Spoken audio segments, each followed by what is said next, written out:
Balls. uh, this is going from... Oh god, Ishmael's voice has been hard to grasp for me, because Ishmael's just like American. There's like not really... I guess there is an accent, but not like a strong one to think of. This is going from bad to worse. Really. Dante seemed to be tied up helping the other groups. Otis's command calls have been working out well enough. I'll give her that. We've managed to hold the line better than expected, but we're definitely starting to feel the strain. Why are you waving your hand all over? Enhance signals? What signals? What's swinging the arm sideways even supposed to mean? You don't know? It's scatter, damn it. So scatter! Crash.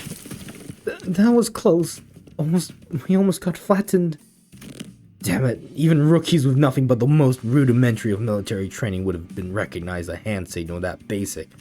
Well, we're not all trained soldiers here, are we? Is that a new expression? I don't feel like I've seen that expression before. Verily, the flourish of a single hand doth indeed make a boast of a chivalric elegance, yet when thou suddenly wavest thine arm about, clenching and unclenching thy hand in that mystical fashion, only to suddenly turn tail, forsooth, I am left bereft of understanding what thou meanest to say. To think that of all the personnel in the team, only the swabby has the discipline to interpret a basic field signal. I only picked it up during my sailing days. Realistically speaking, did you really expect ordinary people like the others to understand professional military signals? This is unacceptable. After all the operations all of you have been deployed under my lead, you're still all ignorant when it comes to non-verbal signals. I don't think even Dante would know those signals. Yup, might as well be splitting hairs. Literally. Let us appease our agitated hearts and follow Miss Otis's instruction. We should disperse and withdraw. Megaton landing! Megaton or Megatron? Megaton. Slam. Hey, pretty cool, huh? Let's face it, I know how to make one heck of an entrance. Whoa, aren't you supposed to be cleaning up the distortions upstairs? Oh, finito. Oh, a million years ago. You guys were taking forever, so I figured I'd take a peek and lend a hand. You're welcome. Ezra! Jesus Christ, I'm sorry. Ezra with a giant weapon just squashing it. Yeah, no, she's got the strength. Split by your thundering descent. The floor's form and shape are now crushed beyond mending, sunken deep enough to be likened to the insipidence of a wellspring. Don't you worry about your head about it. That's all after teams. That's all after teams to take care of. Anyway, that should be all of them, right? The force of your landing neutralized the last of the distortions outside of the building. Great. Can you check on the distorted peeps' faces and clothes? Their faces are all segmented. Makes my skin crawl. Not a pleasant sight. As for their attire. This one appeareth to be a sweeper, and that one yonder bears the attire of an ordinary fixer. And this distortion I landed on, probably a local resident, judging by the clothes. Did any of you happen to see anything nearby bursting with a big pop and flash? Nay, not once. Okie dokie, you know what? Then let's all head upstairs. This suppression request is kind of a pain. We'll need to put together a nice neat plan before we start poking it too hard. Yisang is small compared to... Ezra is just tall. A plan? Sayest thou? How? Was this not a mere matter of slaying distortions where they stand? Huh? Wait, did nobody brief you? This has oft been the structure of our assignments. We are given instructions, we perform them. Only afterward do we begin to perceive the nature and contour of the task to which we have committed our hands. Really? Well, guess every department has its own way of doing things. No big deal. I'll explain everything once we're upstairs. Oh, by the way, you didn't get to meet the whole team last time, did you? Only our newest girl. This time that dude, Mr. Bamboo-Headed Kim's also here, so... I want to see, Yuria. Yeah, her name's Yuria. Huh? He's okay now? Sure he is. Sure he is. You'll be surprised once you see just how okay he is now. But last time you said he was still under treatment. To be precise, I believe Miss Angdu stated that his mind is yet to regain its former tranquility. That? You get it once you see him. I feel like we'll just end up having the same conversation twice if I say anything about it now. Creek. God, how do I do Angdu's voice? You have arrived. It's blinding. It's so bright. The midday sun is pouring in like crazy. Yet the warm tickle of the sunbeam is rather agreeable. No, this is not sunlight. My sword, I know what PM is doing, okay? Relax. Because unlike this, there is more to the sunshine than its... Okay, Arknights. Collab, I see you. Then, what exactly is this light? Why is this thing on again? It's bright enough to fry my eyeballs. Apologies, Lady Ezra. Yet to be accustomed to this machine. This is my first time laying a hand upon this complicated workings of such a contraption. It activated on its own accord, and I have yet to discover the method by which it may be silenced. How did bamboo-headed Kim voice? I don't know what to think. That's why I told you to leave it alone. Fiddling with things you don't understand usually ends with something or you broken. Nothing good comes of it, I tell you. But, Mentor, Lady Moses has instructed me that in every moment and event, clues are hidden under the veil of one's surroundings. It must be examined with care. Yes, and that only works if you're savvy about the knack. Hang on, did you just say Mentor? I had not yet been afforded a proper opportunity to introduce him to you. This here is the esteemed leader of the Blade lineage, who is all but a master under whom I have apprenticed. You really have to dress it up like that. I told you I only took on this role because there wasn't anyone else around to take the job. Switch! Here's the switch! Aha! Gotcha! What you? Click. Oh, dude! Yeah, she's got new drip and a haircut. Yeah, Blade Lineage has his still pretty relatively same fit. Who is this guy, though, I do wonder. Goodness. Known as Bamboo-Headed Kim. Oh, wait, he's on the right! I thought it was him on the left! Okay, I need to change his voice, like a bit more. Oh, that's what he looks like. He just looks like a normal dude, and honestly, that's kind of funny. Bro's just on his chair, just lounging. Oh, that's funny. Yes, that's me. Guess I should say pleased to meet you, folks. Honestly, yeah, no, that voice is fine. The voice I was doing is fine. Oh my god, I thought that was him on the left. His clothes just has so much aura that I was like, wait, that's not a person? Oh, that's funny. He's just chilling in a wow, what a... Yeah, no, Project Moon got me with that. I thought he was on the left. He was in the chair. Okay, so... More often than not, first impressions are prone to change. The bamboo-headed Kim I remember was a man who drowned in his own fathoms, blaming himself for his powerlessness, with a listless, heavy voice. That, however, had been while he was distorted and sunken into himself, so I figured his original personality might be somewhat different. But this is not just somewhat. His personality isn't even the same ballpark as my expectations. You're telling me this guy here is Bamboo-Headed Kim? Yep, we double-checked with Ezra, and she said he really is the same guy. Oh, the way... Okay, I need to change his voice. Like, this is, like, more sleazy. I don't know if he's necessarily a sleaze ball, but, like, whoa, that fire on your head's not out hot at all. Fascinating stuff. Can you... Okay, can we check again? Just in case? He's wearing his clothes very relaxed, is what I would say. Like...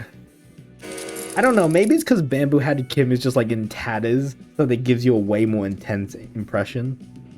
I really can't wrap my head around the fact that this is the sullen, serious man who we'd fought. Just look at what he's doing. He's rubbing my face all over like he's checking out some kind of mantelpiece ornament. Lots of ticking and talking going on. That's supposed to sound like them talking to you folks? Huh? Oh my goodness, he's so unserious. Further confirmation would be redundant, Dante. This individual is conclusively identical to the one designated as Bamboo-Headed Kim. I've got no idea what you folks are so suspicious about. Hongdu, just what exactly have you been telling people out there about me? They're all staring like they've been seeing a ghost. I told them you are a gallant and formidable warrior, mentor. Yeah, I think I've got Hongdu's voice, like... but they don't look like they've heard the most flattering things about me. There. Don't you hear it? The faint undercurrent of disappointment in the ticking. I also told them that you are a man of few words, but with much affection for the followers under your command. Hongdu. Yes, mentor? That's a complete and utter lie. Man of few words is definitely not something you can say about a guy who's as talkative as me, don't you think? Yet I spoke no falsehood. Although your conduct is rather shallow and perhaps less refined for a leader of an organization, you are much more reserved and taciturn when conversing with those unfamiliar to you. Are you not? Look at this smile. No matter who one may be, one is bound to inspire either approval or disapproval from those around him. So I refrain from mentoring any truth that might invite the latter. To even hint anything that might tarnish the reputation of my master would not be unlike spitting on his name, and mine by extension. I simply had no reason to put on airs in front of my own folks. In any case. So you can't see anything if I block this part. Do tell, how many fingers am I holding up? Those are not my eyes, you know. Your own folks, huh? Then you already acknowledged and accepted that you now belong to Limbus Company. Why didst thou not pay a visit to the LCE? Verily, when one's mind is plagued by the absence of tranquility, venturing forth into the open air and touchable field of grass clear of the storm of the heart. An asset of the company is expected to act in the company's interest. Yet for whatever reason, I didn't see you fighting on the field of battle during Operation Spy the Pyre. You will have to account for your absence in the mission. Otis addressed Kim as though she was conducting a formal investigation, every word flat and hard. It's obvious she was not about to let her guard down anytime soon. What mission? Oh, that one. Kim finally seemed inclined to assume a more serious disposition. He stopped peering into my face and turned towards Otis. Although his hand was still on my head. Alright, clearly there's some disconnect in expectations here. Listen here, you. I'm really not all that about that hard, bothersome work. Get what I mean? It's really funny that Project was the subversion of expectations, because they literally gave his identity to Mersault, who is the most stiff sinner on the bus. The real disconnect was between his stoic expression and the words coming out of his mouth. What? So let's talk about the kind of fellow I am. Meet the resident layabout who's forced to do his job, with a frown. Too, I might add. Only when he's got absolutely no other choice. I'm really not some big shot Hongdu's apparently been promoting me as, folks.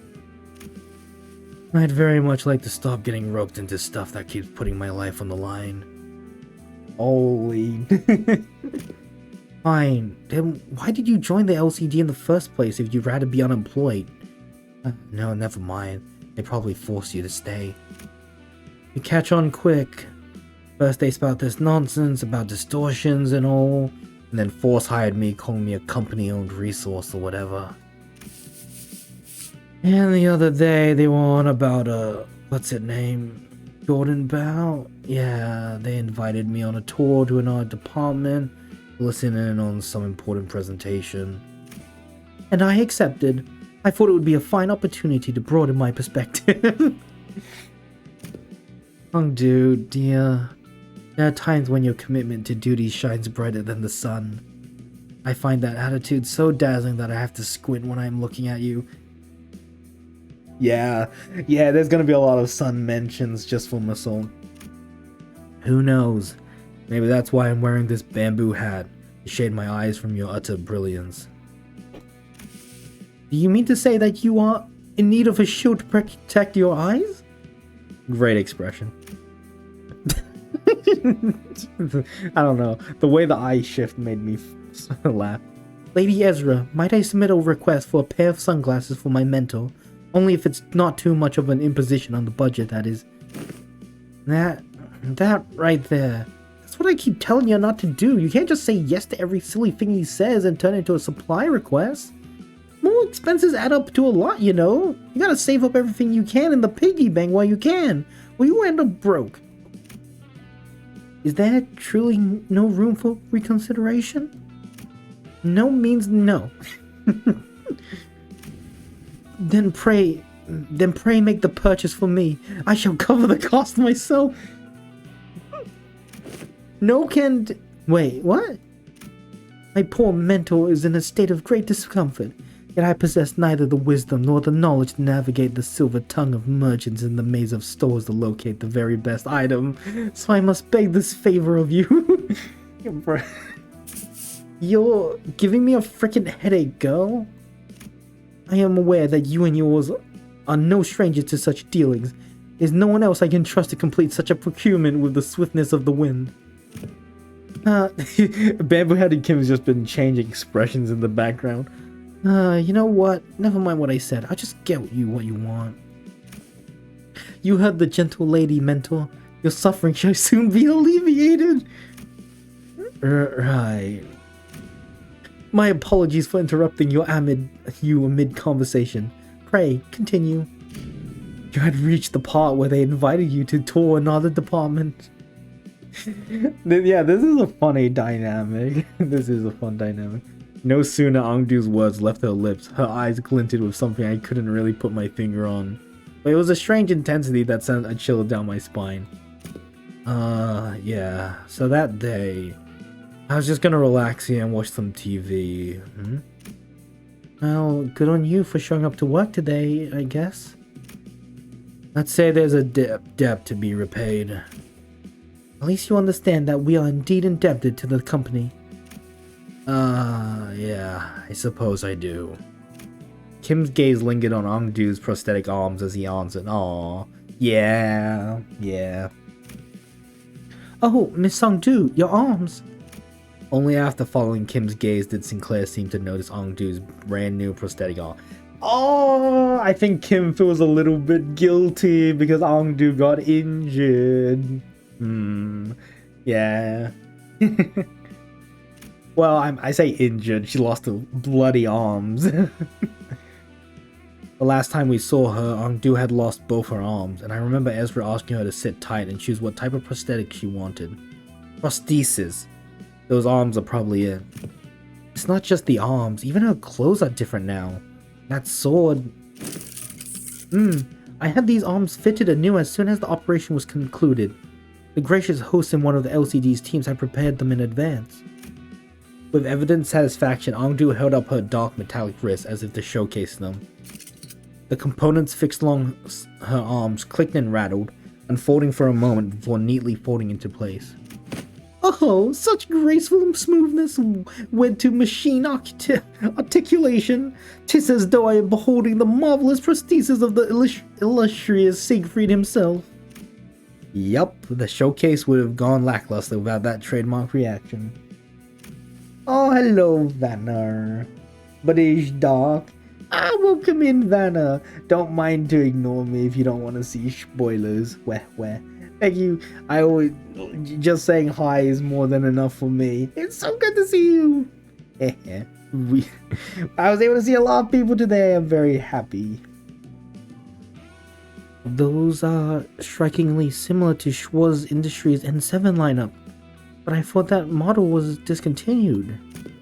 Nah, not theirs. It's one of the prototypes developed by LCD's Phenomena deciphering team, and they put him on her for trial. Doubt you'll find another like them. They're based on technology spun from distortions. Oh, I see. Why are you sad? I guess like Sinclair was hoping that he could get like some points for, you know, showing some knowledge. For a brief moment, Sinclair's eyes lit up as if he had glimpsed something that brought him back to a memory. Then just as quickly he fell silent. Whatever he'd wanted to say next catching in his chest. Aww. Does something trouble you, Master Sinclair? Oh, wait, I think that's a new. I saw that for a second. Oh, I think they redid the art of. Sad.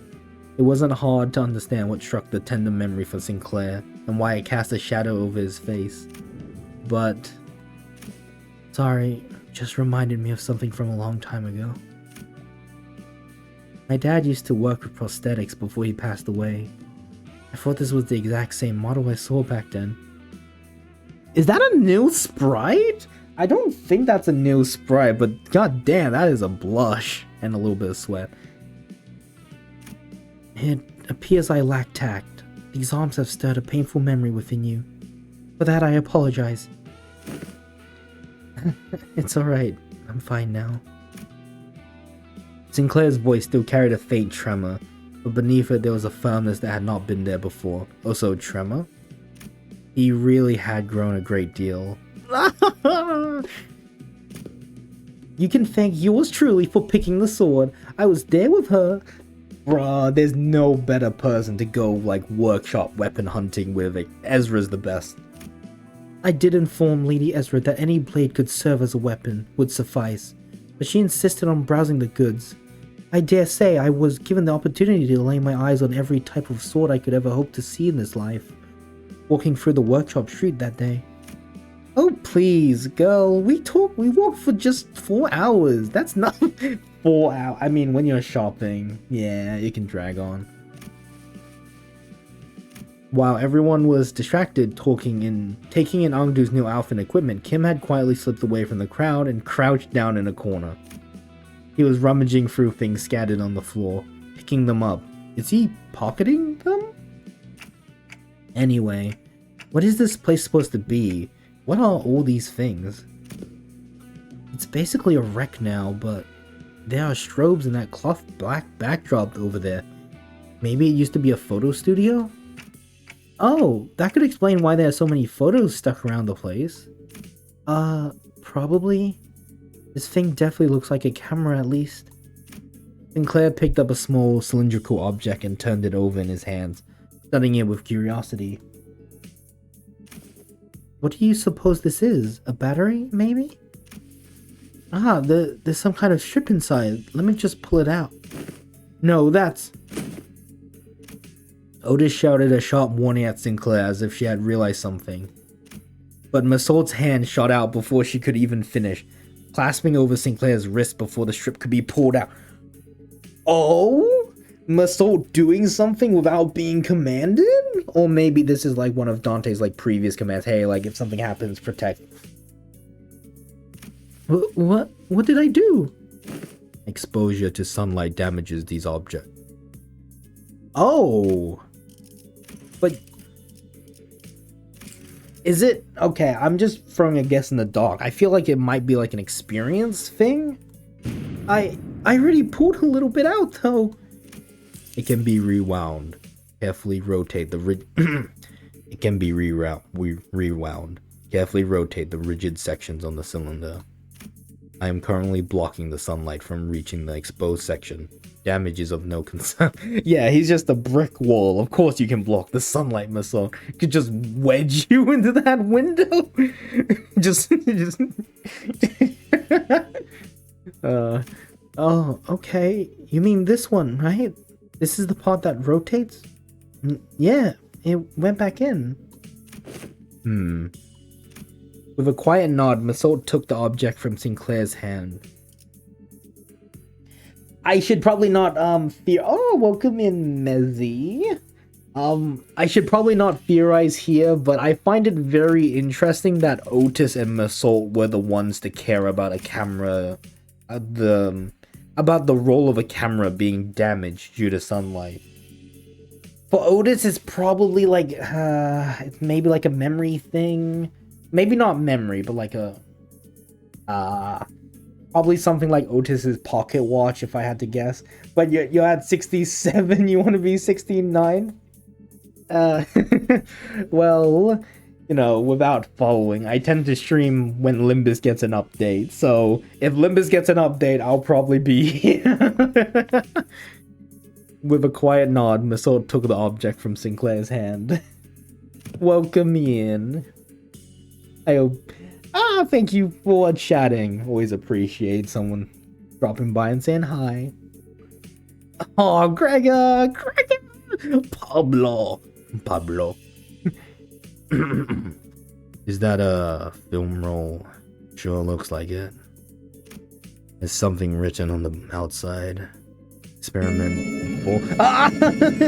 That's a sound effect. I don't know what it means. I put in a bunch of sound effects. I don't remember them. I think that might mean follower?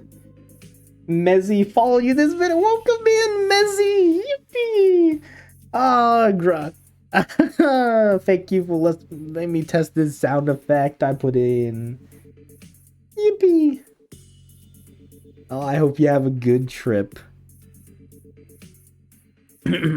I think God, I forgot what voice I did with Gregor. There's something written on the outside. Experiment #4. It appears to be a compact roll for a film camera.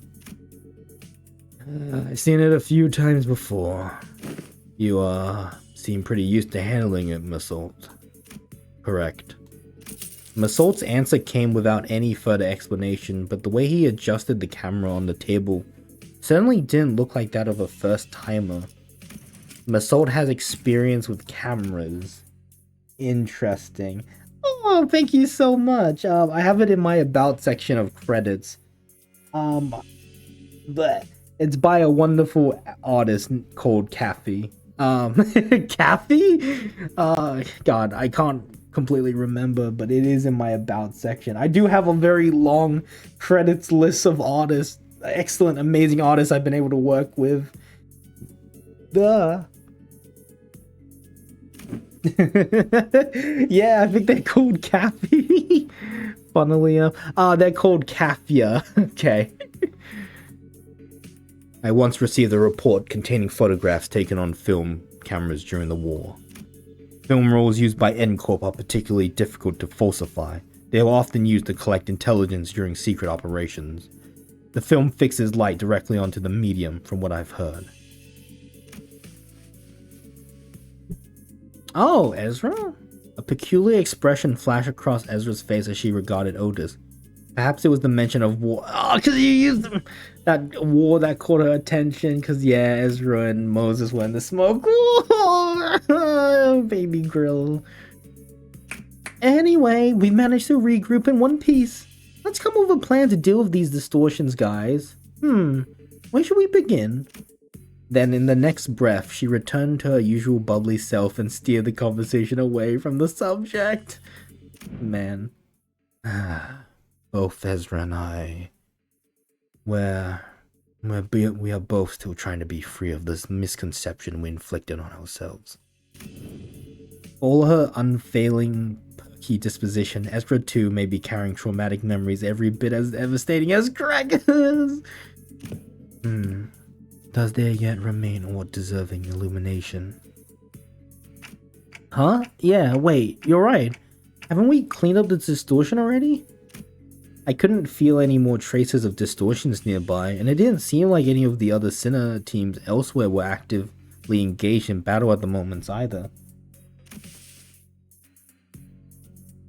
Dante is asking whether the distortion suppression has not, in fact, already been concluded. Oh, not yet. These people we fought just now, they only got caught up in the distortion. They didn't actually distort themselves. We haven't even gotten close to the distortion's inflection point yet. Inflection point? Anywho, finding an inflection point without the team lead is gonna take some time. Maybe it won't be too bad with your help. Ezra swept her eyes around the room with a look of frustration, as though she had just been handed a puzzle box with half the pieces missing. By inflection point, are you referring to the point on a graph in which the directionality of its curvature changes? Calling to mind the present context may less be a mathematical term and more a specialized polyseme referring to the point at which distortion occurs, the motive, intent, or indeed the point in which inflection of the mind occurs. Yep, that's about right. That's the kind of inflection point I was talking about. So in our department, we use that term to mean the source of distortion, the inflector or cause behind it, stuff like that. You know, distortion's hard to treat if you don't know the core cause. Treat the symptoms you see on the surface or you like, but if you never find the root cause, the distortion's never getting solved. Though, I guess you guys never really had to look for that kind of stuff, huh? Your boss Clark opens a door to their fathoms or whatever, right? You mean the Dungeon of the Fathoms? Yup, that's the one. From where we're standing, distortions are really high maintenance, time-consuming headaches. It's one thing to somehow manage to locate the inflection point, but curing is another thing. But you guys can just march straight into someone's heart, knock the snot out of everything in there, and then ta-da! Patient ready for discharge. That's how it works, right? Not gonna lie, I was so jealous when I heard about it. I almost bit my sleeves off. And here I thought you fellas handled it the same way we did. You know, giving them a good beating and start from there. Of course not! Why would anyone come to us with a distortion suppression request if we were that simple in the first place?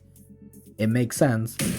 But yeah, most of the time, peeps try brute force approaches to it first, and when things go south, they send requests to the company or to our detective's office. That means the client this time must have been... Bingo. Apparently the residents of Butter Street had all chipped in to commission all kinds of agencies like the Zwei and Combat Specialized Fixer offices, but none of them could actually do things right, and the job got passed on to us. Meaning the distortion phenomena related to this kind of photograph is still occurring unchecked somewhere on the streets.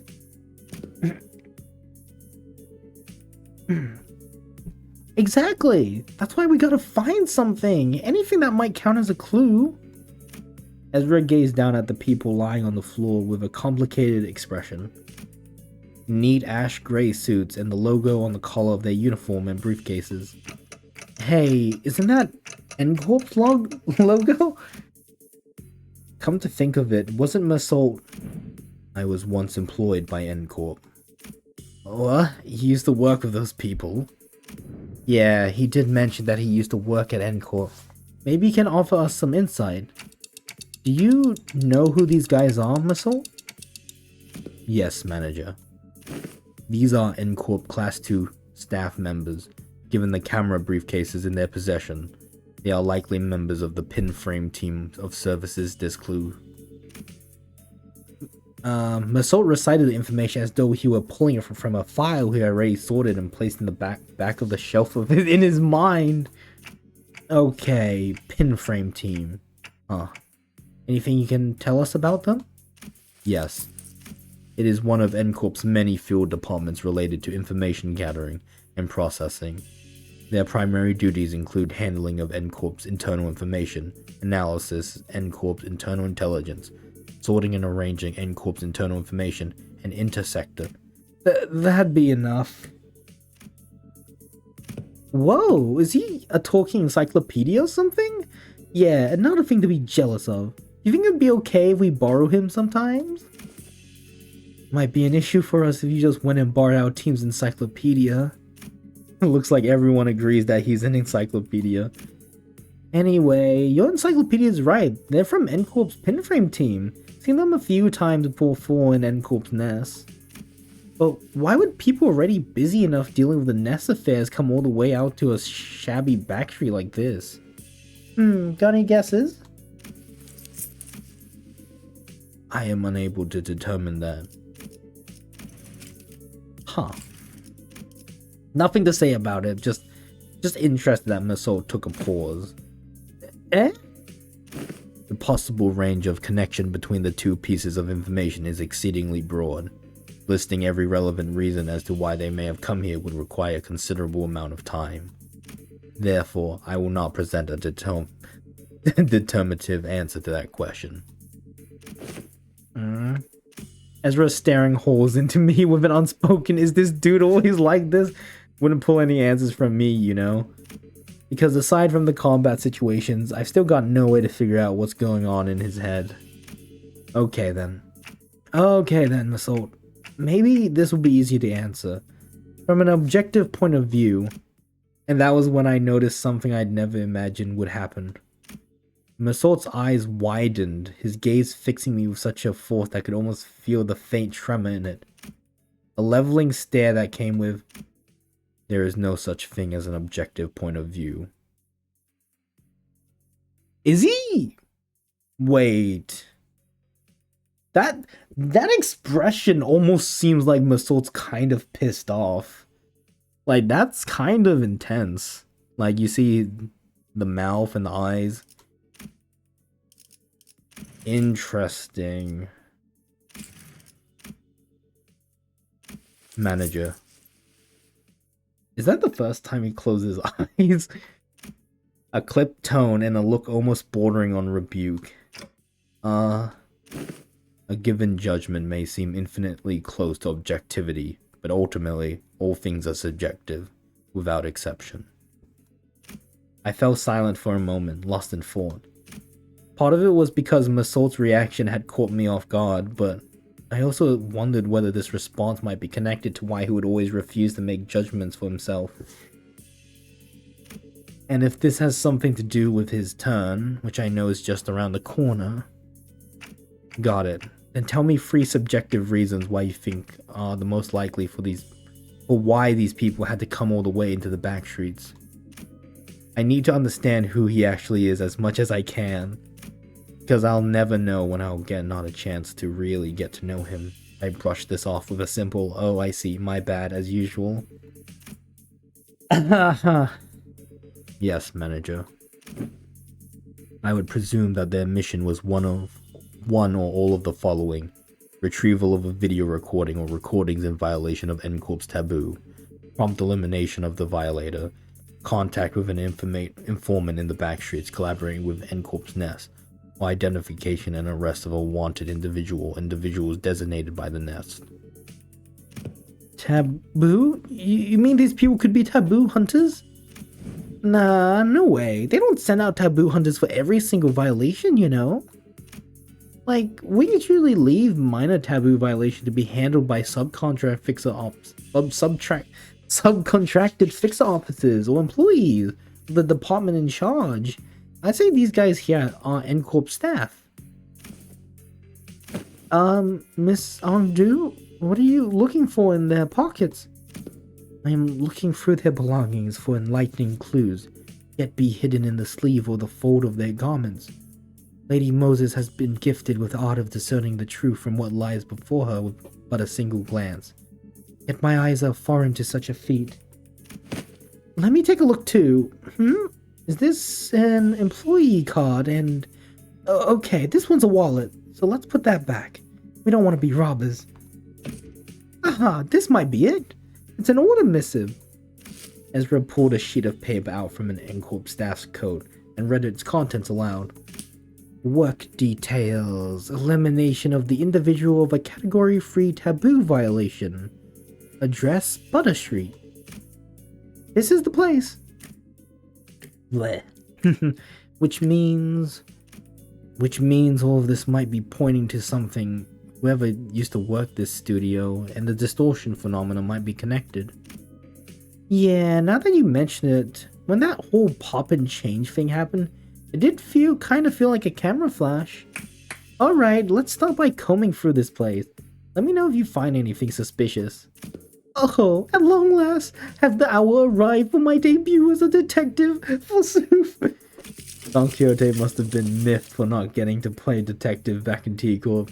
No idea where she'd been keeping them, but she immediately pulled out the detective props that had been given to Roger, Ryoshi, and Honglu back then. Verily, I had foreseen that the day would come. Fortunately, Otis wasted no time putting an end to Don Quixote's badly timed shenanigan. A sharp dressing down from her was enough to make our dejected chivalric adventurer stuff the costume away. Okay, then, we should get moving too. Sorry, Don, no mustache this time. Yippee! Okay, our first combat. Oh, we only get some. Oh, we only get these sinners. Okay, which ones do I want to use? Oh, do I have to pick everyone? 3, 4, 5, 6. Oh, okay, I do have muscle. Oh, what Otis? Funnily enough, I kind of just want to shove middle Otis in there, but if I'm talking... Honestly, anyone with a pride defense skill would be perfect here. So, unironically, lobotomy might be the fit. Weirdly enough. I could also just like not bring Otis Salsu, but actually let's see. Yeah, no, it's an everyone team. Ah, okay. Massault, Faust, Yusang, 4, 5, 6, 7. Okay. Oh, this will be our first time using the ego as well, and Muscle's gonna be bleed. We spent a long while rifling through the photo studio with the LCD team, but no one found any decisive evidence. There sure are a lot of photos around, but almost all of them are just pictures of buildings. Nothing much to tell from that. Aside from the canister containing the film roll Sinclair picked up, there are no remaining items here that can count as a proper clue, Executive Manager. I confirm that the rest are all empty plastic containers. Then it's probably best to check the contents of the film roll directly. Yes, Executive Manager. I'll find a way to develop the film. Did you guys find any sort of photo development room or equipment nearby? Let's search a little more before we see what's in that film roll. Mentor, what do you make of this object? Did he put something in his pocket? Did someone draw you? Oh, this is a PNG tube. I don't remember the name, but basic I've got a long list of credits in my about section.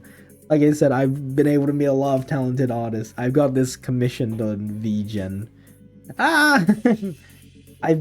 There should be a credits in my about section to them. Yippee. Mentor, what do you make of this object? For the 8th time, Ongdu, I have no idea. I had wits bright enough to understand all that what lies before me with a single glance like that team leader. I would have passed the royal examinations long ago and secured myself a lucrative position as a court official. But, Mentor, hadn't you already passed the royal? Once swung, a sword does not retrace its arc, Ongdu. So it is with life. There's no undoing what has already been cut. Interesting. I would have secured myself a lucrative. Hadn't you already passed? Once swung. Yeah, I'm gonna guess character stuff like, oh, I could be in that position, but maybe a little bit of him in his heart is like, I do like this current position as a mentor. Thus, it is unnecessary to dwell on what can no longer be undone. There's no after for what has been slashed away. Not for you, Mentor. Ought you not dwell on what can no longer be undone? Damn, Ongdu still got that edge. I misspoke. I did not mean it that way, Ongdu. I merely meant to say that I do not wish to recall my past. I am aware. You have told me as much since long ago, whenever you were placed in a position to retrace the past. Mostly at the eateries where you filled your belly on unpaid tabs. And each time you brought down the stone wall before our house by your own erring hand. Those are exactly the kinds of things you should never forget. Ow, my belly. Feel a stabbing pain in my belly? This spot, the very wound you once gave me afflicts me yet. The one from when you thought you were only poking with your scabbard, yet by some cruel turn it was your sword that ran me through. Mentor, you said it was completely healed and that I need not concern myself with it. Those very same words have been repeated at least 80 times. Aizawa? I might have to search it up. But it still aches every now and then. Chiefly when I hear your sharp cutting words that I really don't want to hear. Ah, is that so? Angdu suddenly pulled out a sheet of paper and began furiously writing something down. I'm not saying it, I'm writing it. You're not hearing it. What's this? I have written down the words that I have just said. If hearing my sharp cutting words afflicts you so, perhaps reading them instead would cause no suffering. Oh my goodness. Oh, I remember him, yeah. Kim's face began to contort like a wet dish towel being wrung dry. I really can't believe this is the same mentor Angdu follows so devotedly. Where's all that dignity and forbearance Angdu said he had? Young Angdu, there is a matter I would ask thee. Apparently I wasn't the only one who felt that way about him. Pray, speak freely. This may perhaps be a discourteous inquiry, but,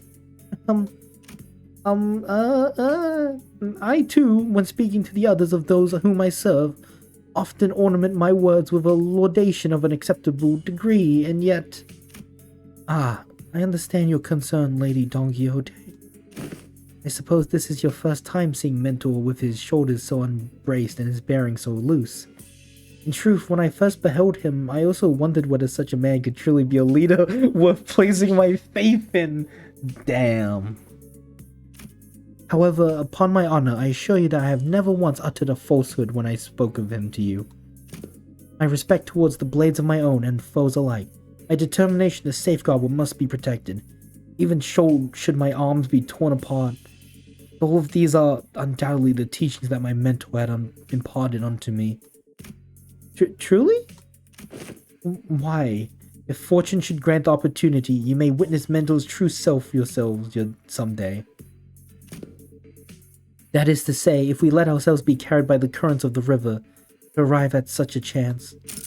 Angdu gave her prosthetic arms a casual sweep, smiling sincerely as though she truly believed every word she said. Then leaning closer to Don Quixote, she whispered, Besides, unless I speak with this feigned stern ignorance, there will be no end to his digging in his heels. I would ask for your trust, for all is aimed at his benefit. Just gets closer. Forsooth, thou too hast been burdened with the trials of serving your superior. So that's what it was. I get it now. Slam. Just as I witnessed the budding of this peculiar bond of commiseration and camaraderie between our chivalric friends, the doors leading outside was flung open with a loud slam. Right, this should be pretty obvious, but the gloves' gauntlets kind of look like Masolds. We have arrived at the target location. It appears that the advance party has already been defeated. Wait, who are these people? Didn't they say there was only a single violator? Oh, crap. Looks like it's too late to talk our way out of this. Whatever excuses we come up with.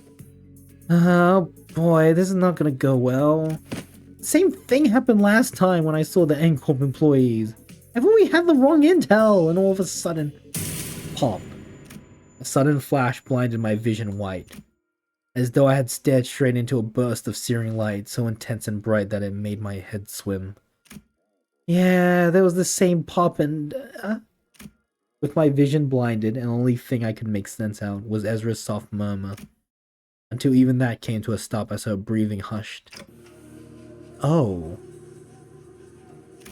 It didn't take long for me to realize what was happening. Seeing it again doesn't exactly warm the heart, wouldn't you say, Ongdu? Though Escort may indeed be passing through hard times, this alley was not quite so wretched in form, was it, Mentor? Is that right? Looks much the same to me. Ah, this place. Did we just get teleported to Escort? No, Dante. Though it generates a considerable sense of the similitude. This is... I think I know what this is. This is a presence I haven't been able to detect until just now, but somehow it was now surrounding us, saturating every corner of the space where we stood. The dreary stone walls, trees bent and coiled in grotesque forms, the sheen of the light and even the air we breathed, all of them point towards a single phenomenon. This is the deep depth of the fathoms made entirely out of distortion. There are completely different distortions where the Encore employees were just a moment ago. Executive Manager, this is exactly it. This is what I was trying to explain. Oh, that's so cool. Honglu's like, oh, that's so cool. It actually reminds me of like Schadenfreude. There's an abnormality called Schadenfreude where it has a realistic eye. I think if you look at the Canto 10 banner, it literally has Schadenfreude in there. Oh, that's cool. Where Ezra pointed, the people in smart, neat suits had vanished, and in their place, figures clad in blood-stained dopo robes were approaching us with dragging, uneasy steps. Right, let's fight this and talk later. Ready, Ongdu? My blade is poised to strike, Lady Ezra. And... wait, where's Bamboo-Hatted Dude? Bamboo-Hatted Dude! I'm afraid he has already taken his leave. He said he had no desires to cross blades with the Chunokans of Escorp twice. Come on, man, not again! He's a repeat offender, that's for certain. Executive Manager. Wherever Kim's gone off to, this definitely isn't the time to be asking trivial questions. Right, let's do what Ezra says and get ready for battle. On your orders, Executive Manager. Men, prepare for combat. Prepare for battle. Oh boy, like I said, probably not too different from Honglu's.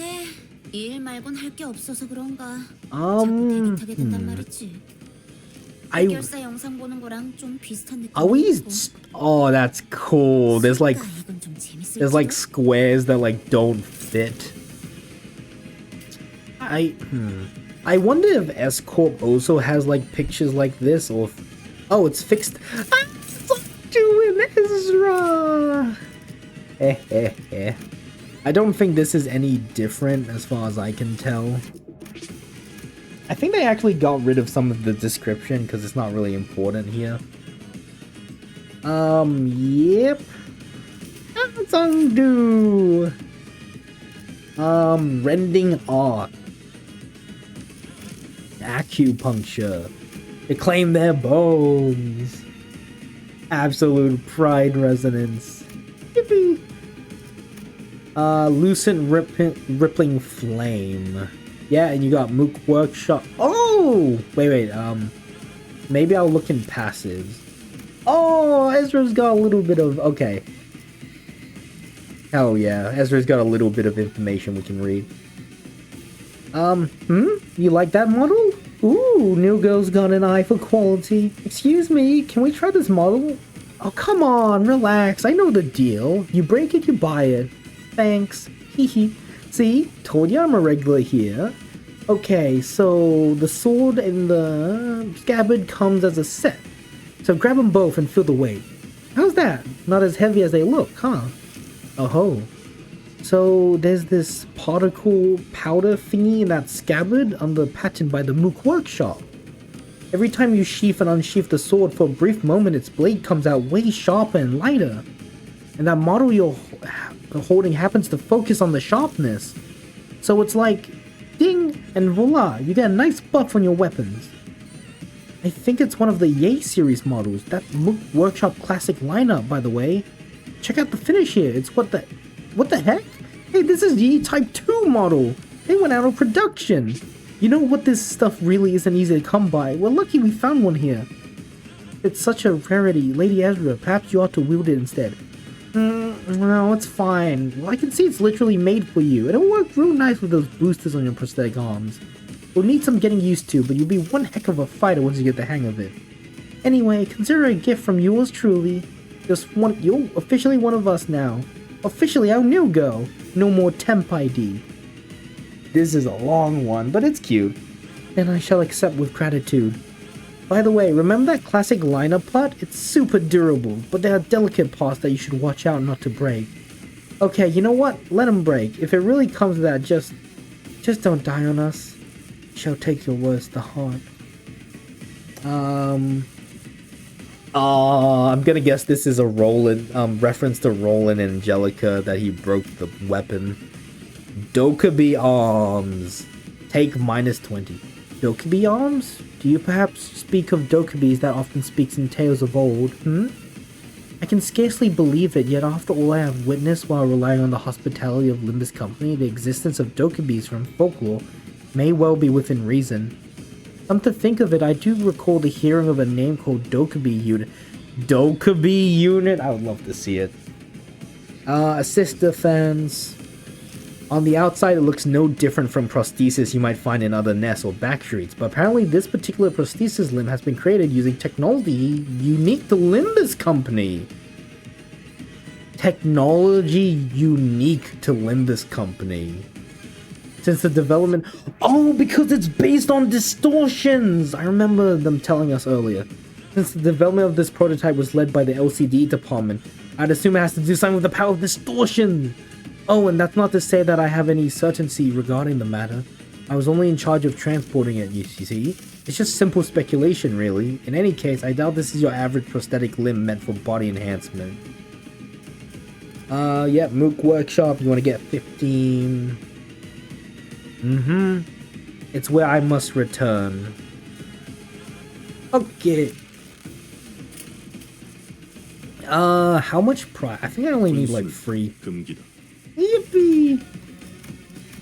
Oh, and he's got the ego as well. I only need to get free Pride Resonance and I'm good. So Yi-Sang, you can just go do whatever.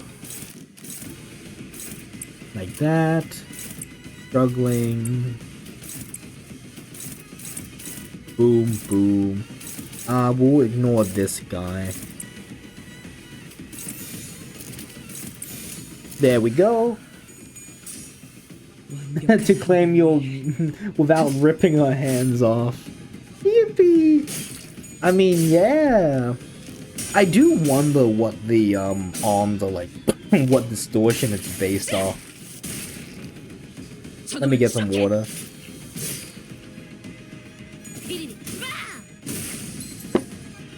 Yippee, Ezra! I don't know. Ezra's great. I don't think Ezra has Shin in this moment. Because we're just up against some grunts. Oh, I didn't look at the grunt stuff. I should look at it after this turn. Bah. Bah. Yippee! Ongdu. Chuno-kun, that seems empty. Escort Fixer, Votion Wound, and then, yep. This is the rope from Hong Lu's. Don't clash with this, because you don't want to... Oh, they don't have the rope! Wait. They only have a Votion Wound. Incapacitate? Oh, I see. Incapacitate and then bind. No, still doesn't have the rope. It only has bind. On Clash Lose, gain 1 head-splitting memory. Turn end, gain current turn, divide by 4 clap. Excuse me? A unit inflicted truce on target, gain prisoner transport. S-Corp commands 2 sorts of taboo hunters, the Royal Censors and the Chunokins. Agents of the Royal Court, the Royal Censors generally operate alone, moving undercover to pursue those who have dared to break the taboo of Salpipio. Chunokins, much like fixed officers, form bands within their own ranks. Once an order or contract to hunt down a branded is bestowed upon them, each band hunts its mark in the manner preferred by the band. The hunt for Nobby knows neither honor nor dignity. Scouring hunter band for every bind. To cover the eyes is not to be blind. These fabrics created using Q-Corp singularity are Q-Corp are fashioned into many forms such as blindfolds and headbands, are commonly used throughout the East. It is not unusual to see fixers and employees of corporate entities in the East covering their heads and faces with these products. The fabrics serve as the same function as sunglasses, visors, and combat prosthetic eyes found elsewhere in the city. They scan the target's information and in real time augment the wearer's vision, and provide tactical analysis. At times they can also serve as a means of communication. Poise for every avulsion wound. Okay, is incapacitate different or are they the same? Okay, kinda samey. We wanna beat this really bad, and no one has avulsion yet. Don, you got that. Probably. Boom! Sinclair, please don't hit this guy. Honestly, let's just focus on... Oh, dominating, goddamn. Okay, we got like 4 attacks going on him though. Maybe do this. Do you still rely on Don's passive as a crutch for BL comp? Don... I mean... God, we got the ego. I mean, just Kim Salt's already good passive. I assume you're talking in normal combats. God, Dawn is nice when she crits. She gives poise to other people. Obviously, in Mirror Dungeon, you don't have to worry too much about poise generation. You get that along the way to your tier 4 gifts. Bam, bam. I'm kind of using a weird team, but that's just because I kind of want to maximize as much poise resonance as I do. Oh, damn, Ongdu, I see you winning that clash. Okay then, we will clean up. Okay, boom, boom, bam, wapow. There we go.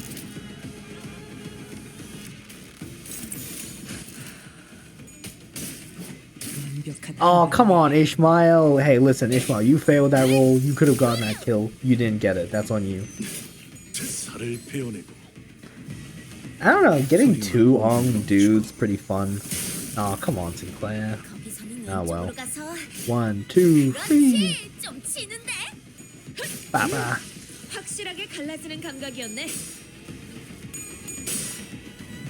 Bah, bah, bah. So basically, we don't want to keep the turn going on too long, or head-splitting memory will give them a bunch of clash. But it's divided by 4, so we got time. Is it rounded up? Rounded down. Gain current turn divided by 4. Rounded down. So they would still get like 1, I guess. Claim their balls! Nah, it's okay. Let's do Pride.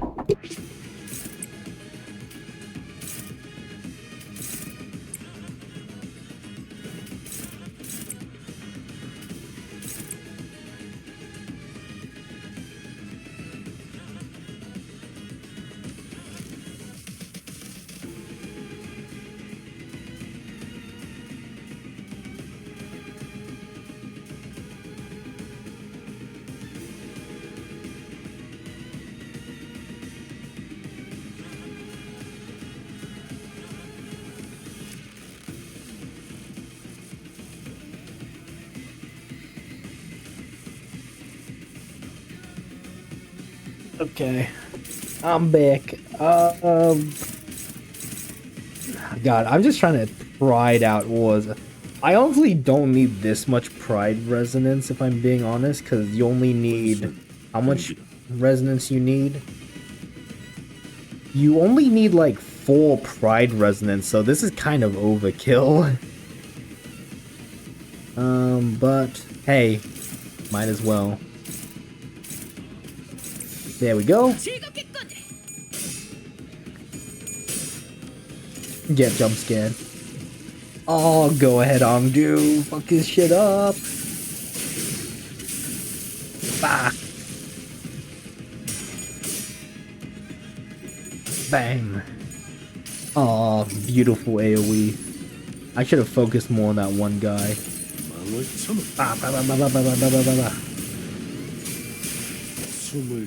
Also, I had to re-watch the trailer, but if Masol corrodes, it's Kim. Oh my goodness.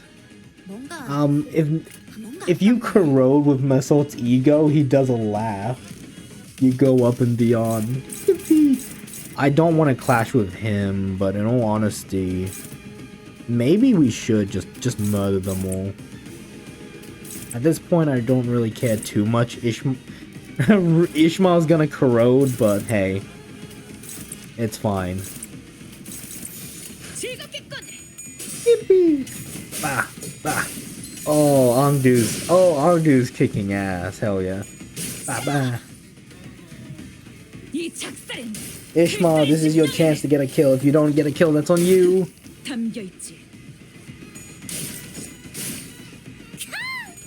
Ah. Bah.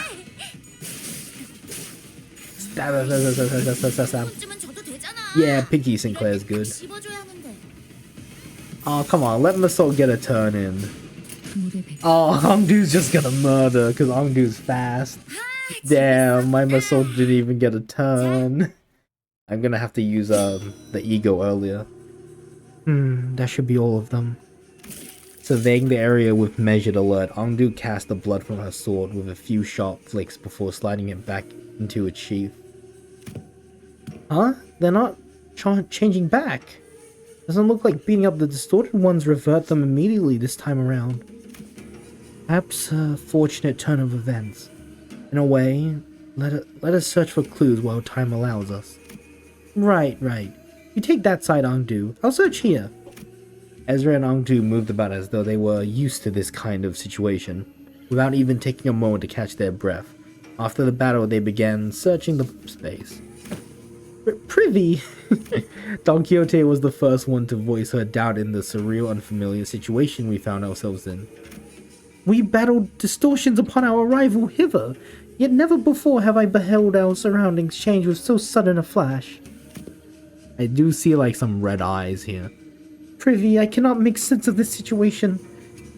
Couldst thou render a detailed account of this distortion phenomena? Captain Ish crashing out. Nothing new. Apologies. It would appear I overlooked the briefing due to the urgency of this predicament. This is, according to the definition presented by Lady Moses, a location-type distortion. It's basically when a whole space distorts. And since places and buildings can't move on their own, the distortion gets fixed in a certain space. As for this one, looks like the distortion already progressed pretty far along.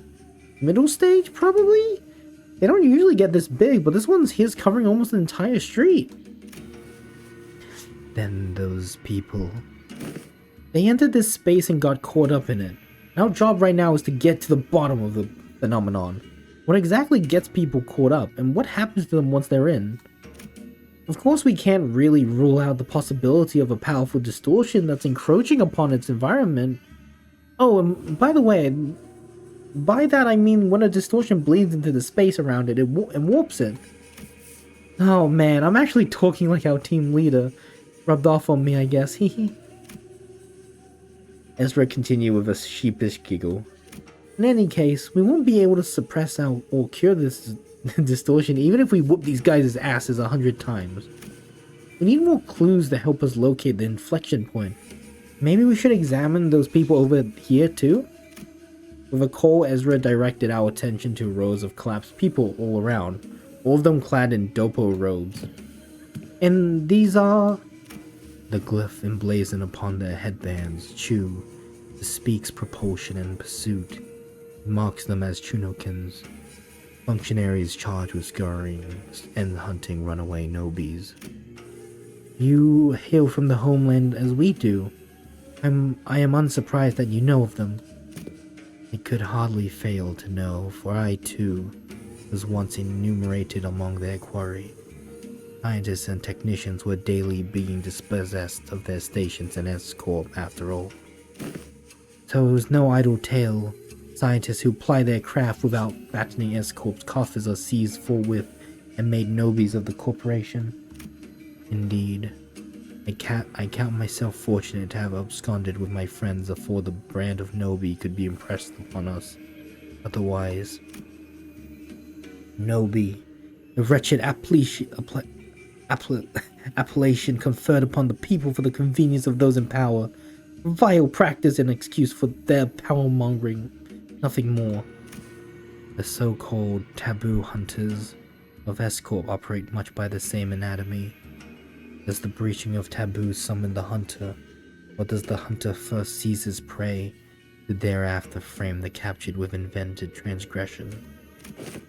If the powerful so desire to chase a man down, to take possession of his very being and keep him caged, then they need only decree that he should bear the lot of a Nobi. Such is what S-Corp has become today. My mentor too is one of the victims of that accursed practice. Probably the royal practitioner thing.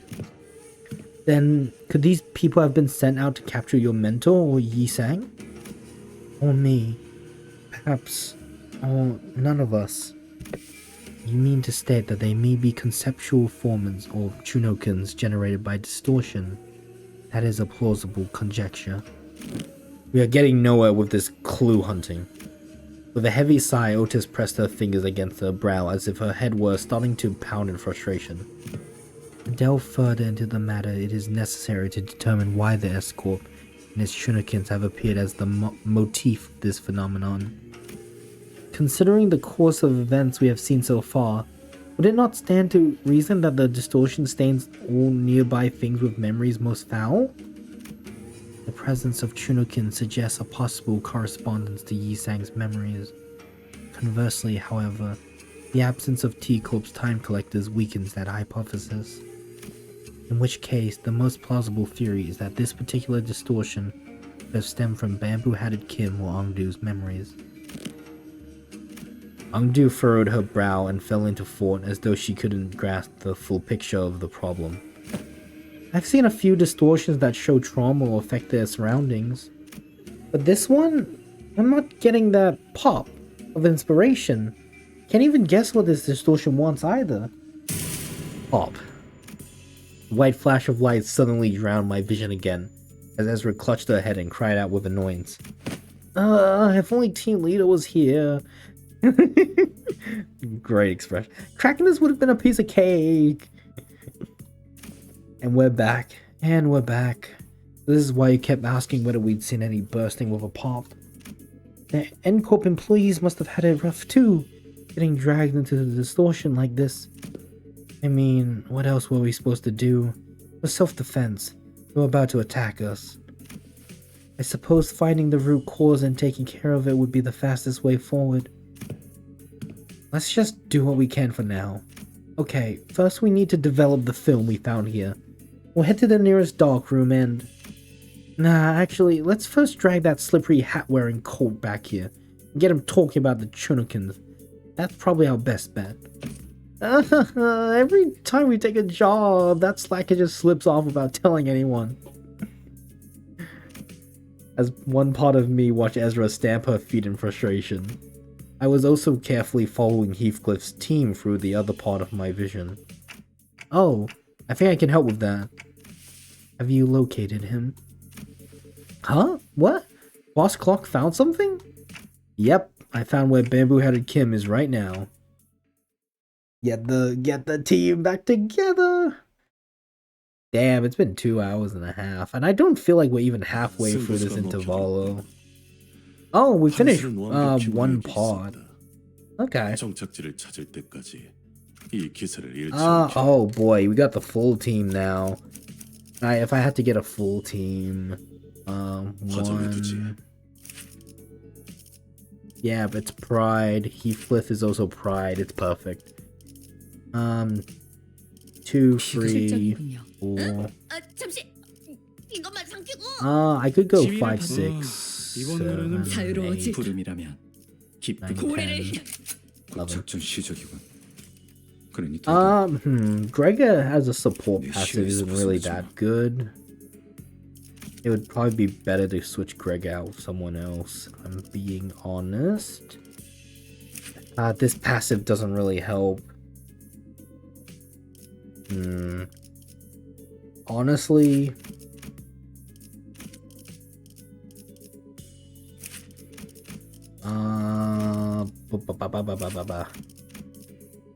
No, that sucks as well. Yeah, it's rough. Weirdly enough, the best passives is probably the healing. Yeah, the best Gregor passive here is probably his base passive. 부탁드려요. In this situation, at least. Meanwhile, Heathcliff's team... Bloody hell! This is very British there. Bloody hell, what's up with these gits? They're showing up out of nowhere. How should I know? Judging by their getup, they seem like escort fellas. Things were going so well. Could have talked it out with those fedora guys who were rummaging around the place earlier, you know. But no, you just had to go barking at them first.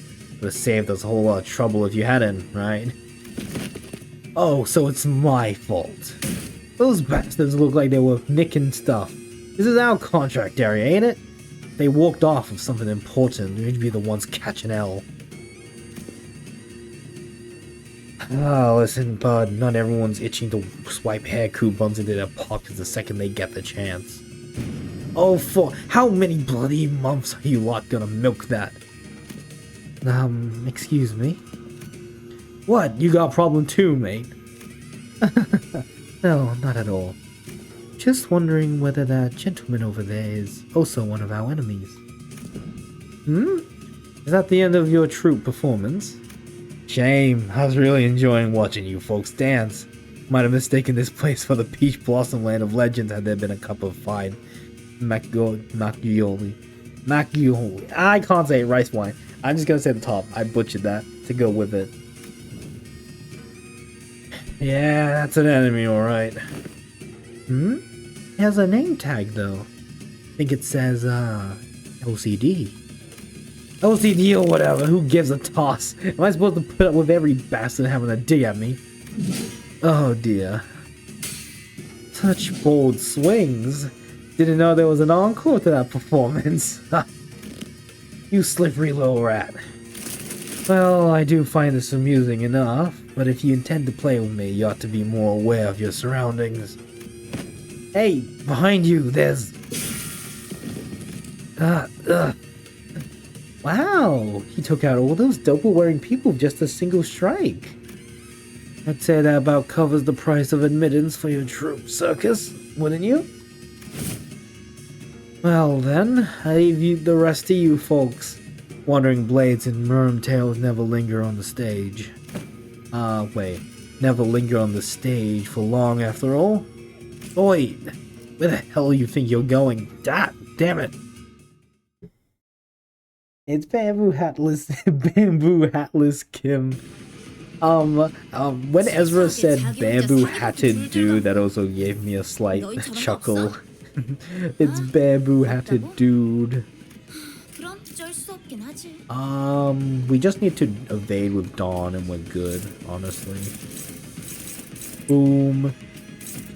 Boom. Let's put this a little bit fast though, actually. Let's put a dodge on Dawn just so I could get... Actually, I could just probably get... sure, let's get full Pride Resonance. Just to make it easier on ourselves. Boom. Oh, Heathcliff.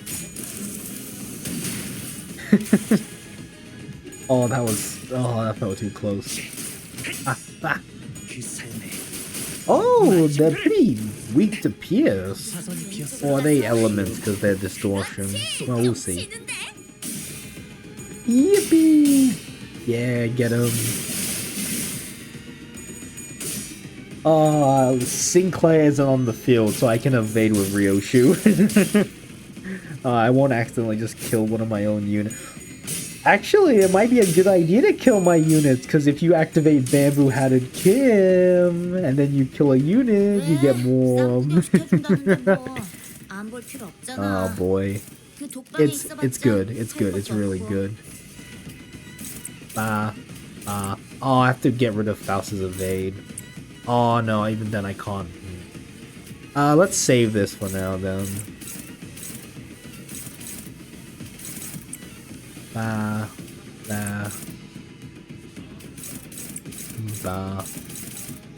Yeah, let's put Ryoshu on that. Full stop duo and poise. I love this call. Yeah, I mean they're just good, straight up. Heathcliff, very, you know, comfortable, skill 2 and 3, you can throw into a lot of situations. Honglu, like, the duo is just very strong. Bah. Stab. Oh, I wish we staggered. Oh well. Yeah, get him, Yi-sang! 2 heads on 0 sanity. Love to see it. Stab.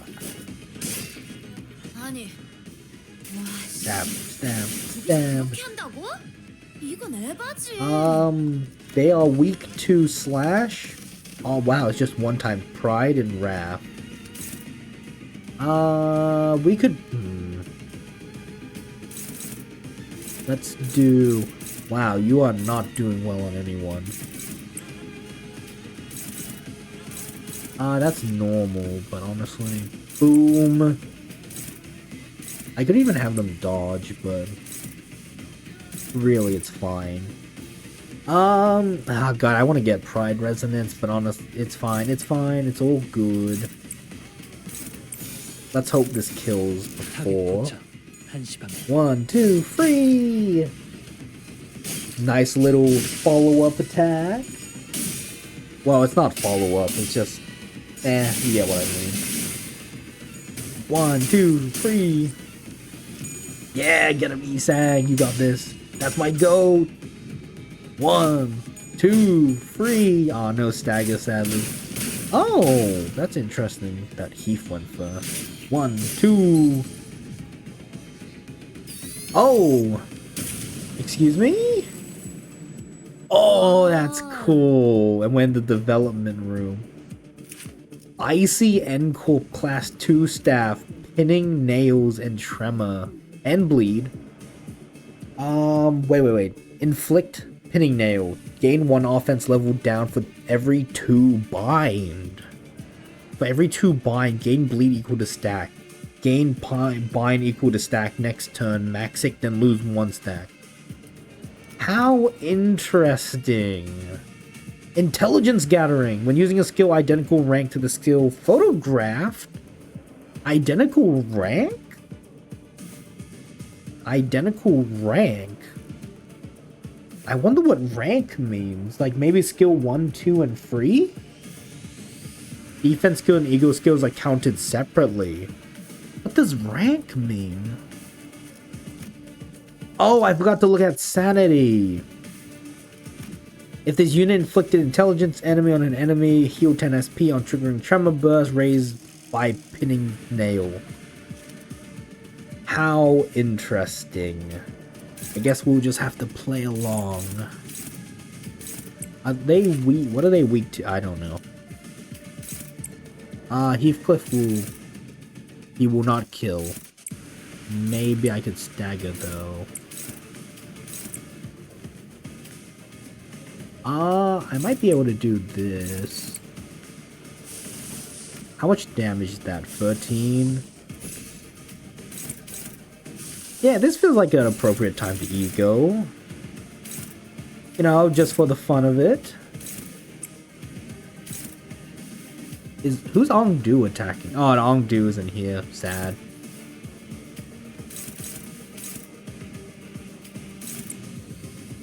Who are you targeting? You're targeting I'd rather Ryoshu target you, but oh well.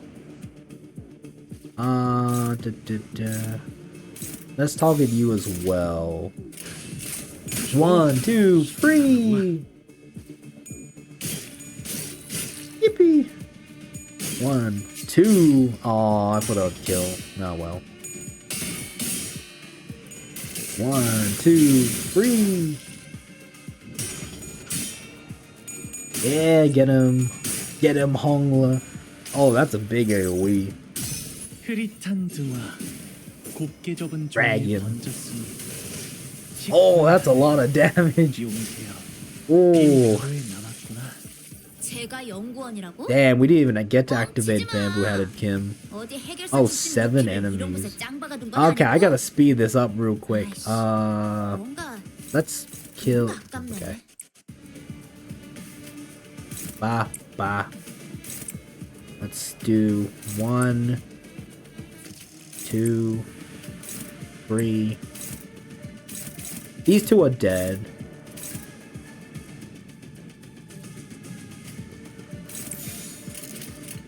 Let's do an evade on it, actually. You know what? Just to get the pride resonance going. Bah! Bah! Bah! Bah! Bah! Bah! Bah! Oh. And then Heathcliff! 대박! Oh, he has no ammo! Sad. 아이씨, 팝콘쯤은 줘도 되잖아. That was sad. Sad day. Oh, time for Heathcliff to retreat then. Ooh. Oh, alright, I should check out what damage they take.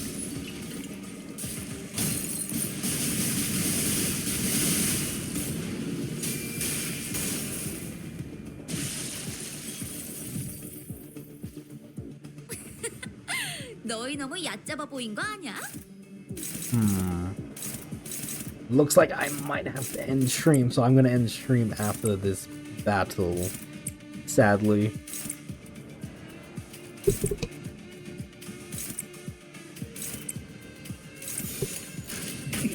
I really hope there's no story after this. I gotta go.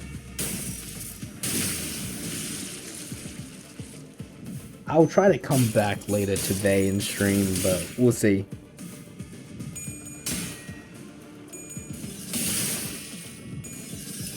Let's so distort yourself now. Real.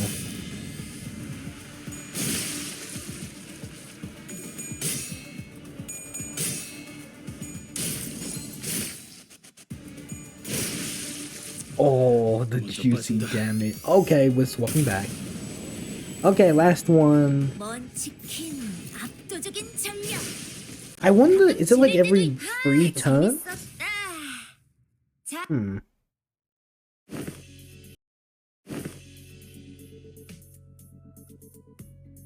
Pain. Oh well. Well, God, and life might try to stop me from playing Limbus Company, but I will play Limbus Company! Okay. Oh, let me get this straight. Dude was here just a minute ago, and now nobody knows where he wandered off to? Yeah, bloke just turned up out of nowhere, flapped his gums, then did a run-up before anyone could grab him.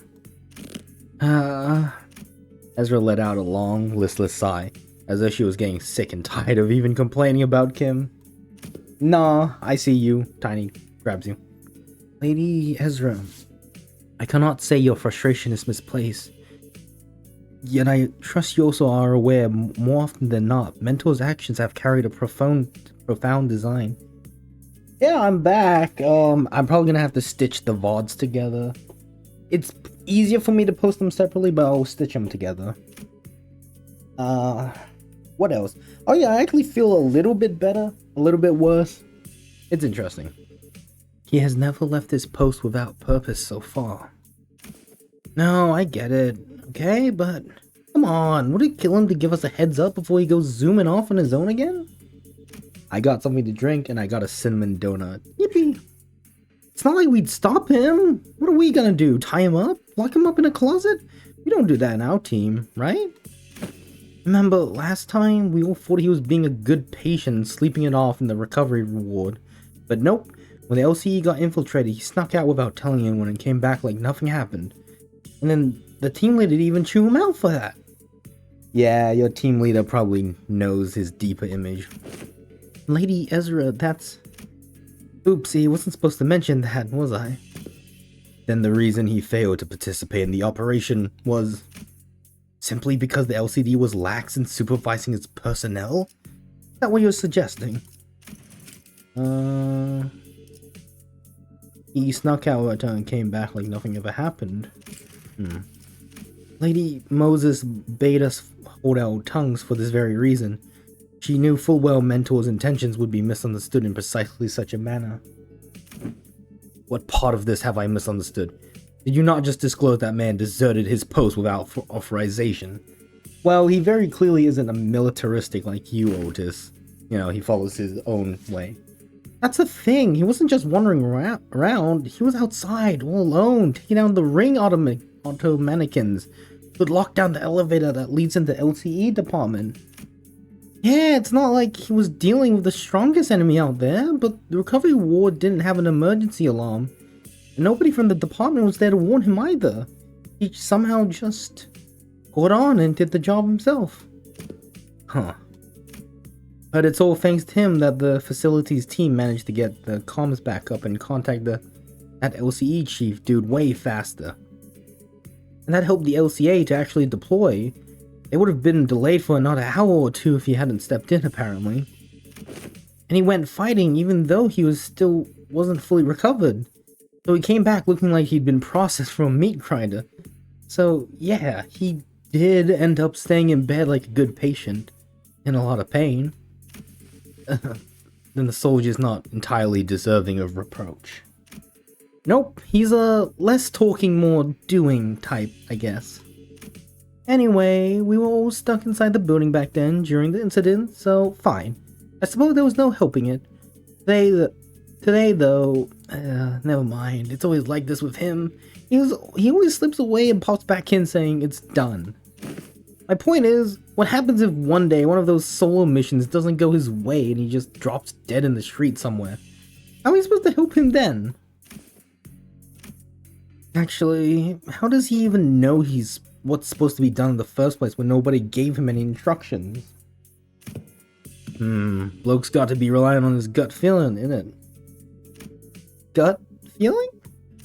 Look, I only saw the bloke for a bit, so I can't say I've got him all figured out. He's an annoying bastard, but he didn't strike me as some clueless sod who doesn't know where he's stepping. Heathcliff scratched at his chin, and kept talking as though he was stating an obvious fact. Today's proof enough. He's not one of us. The clockhead couldn't have reached him from that far and sent him to back us up. And there's no way he just happened to run into us, just when we were about to get into battle, innit? Then... well... could be bloke's got some stupidly sharp head on him and piece things together. Could be that. But I got these moments when I get a flash of that gut feeling, however you want to call it. My boss man, Matthew, said he could hear that kind of shite too. Said I can hear them gears turning, or I think I hear rats scurrying about. You do things you couldn't make heads or tails of. Listen, there was this one time we were expecting a life and death fight. Matthew says he can hear them gears turn, walks into a random pub, starts throwing back drinks like he'd lost his bloody mind.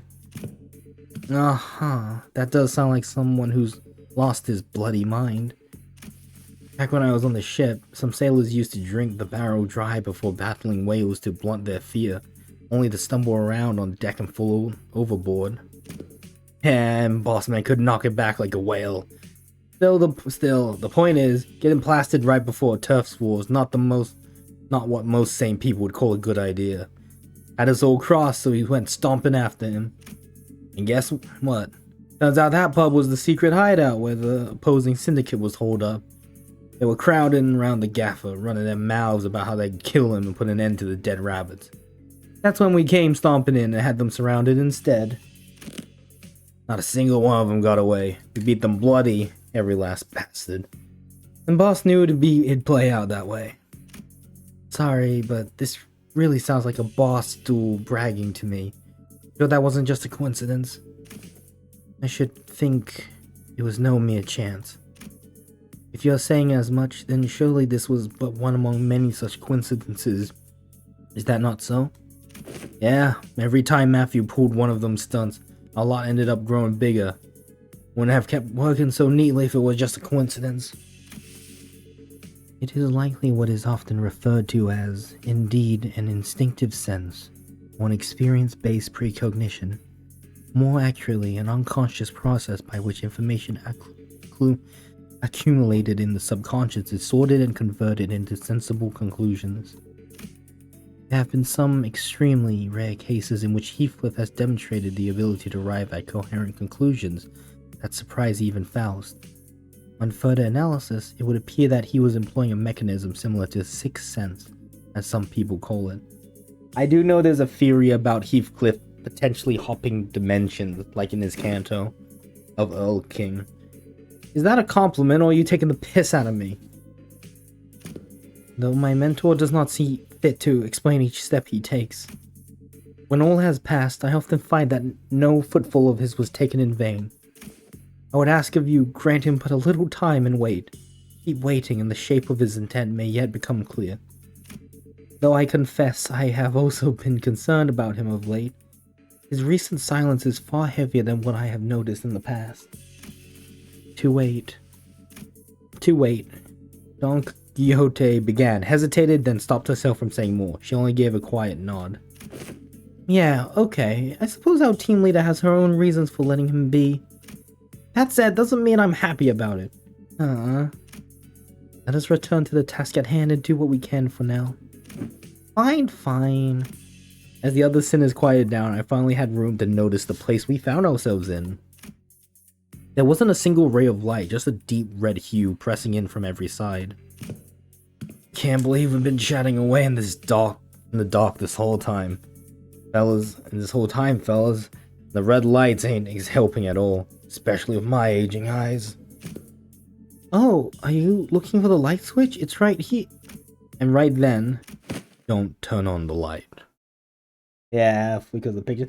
Hello, Vet. You guys came back. You guys are too sweet. You didn't have to. Right? I play Limbus because I like Limbus. Weh. Don't turn on the light. I heard Mersault's clipped warning, his voice coming from a corner I didn't expect to find. But Mersault? Where are you? Ah, there he is, that corner. Is he washing something? I am developing the film roll, manager. Exposure to light might ruin the entire roll. Please exercise caution. Yippee! Yeah, the mirror dungeon mines. Obviously it's Intervallo to Mersault's canter, so we'd get more Mersault, but I'm genuinely surprised at how much he's doing without being told. Unless if someone else told him to do it. So he'd been doing his own thing. That explains why he was quiet all along. Didn't think you know how to print photographs, pal. What's that for anyway? You expressed the wish to have the film developed, manager. I am carrying out that instruction. I see. Photo studio first, and now a dark room. This may be no more than a conjecture. It would not be unreasonable to suppose that the axis of this distortion rests upon a photographer.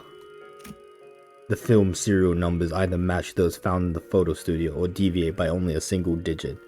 It is certain that this dark room is connected to the studio in some way. The images bear striking resemblance to these photographs. I also believe this building and photo studio share a strong connection.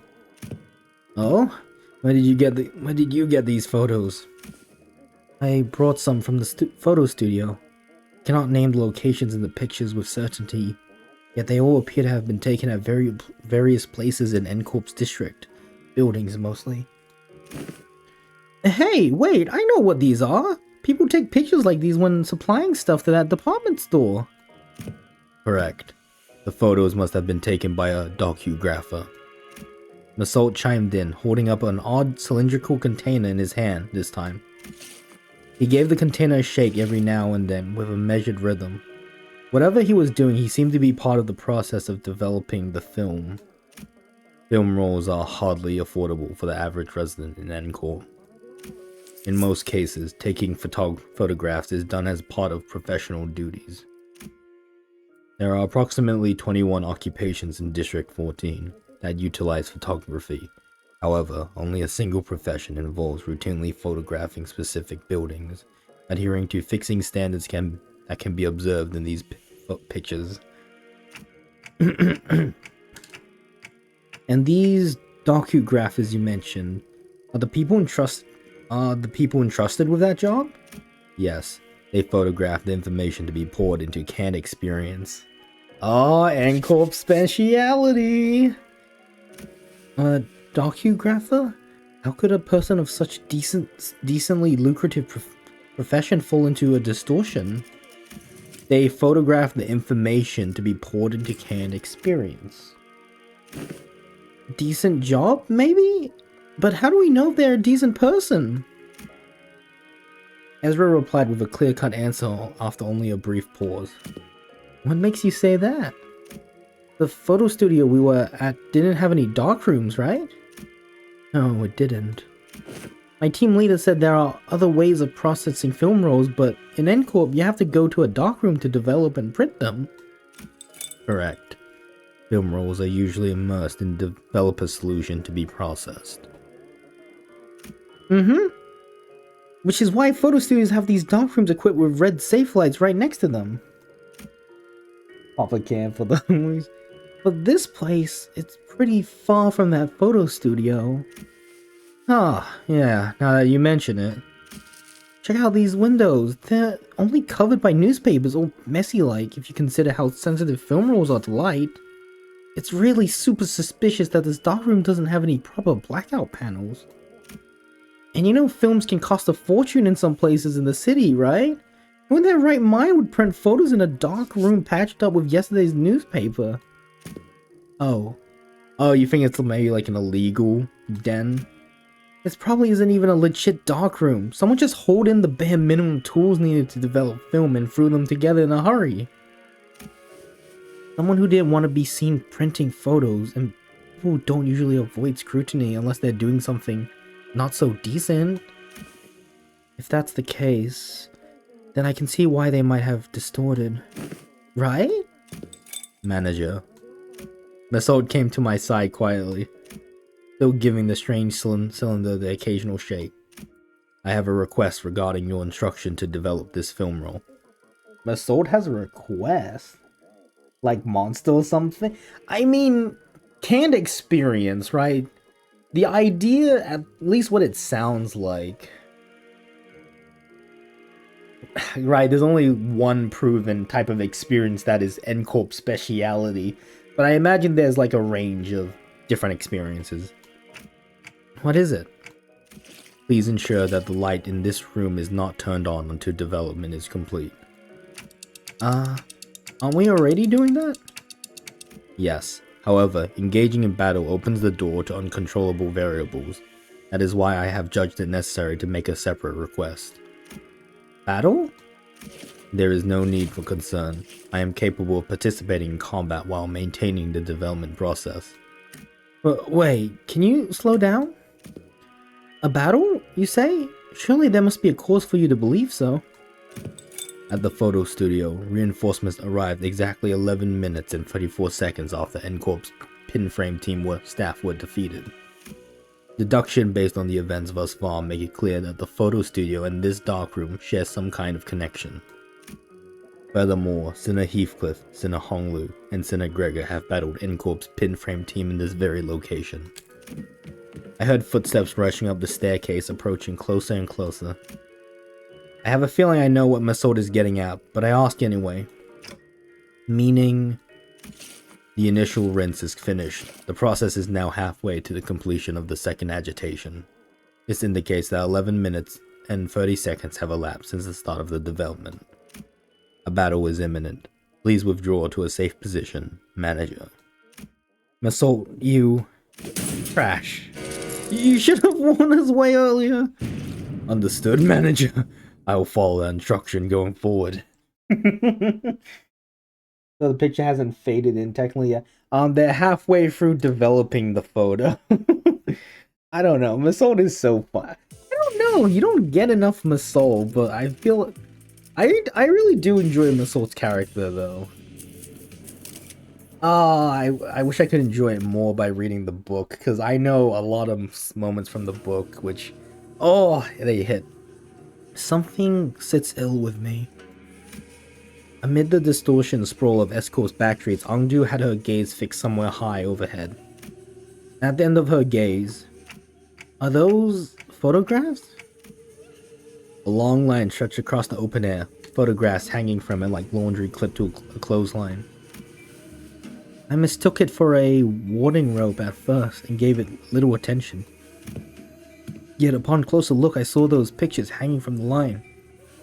Perhaps they had been strung within the dark room and remained thus when the distortion took hold?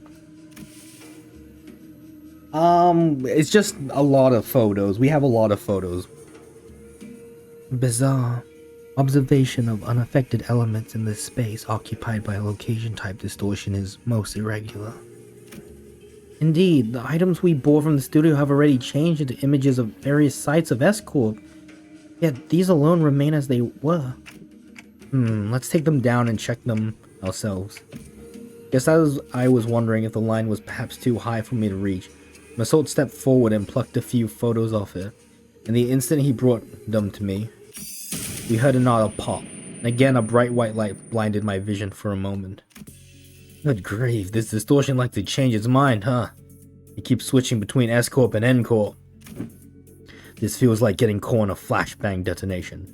My whole body tenses up and then goes slack right after. The other sinners were busy grumbling about the distortion, and it suddenly jumps except for Massault, who stood right in front of me with the photos still held out in his hand. Oh, you didn't drop them? No. He gave his usual short answer, then returned his attention to the cylinder he had been shaking. He took the film out of the container and flicked the liquid off with a clean, controlled motions. Is the process finally done? Wait, we're back here with the lights on now. Is it okay to take the film out? Yes, exposure to light will not damage the film once development is complete, and the image is fixed. There's no cause for concern. That's a relief. I couldn't say I followed all the technical details, but no cause for concern was all I needed to hear. Sighing in relief, I held up the photograph so I could take a proper look. So, see anything odd in there, Manager Bud? There are people in them. The people in the photographs all look different from one another. So... a baker or someone stealing from? Either, a baker or someone who's stealing. Some scientists? Or court people? Flowers? This is the most sus one, like some sort of like lake or river or something, or stream, something shiny, and a person. If I had to pick one similarity between them, though, they all look cold and indifferent. Yeah, that's the city, alright. Ordinary folks you'd see anywhere. These aren't like the photos we picked up at the studio earlier. Are these the kind of photographs they use to make canned experiences? What was that? The scenery around us seemed to ripple just now. I was about to ask Faust if she'd also felt the strange sensation, but it faded away soon enough. Perhaps it's nothing serious. Bruh, the most ominous foreshadowing ever. Maybe it was just a spell of random vertigo. Is it even possible to get dizzy when I've got a clock for a head? No. Massault must have noticed that I was out of sorts for a moment, because he seemed to pause on purpose before answering my question. No? I thought you said docugraphers take these photos to put into canned experiences. Raw ingredients for canned experiences are handled exclusively by the Grand Magazine Sysfy. There is no known method for external parties to access them. I am so interested. I really want to search that up. There's probably a reference to something. Sysfy? What? Oh, I think I've heard of it. An experience, right? They're in high demand in other districts too. Well, the only brand stamped on them is Grand Magazine Sysfy. Same name every time. I remember some of my classmates bragging about trying them whenever exam weeks came around. Never had one myself though. Can't really explain it, but something about them just feels kind of wrong. It's that popular, huh? The unprocessed base content of canned experience, known as experience battler, is supplied to processing factories where docugraphers fine-tune the experience's details. Photographs are primarily used for that purpose. And that's why recording is taboo. They can fine-tune experience. An easy example for understanding would be to consider why docugraphers take pictures of subjects such as buildings. A purchaser may wish to experience living in a luxurious building that they could never afford.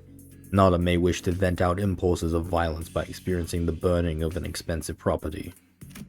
Demand for haute couture canned experience is increasing by day. Haute couture, probably French. Hello, Super.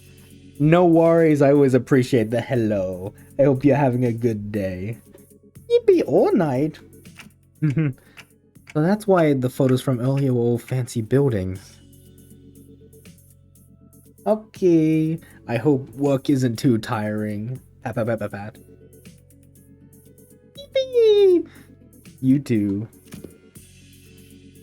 Yes, manager.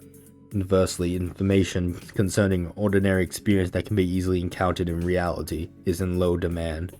Yeah, that makes sense. Of course, like, oh, walking on the street isn't going to be very interesting, but, oh, if you get, like, I don't know, flying for the sky, that'd be more interesting. Then why photograph these residents at all?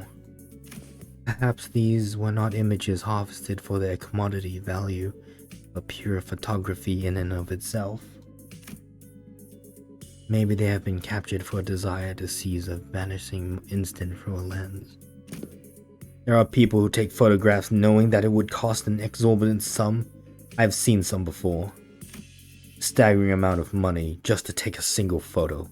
That is, if they could even manage to find a photographer who'd take the risk and help them take the picture. I'm not so crass as to put a price on sentiment and nostalgia, but spending this much money on film rolls, what could have made this investment worth it? I'd say maybe this isn't just a matter of sentiments or memories even. Leafing for the photographs, I quietly express my thoughts. Executive manager?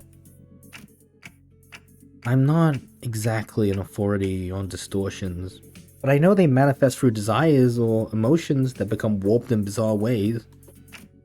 But everything the distortion has shown us so far points back to S-Corp. That is the S-Corp from the past that only Kim and Ong-Do would have seen and remembered. These photos, though, they're completely untouched by the distortion. Doesn't that feel off? There must be a strong fixation at play here, strong enough to slip past even a distortion.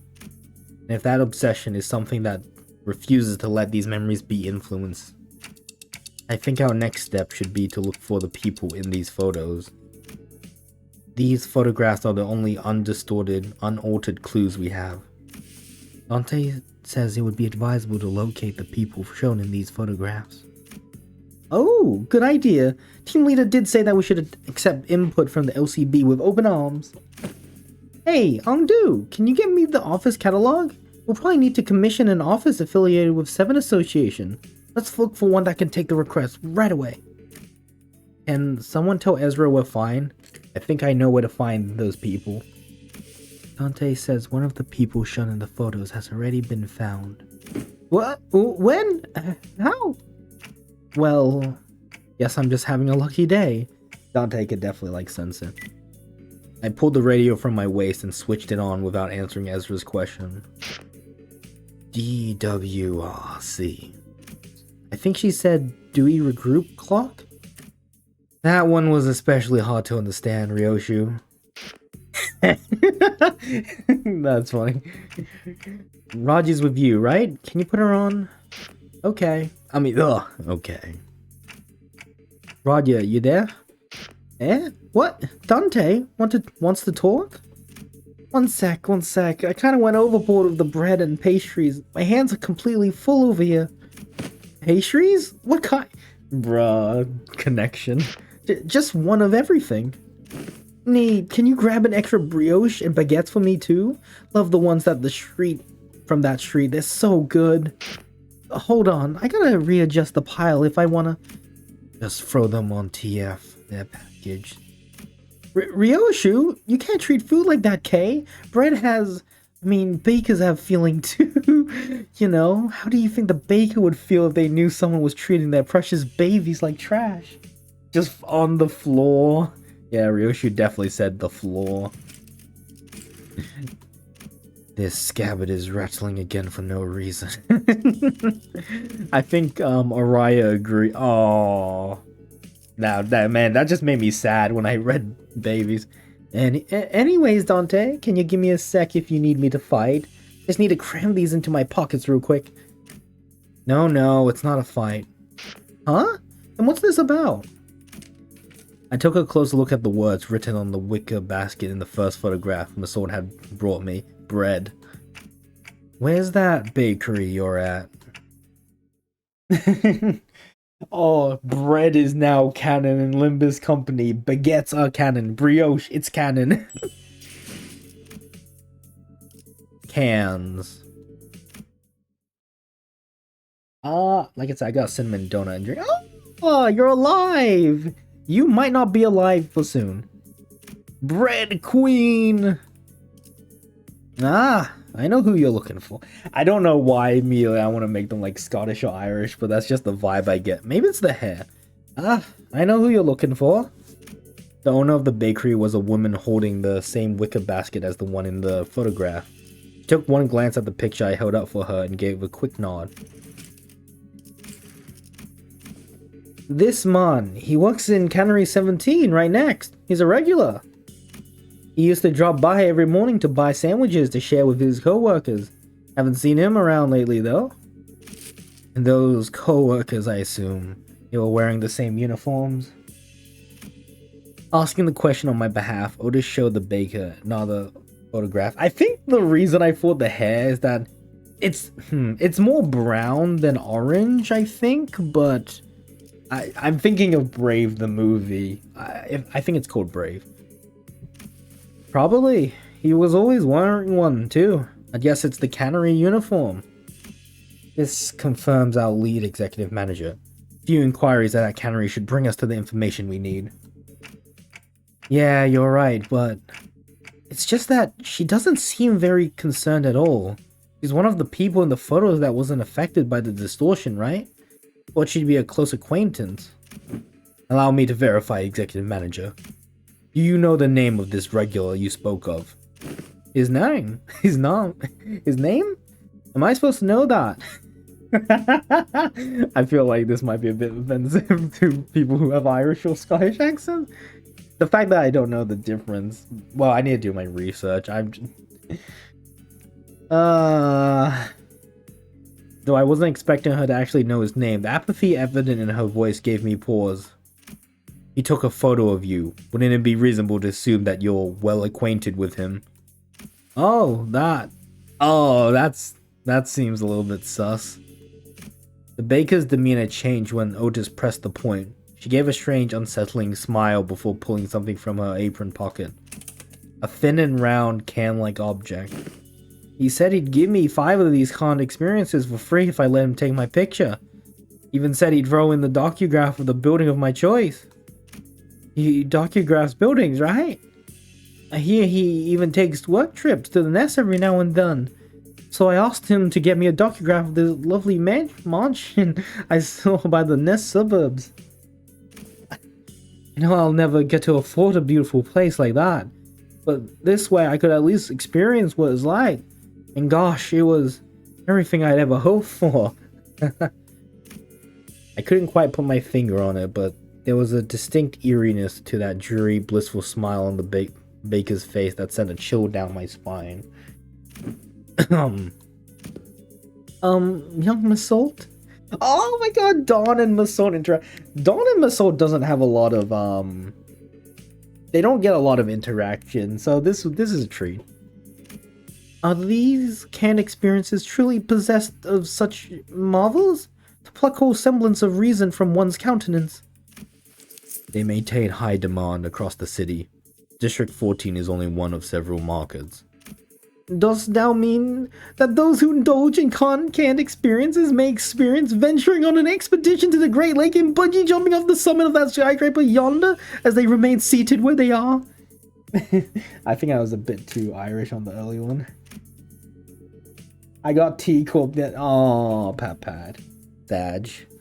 Well, hopefully the shards can go to something worthwhile that can have a loving home. They may, however. Oh, a magic can, allowing one to pursue any dream the heart may conceive. Verily, I confess mine own soul is much tempted. Yeah, a canned experience of fixes. Of course, Dawn would love that. Or just... Oh! It differs from pursuing a dream. Masolt's kinda angry. Masolt angry expression.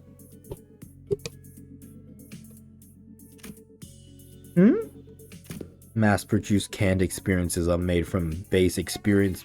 Okay, wait.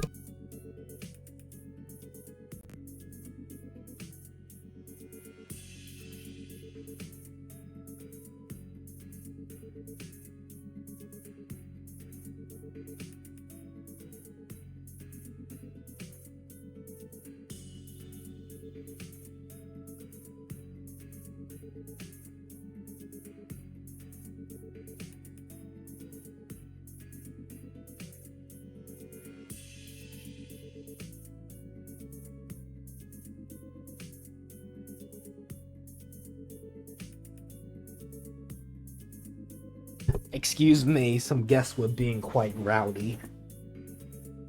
Mass-produced canned experiences are made from base experience matter mixed with various modified information. The resulting end products enables intense stimulation through altered memory. Therefore, it is unlike the dream as expressed by Don Quixote. A piece of memory refined along the numerous processing stages of the cannery's production lines is not equivalent to a genuine experience, meaning the usage of experience in her previous statement must also be amended. Memory is altered for intense simulation? That does sound quite shady. How doth this cast a shade upon the boons granted by the can? Adventures and tales are forsooth inclined towards a little grandeur. Ooh, eyes closed. It is because the memories provided by the canned experiences are extremely vivid. Statistics have shown that the users of cans interpret them as authentic experiences and become dependent on them. Yeah, so basically a legal drug. Or illegal if you're doing the processing legally.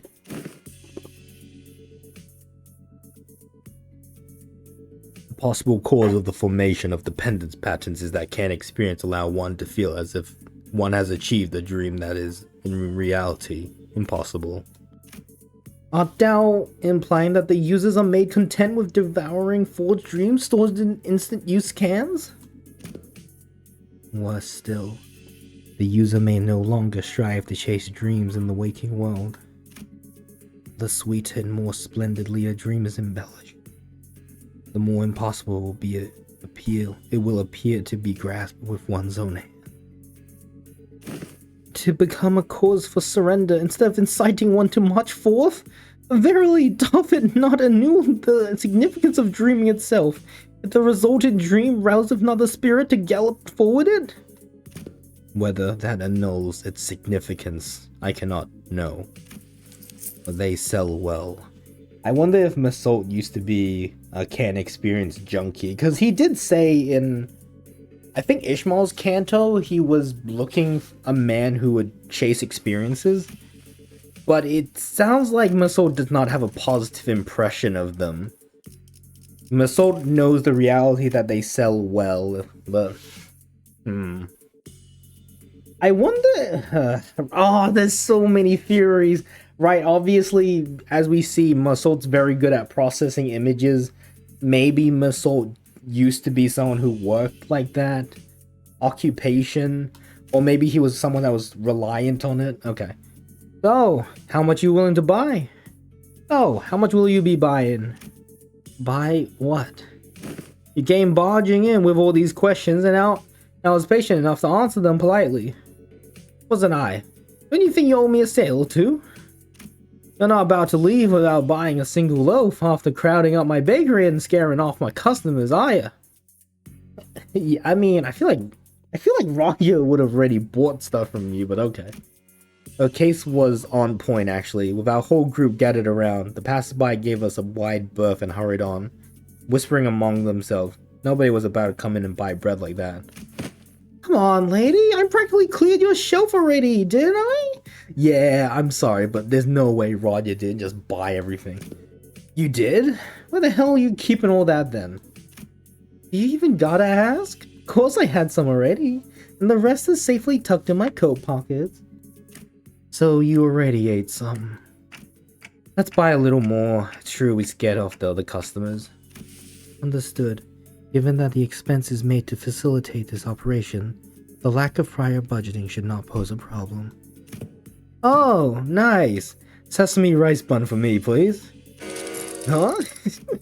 It was Kim. He really did have a knack for making an entrance at the least expected moments.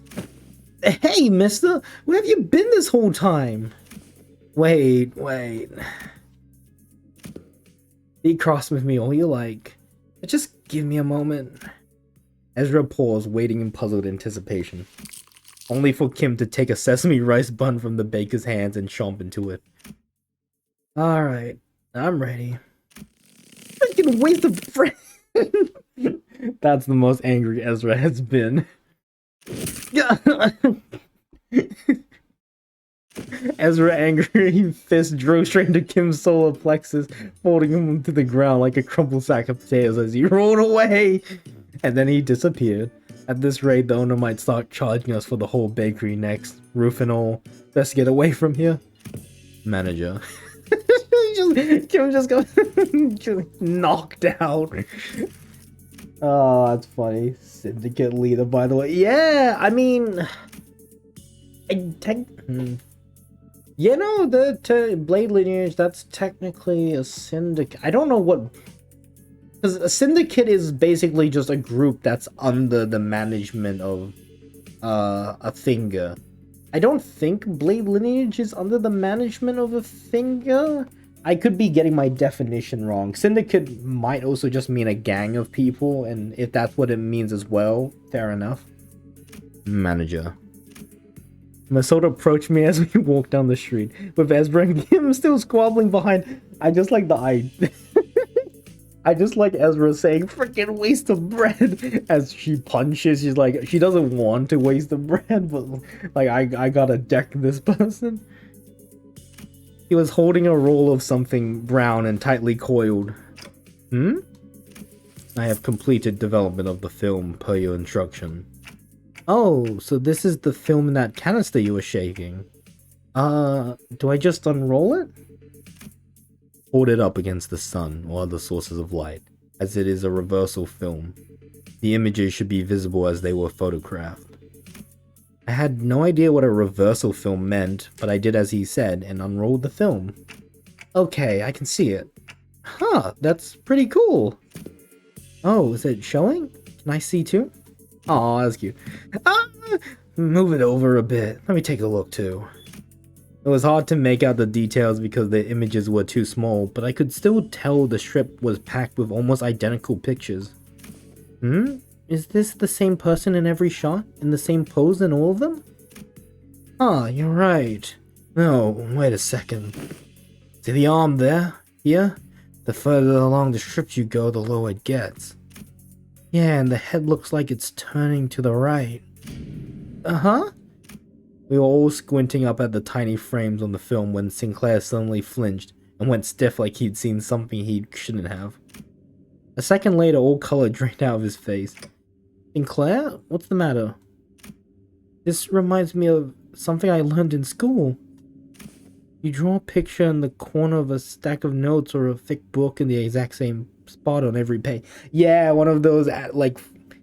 Yeah, you basically like an animation kind of, and then you flick the book. You start with the arms down, then you make one small change on each page, nudge the arms up higher and higher until they're raised all the way up.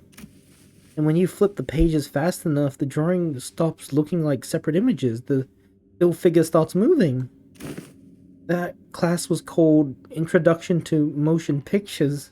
I remember the teacher saying that video footage we watch are all made the same way. Are you saying that this is... It's a continuous sequence of still images? The arrangement of the frame suggests that this film strip is highly likely to constitute footage, a violation of NCORP's taboo. Oh boy. Vespa, you're not a... Vespa, please! Please, Vespa, no! Sad we don't see Vespa or Moses, but having them would probably be too strong. Taboo. Ah boy. Oh, everyone except Dawn is leveled. Let me level Dawn real quick. I can't believe Dawn was not leveled.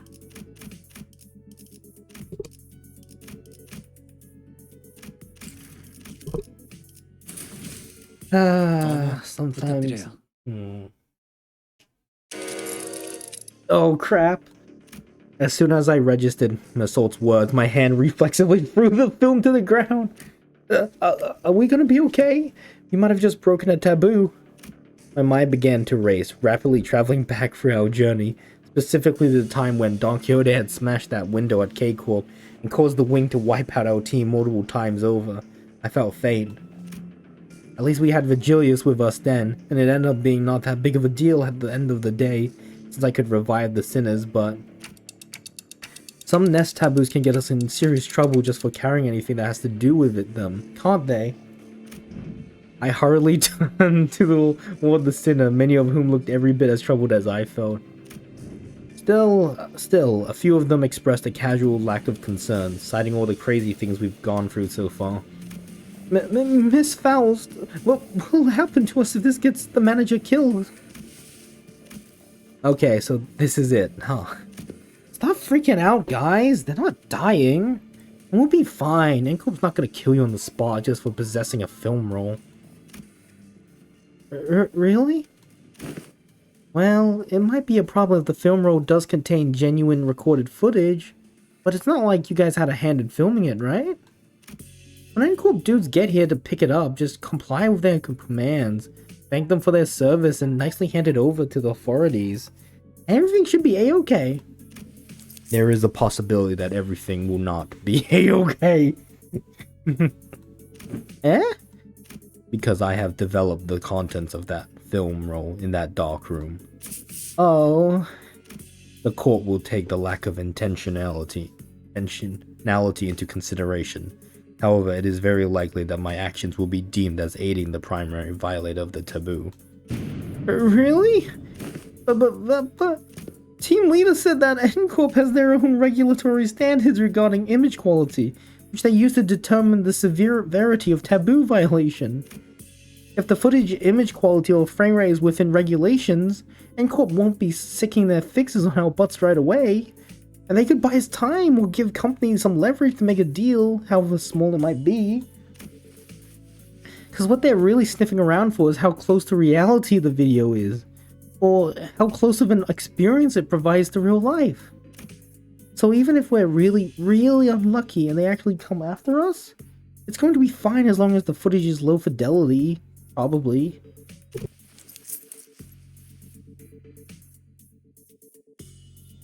Pardon me? So what exactly does frame rate within regulations entail? Also, Massault expression, call out.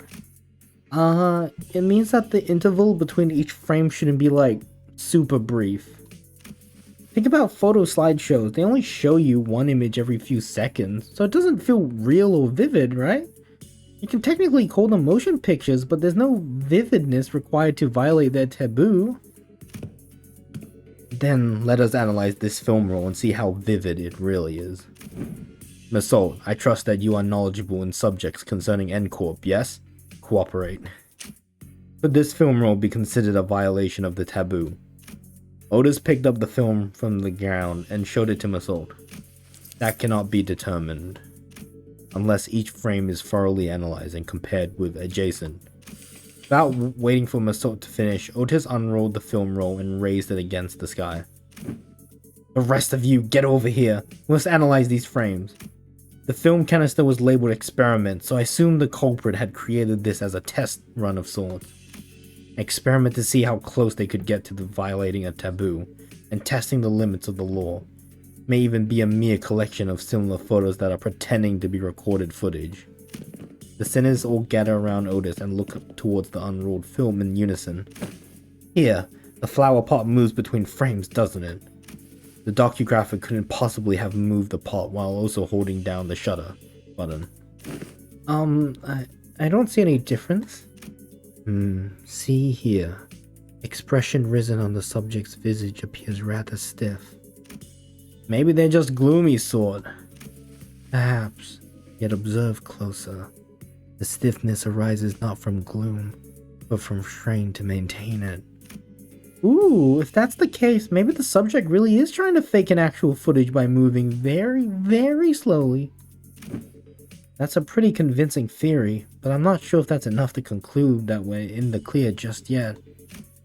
That's when bamboo-hatted Kim, who had been sprawled on the ground ever since Ezra punched him, stepped into the conversation. Let's see. Look at the shadow cast on the windowsill. See how it noticeably shifts between each frame. Whoever made this knows their craft for sure. I can't imagine a Backstreet dweller would have any way to mess with the sun's trajectory. Then the likely scenario must be that the creator of this film roll deliberately made its subject move very slowly from frame to frame, creating a series of disconnected photos that, when played sequentially, would look like footage that violates the taboo. In which case, this film roll does not violate the Nest taboo, correct? That is highly probable. So he says, executive manager. We should be in the clear for now, at least in regards to aiding the violation of a wing's taboo. Phew. But if he was willing to go through this much trouble just to test Encorp's patience, it's hard to believe that he'd have stopped here. Based on all available evidence, executive manager, it seems reasonable to conclude that the inflection point of this case is a taboo violator on the run. But what motive would they have to do that? Sure, working for a wing subsidiary has nothing on being an actual wing employee, but still pretty up there when it comes to careers available in the back streets. Work for a subsidiary long enough and you might even get transferred to a factory job in a Nest. That gives you a pretty okay chance at a better life, so... maybe he was just tired of living that kind of life. Everyone has one of those days, don't they? Sudden feeling that you could be doing more than live the rest of your life in 9-to-5 hell. The drive to do something that takes you away from the pressure of trying to make a life. Something about what Ishmael said must have tickled bamboo-hatted Kim, because he suddenly whipped around toward her and shook his head. Maybe. But how many of those people do you think are capable of throwing away everything they've built on a whim? From what I've seen, maybe our culprit just likes to play with fire. Play with fire? Yeah, must have started by doing something that technically doesn't count as a taboo, and inched on and on until he was brushed thrillingly close to one. One thrilling shot through this camera and another with the next. Until eventually he ended up recording actual footage. Cool. Then that leaves the question of what the heck was he trying to do with it? Might have been trying to screen it using a projector for all of this part of the back streets to see. What? But wouldn't that make everyone here, even those who unwittingly came across the projection? Right on. It'd have made these folks violators of the taboo. But why would anyone... So, would you care to explain how you know that, Mr. Breadbrain? I asked around on the opposite street, and apparently some guy's been going around asking the workshops if they could make him a projector. Seems like most of them turned him down, but they also said that he stopped showing up after a certain point. Better guess that he got his hands on a projector somehow. Alas, is it not a taboo of Encorp to view recorded videos? Pray tell, why would any insane mind... Well, it ain't taboo if you only made a projector, in it. Backstreet's blokes are down for anything as long as there's coin. Huh, so how do we track this guy down? Multiple individuals in the same garb as the Pinframe team have just been identified in the vicinity. They are all carrying the same briefcase. Oh, well, isn't that convenient? Maybe we can play this like a festival or convention and just tail people who look like they're involved with what we're looking for, so they'll lead us to wherever we need to go. Indeed. At architecture conventions, there would be those in formal plaid shirts and suspenders milling about. I could always trust them to lead me to the convention venue. It was common for those plaid shirt fellas to look like they're scanning the area. Did they also go around checking people against photographs? Collect the. Please advise for. They also radio each other, glaring at people like they're glaring at. Huh? Perhaps you could answer that series of queries yourself. Nope, this crowd sure don't look like they're gonna let us follow them. Let me see if I can take a couple bites of my donut while we play this. Yippee! It's kind of a shit. I don't know. I really do like. Oh Jesus! That's a lot of skill freeze. Okay, this is gonna be a bit rough. Nah, that doesn't. I was really hoping the resonance might help, but it doesn't seem like it. Maybe that. Neutral. Favored. Just a little bit more damage on them. Nah, you're tiny.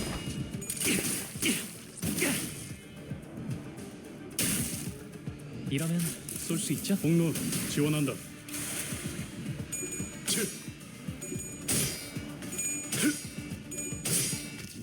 God, the cinnamon donut is a bit messy, but it's really good.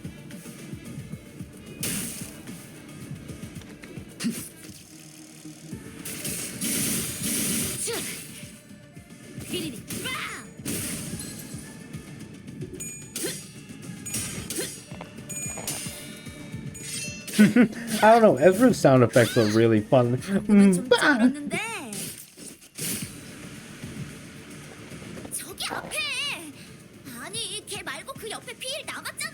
Oh boy. Identical rank to the skill photograph? What does it rank mean? I don't know what rank means. When using a skill of identical rank. Oh, acupuncture. I see. And this one is 군수는 for Masord it's acupuncture. For you it's target 그럴 marked. 땐 크게 심호흡을 하면 도움이 된답니다. So this would be -5. Jesus Christ. That kind of sucks. That does suck a lot.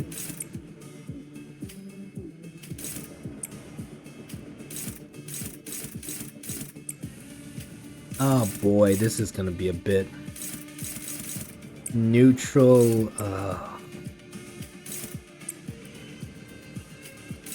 Yeah, let's go with that. God damn it, Heathcliff. Stop. I don't want you to use your bullets. Yeah, Ezra's so fun.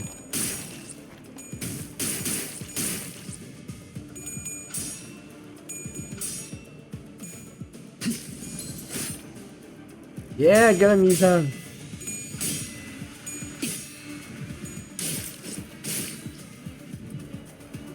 Oh, god damn it. Oh, it's unbreakable coin. Oh, bad.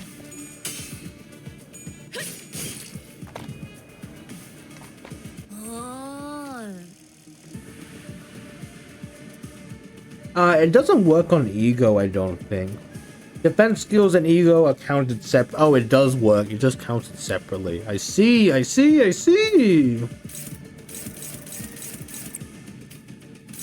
And it does run out after a while, so that's good. Let's do this. It's kind of a waste of a...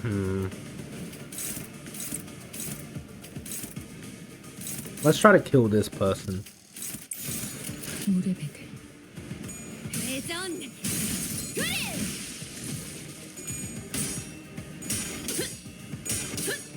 Oh my god, Dawn, that's a W. Oh my god, Dawn, you did so good. Oh, wow, he did not do good.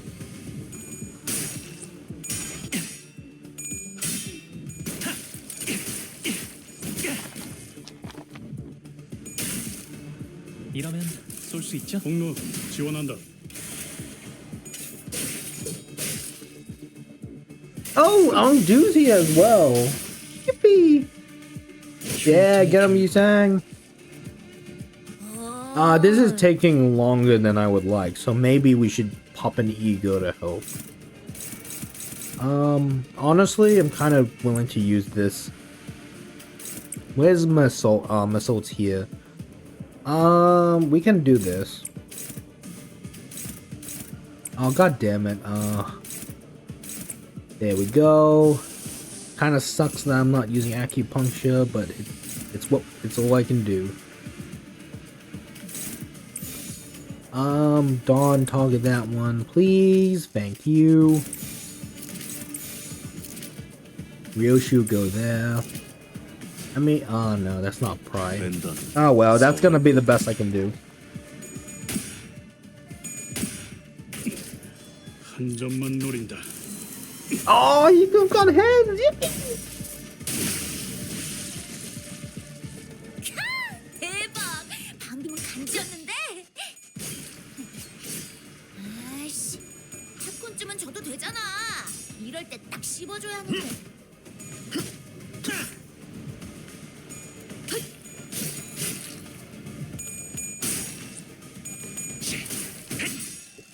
I also got like a giant, I don't want to call it a bottle, but it's like a 1.5 liter Lipton mango tea bottle. I also have some water on the side, but hey. Yeah, drink up my soul. Stab, stab, stab. Aw, tails.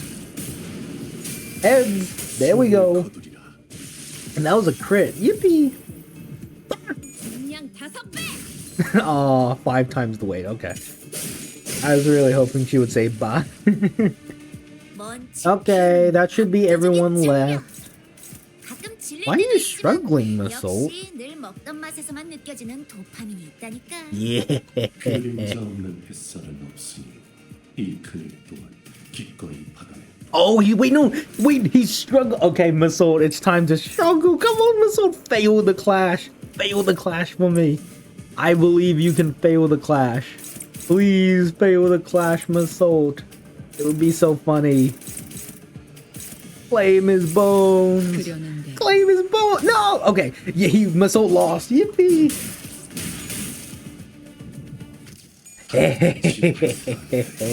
Claim their bones.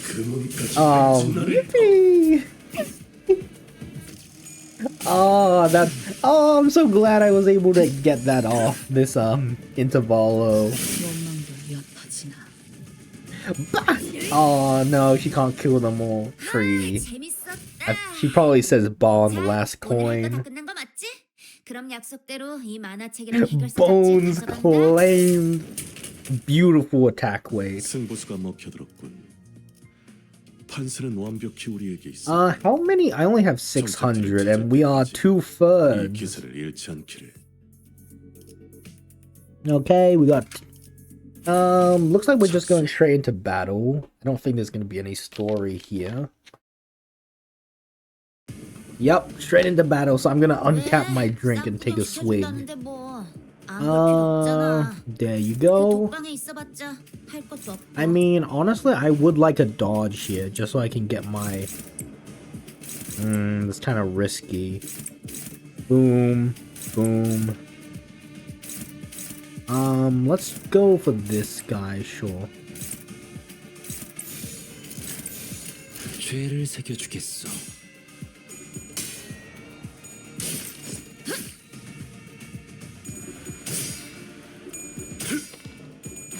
Yippee! I also saw a bunch of skill 1s from the enemy, so yeah, this is a great time. Man, I want that ego so I can do an MDE run with Kim's Soul. I'm sure people have already... Oh my god, I've seen a couple like guides and walkthroughs and like sheets explaining runs. God, people are insane, man. Cause like there are people who do like uptie 1 level 1 and uptie 1 identity solo runs. I'm just like, how? It doesn't compute in my brain. Like I still kind of struggle with like my 아니, 걔 teams. 말고 그 옆에 피해가 Well, 나갔잖아. relatively, 앉아서 that is. 뭐해? Can you stag anyone, Heathcliff? Then I'd rather you not waste your bullets. Boom, who could... I guess Yi sang. Oh, that's so scary.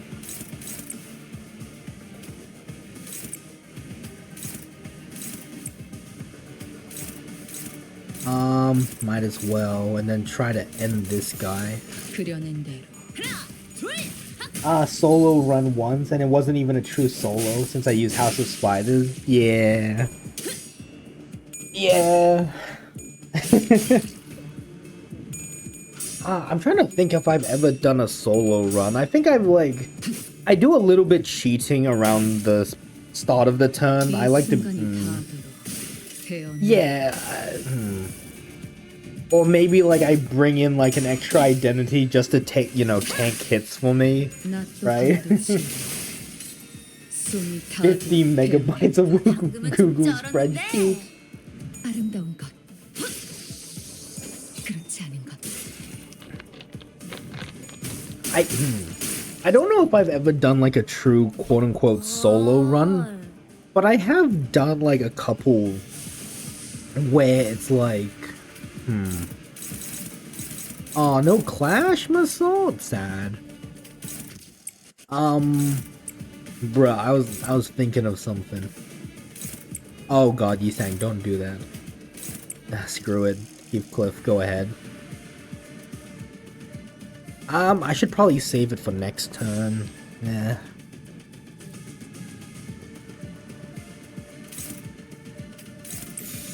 Right, what I was gonna say, I sometimes did like, if I need to clear a stage, maybe just have one sinner and then just ego spam. Hello, I got the ego but no Bladely. No, sad. Oh no, I don't have my friend code on. Okay, I can get my friend code real quick. I do have Masold with his ego in support, but if you also have a friend, the Pro Thieves, that also works. Give me a second. Look. 팝콘쯤은 줘도 되잖아. 이럴 때 딱 씹어줘야 하는데. 한 점만 노린다. Like I said, use supports, man. Like, supports are your greatest friends during these like intervallos, where, especially when you get the bonus. I ended up rolling Fire Fist Gregor. Aww, that's sad. Fire Fist Gregor is still a pretty competent identity, but yeah, it's not what you were looking for. Heathcliff fell bullet. You know what? Sure, we can do a little bit of fell bullet shenanigans. Let's get a little bit more ego in there, and we can just have a fun time. Hopefully that stack is. Oh, it's hitting Ezra. No, Ezra can tank. Ezra can tank. Baby girl can tank. Thank you so much, Morbid Hay Bale. That is my friend code. I made sure to put Masold. He's got his base ego, he's got regret, he's got the new ego, and I think I put Yearning Miracala as his last ego slot, if I remember correctly. Ah, yippee! Oh my god, so much ego! Bah, bah. 퍼져나간 탄환이 어디에서든 이 머리통을 화려하게 터뜨릴 테니. Oh god, like I said, I'll try to my best to stitch the VODs together, but it does take quite a lot of space on my PC, I'll be honest. Yeah, Masold! Slice him up! God, it's... I kind of want to crowd Masold because the laugh is so good. Ow. Ah!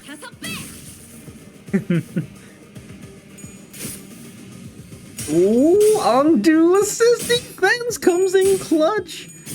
She I think she actually wanted to lose the clash so she could claim their bones, funnily enough.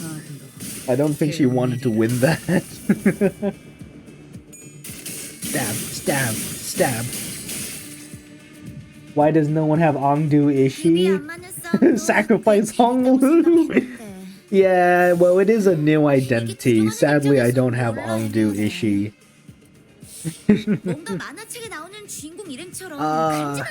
Yeah, because Project Moon is just too goated. Like I said, if you can wait the time, Project Moon will reward you handsomely. Honestly, that person staggers. But Ongdu wants to lose though, which is funny. Let's do that. That should kill. Let's put a little bit extra damage on that man. Why does no one have Ongdu Ishi? Yeah. Unless if you have like a close friend that you know is pulling very hard. Yeah, you're gonna have to wait the week. But like I said, that's kind of like one of the best features in PM, in my opinion. Like, I know it used to be that you didn't have to wait. Did you have to wait? I'm pretty sure in the past you might not have had to wait, but I'm trying to remember. Ah, my memory! My memory! Like I said, I do think what we have is pretty good. Yippee! Congratulations on beating Refraction Railway. Yippee! Oh, that gave me so much pain. I hope it wasn't too painful for you. Getting all those juicy, yummy rewards.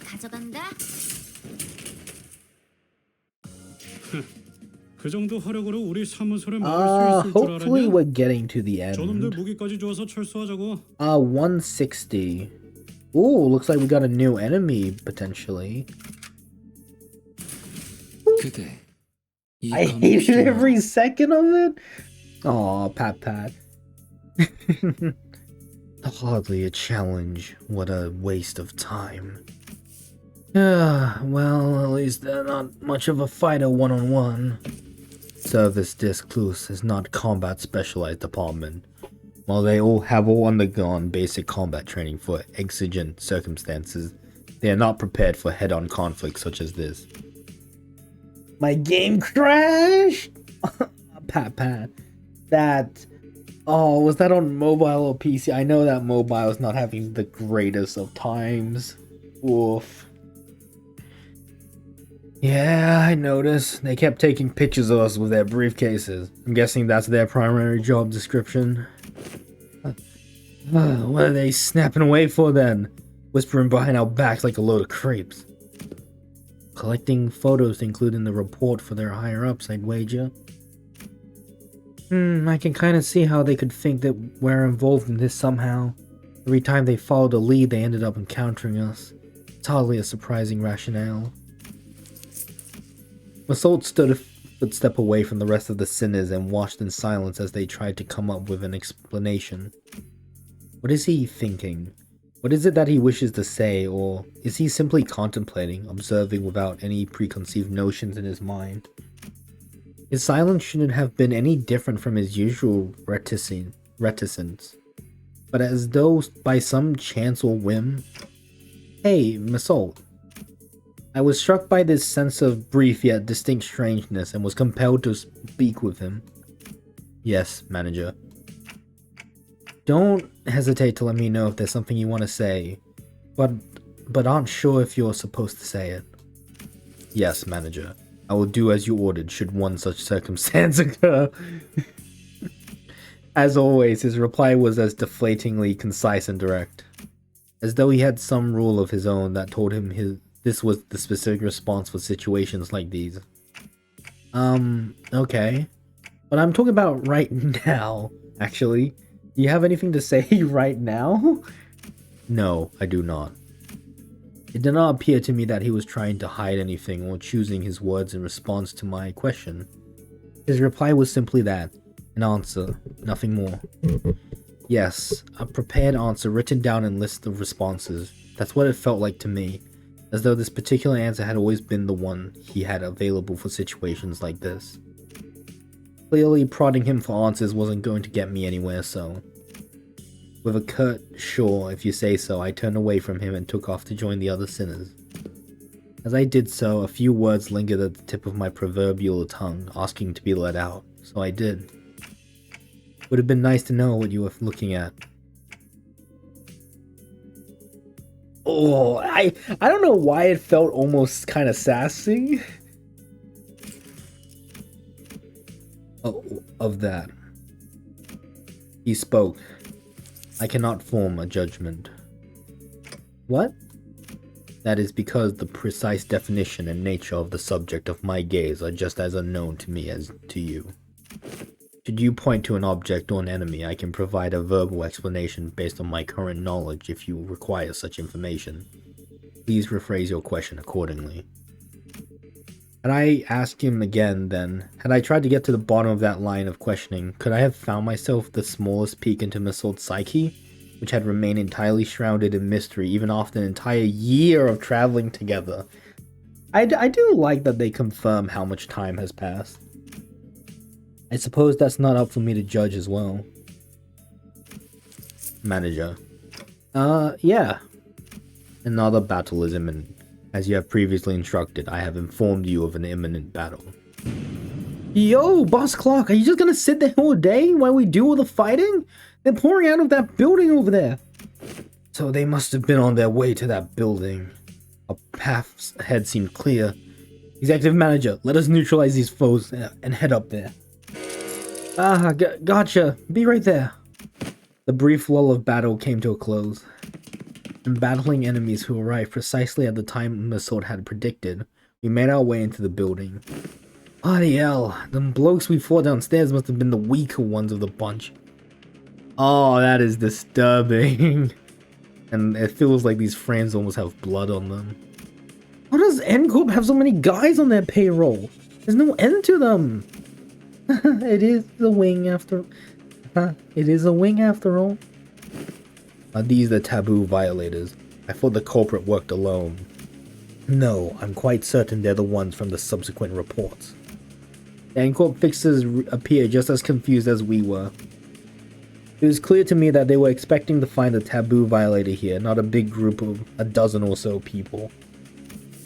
What were they thinking, sending fodder like us to deal with an organized taboo violation? They should have sent taboo hunters here instead. Do you think they told us to consume canned experience containing mass melee combat? They must have thought our current manpower would suffice to deal with this. I don't know about that. Wait, wasn't there an extra report? One of them's a... All of a sudden, with a click, the room began to buzz with the metallic whirl of some kind of machinery, a projector? And immediately I could tell what it was. Distortion. Standing in the middle of the shabby room was a device I wasn't sure if I had seen before. Its exterior was plastered with strange shapes that looked similar to what we saw on the Shunokins' faces in our earlier battles, making it difficult to grasp its full shape. The round object affixed to it began to rotate slowly with the dull, worn-out groan of a thing past its prime. Men! Shield your eyes! The moment it began to emit a faint ray of light, Otis thundered in a commanding voice. Gah! I quickly turned away as well, making sure not to catch even a glimpse of it. The device could be playing a recorded video, Executive Manager. Even a brief look at it could constitute a taboo violation. Shit! I saw that. I'm so finished. Just as panic began creeping in to the voices of several unlucky individuals. Oh man. Folks, this is starting to get a little embarrassing. A sleepy voice breaks through the darkness past my metaphorical speaking shut eyes. Mental? Eyes open, Ongdu. What's wrong with everyone?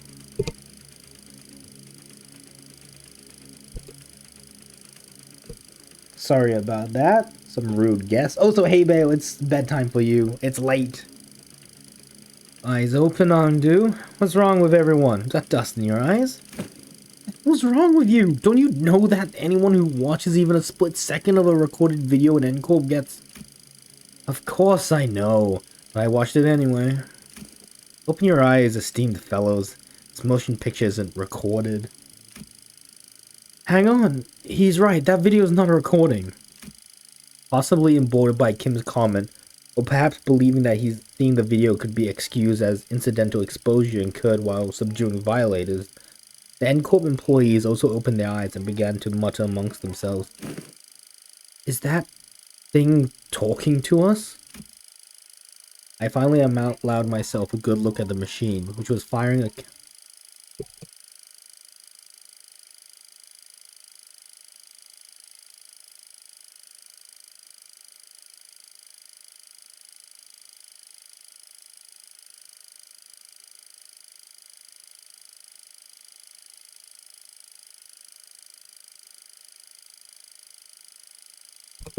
some people are so rude.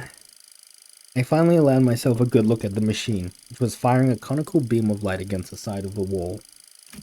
And this was its message, delivered via white words on a black background. So you've tracked me down this far. After what I went through to take refuge in here, I still ended up finding this place. All of you blindly consuming fake experience after fake experience without even a care about the real thing. Case number TC3224. You are under suspicion of a Category 3 violation. Oh, that's a chair. Reveal yourself now and forfeit your illegal recordings. Should you comply, we will... Now, what is foolery but witless buffoonery in the absence of fools? The hollowed vessel, bereft of all but lingering delusions, grants not even a bruit of echo to the dogged exasperation of tools. What's this fella on about? You mean to obstruct our official duties? We won't hesitate to use force. Clang. Without even so much as turning around, Bamboo-Headed Kim raised his sword and parried away the Ncorp's employee's nail-shaped weapon. I'm only speaking as my whim guides me, my dear fellows. No need to get so huffy. I only aim to say that this abomination has no consciousness. For what I went through to take refuge in here, I still ended up finding this place. All of you blindly consuming fake experience after fake experience without even care about the real thing. It's repeating the same sentence over and over. Now that does make me wonder. Was I just as far gone when I distorted? Past all words and reason? I mean, if anyone has an answer to that question, it'd be you folks, right? Kim said nothing more. He turned a piercing look on us, all the while effortlessly swatting away the Ncorp employees' attacks, as though he was goading us into telling him the truth. Well, don't suppose there's any point in asking. No different from this abomination. Just as it wields that contraption, I must have wielded the only thing I have really known. The blade. Transforming into a mindless fiend consumed by a mere tool. Leaving through both friend and foe unrestrained. Hey, Junior, are you still on about that? I tried to avert my eyes, I truly did. But such disregard is easier said than done. What can I, when that distorted being has no qualms showing me the... Doesn't he know how rude the unsolicited reflecting of the fathoms of one heart is? That's got to be illegal or something. Illegal, I say. Turning a customer into a thug on a projection racket run. A mere ant before a car in motion to a swerving driver. Conjuring dead followers before the eyes of their mentor. Simply unconscionable. Rude as hell, or as some might say. My poor heart almost burst out of my chest, courtesy of you.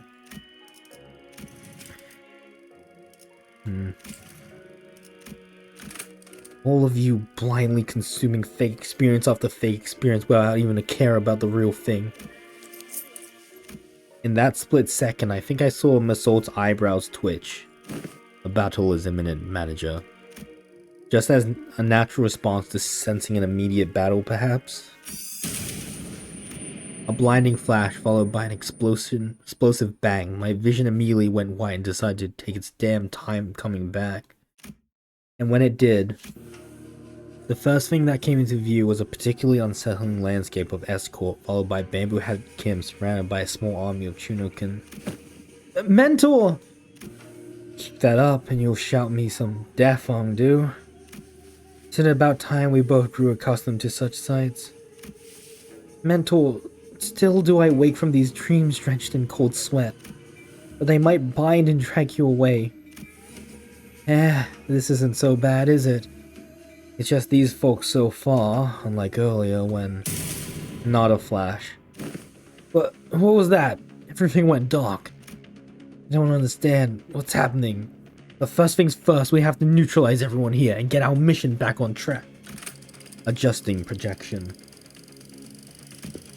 Use some AI slaw. I'll answer that after we get through this.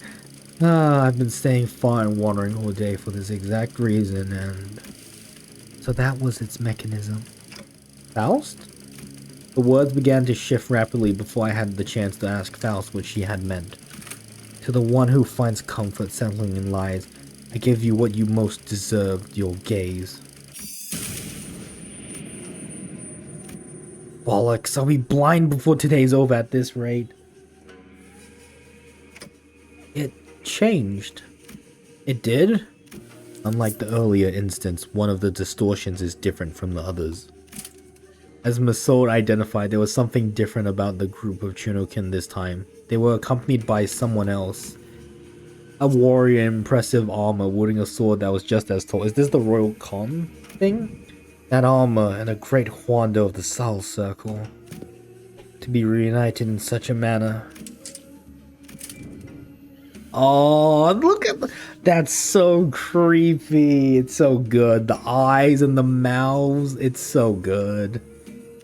The warrior drew a bow that hung from the waist guard and knocked an arrow.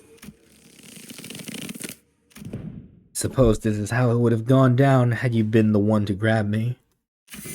Military Commissioner Im Gyeong-yup. How do you fare, friend? At the signals, arrows loosing. Seize their accused. The warrior loosened the knocked arrow, which soared into the sky with a piercing whistle. And with that air-splitting sound as their cue, the Chunokin began to swarm us. About the AI slop. Funnily enough, this... I think you already know that the city doesn't like robots, right? They definitely don't like AI. Oh boy, this guy does have aura. Escort, Court Circle, Sal. Poise, Bleed. Simple enough. Bear Splitter. Ox Splitter, Bear Splitter. On use, oh my god, 6+ poise! Deal -80, does not hit critically, damage dealt by this cannot stagger. Oh, but like, you're still gonna inflict bleed. Unaffected by... Unaffected? Wait, unaffected by swordplay of the homeland, Sal. Min-max stacks, on skill use, convert all coins! At minimum or maximum, so you have to be at 1 or 9. Skill-based power and coin power shift based on... Oh... What, -6 coin... Excuse me? I mean, like, the whole it's an experience we consume mindlessly instead of experiencing. Yeah, I see. Oh, what? Excuse me? Okay. Okay, wait. All of these are like 1 coin. So, -6, but +4. Oh, I see. +4. -2. +8, -3. So this is like +1. Wait, no, this is -2 power. -1. No minus. In fact, well, I guess technically -2, then -5. Wait, no, not -5, No, this would be +2, and this would be +5. Lose free swordplay of the homeland Sal. On hit on that use assist defense, gain swordplay. On hit as an unopposed attack, on hit against the target. Upon entering, gain free memory transition. Lose at 1 stack, retreat. You retreat and transition into a different location.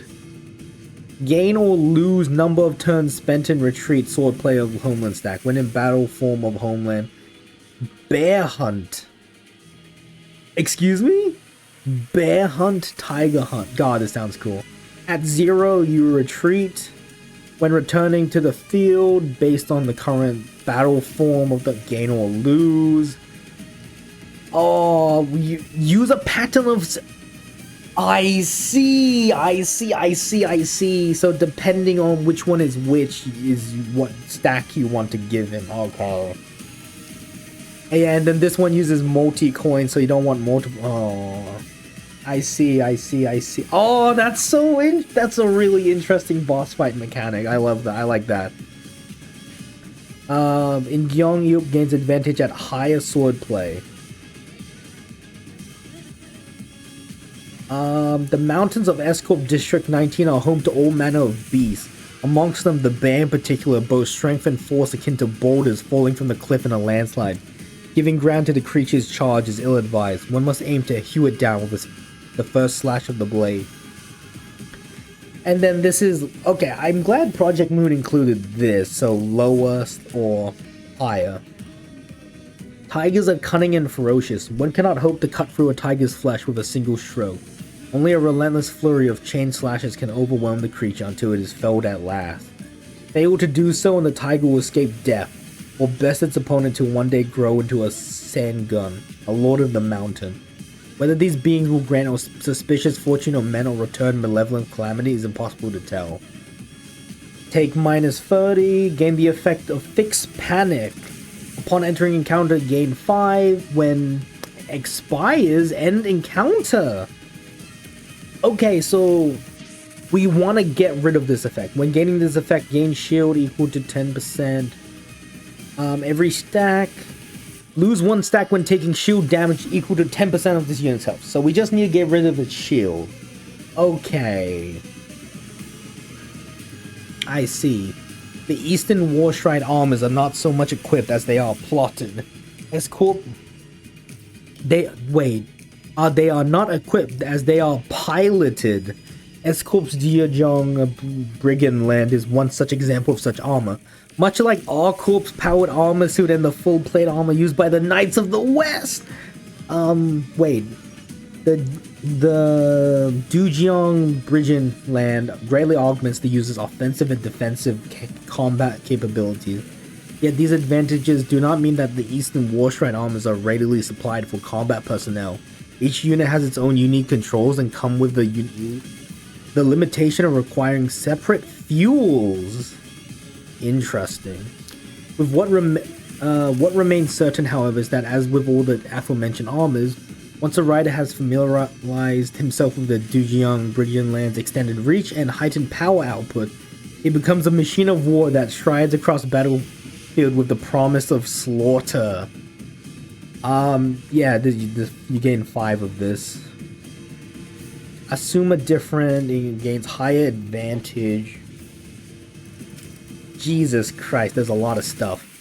If this unit has shield, gain 5 points. Okay, man.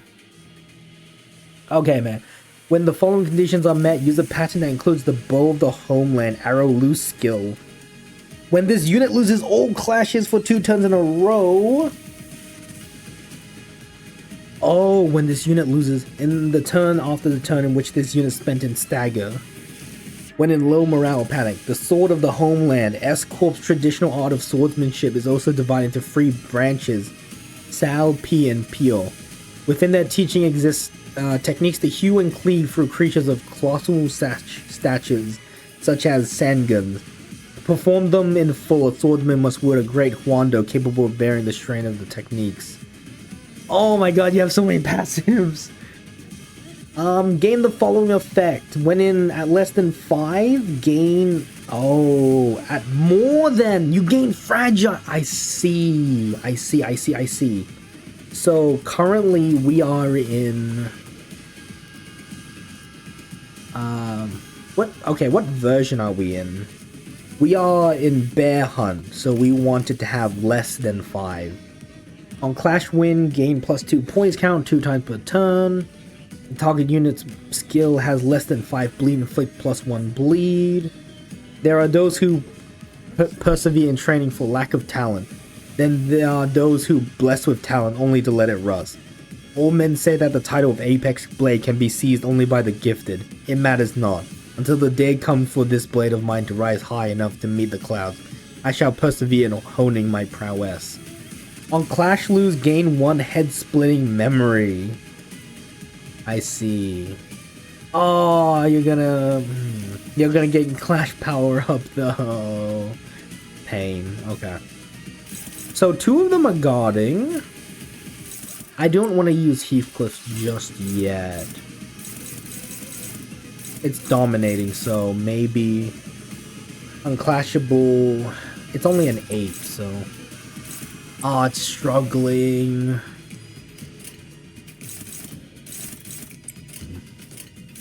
God, Faust is not doing so hot, I'll be honest.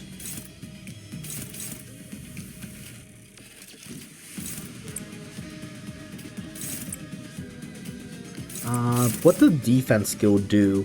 Unaffected by swordplay of the homeland. Struggling. I just got a bowl, honestly. Oh, Yi Sang. Ezra, why are you targeting that? I guess I could use like the assist defense. I could. No. Okay, we'll do with this. It's not great, I'll admit, but. Faust. Oh, that's more damage than I would like.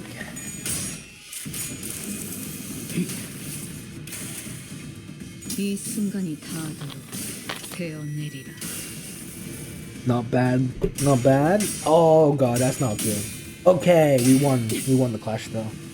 Bah, bah, bah. There we go, on to. Ah. Good shit, my salt. Oh, darn! Oh my goodness. We'll just say that's for sanity. Surely. Oh my god, Honglu, nice. So, because we're in bear form, we want him to have lower.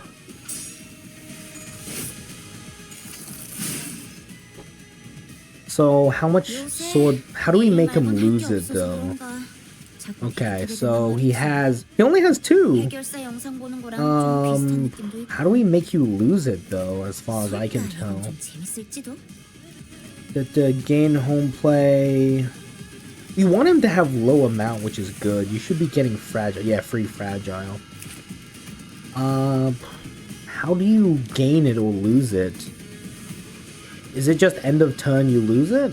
No. Maybe it's his skills.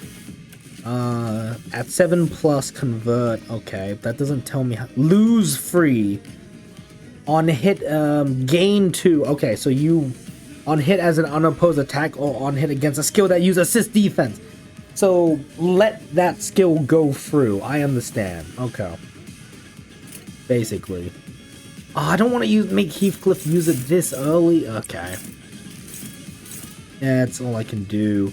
Clash start gain free on hit as an unopposed or on hit against the target that used.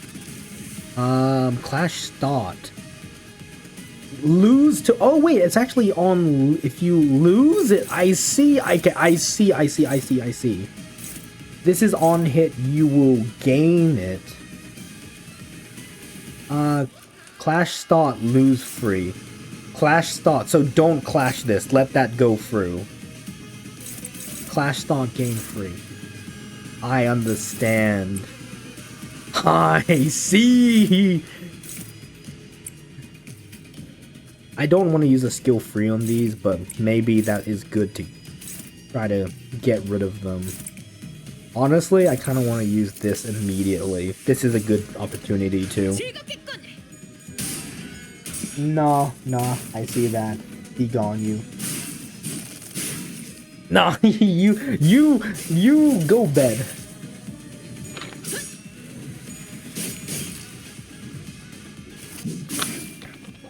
Yeah, no, this fight's cool. I really like it. There's not really too much to say. I like the fight. I understand it mechanically. I think I'm gonna have a good time. We also have Ezra and Ong Do to help us. Like, you could, like, it's so good.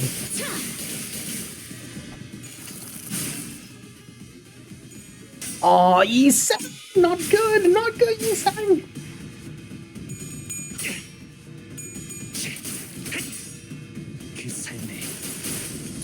Nice! Come on, Heathcliff. Oh, no heads. It's alright. Okay, Fouls carry! 이럴 때 딱 씹어줘야 하는데. Come on. Come on! Yeah, boys. Drink.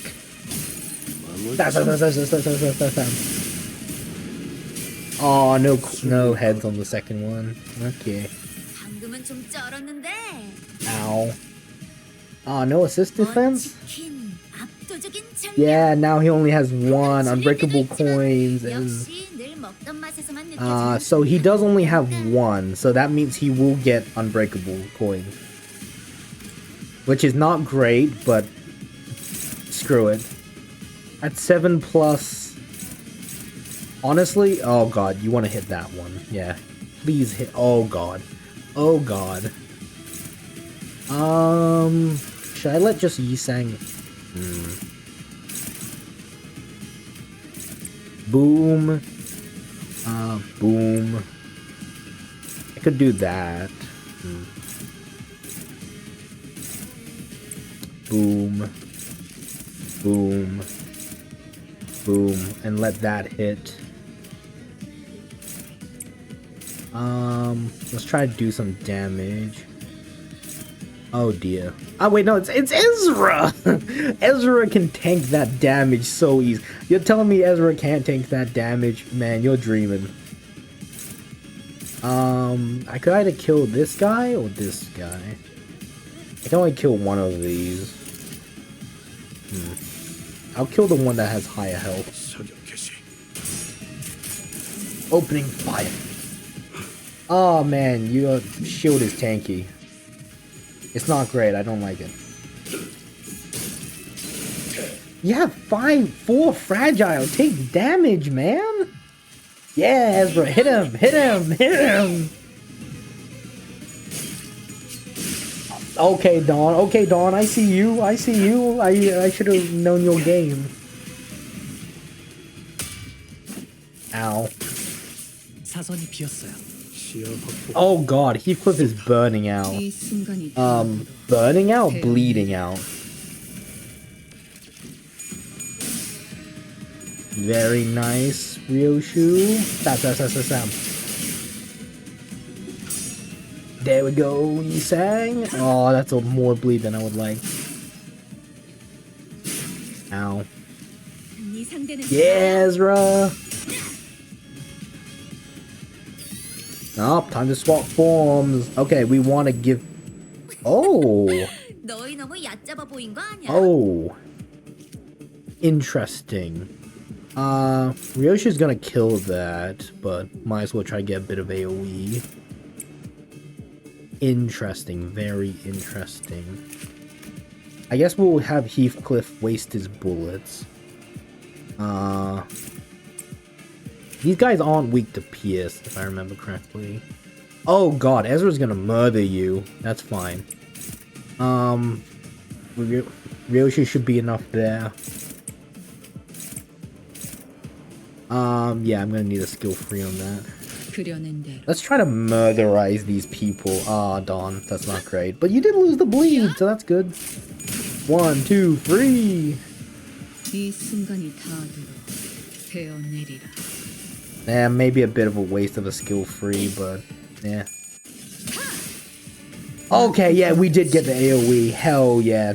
Not a waste of a skill free. 거기서는 Snap, snap, 왼쪽으로 snap. 가서. 그렇지. There we 좀 go. 치는데? Good. Very nice. 1, 2, 3. 분량 5배. Ah. 1, 2, 3. Oh yeah, Ongdu's putting in the work as well. 다음 목표로. Come on, Yisang, put in the work.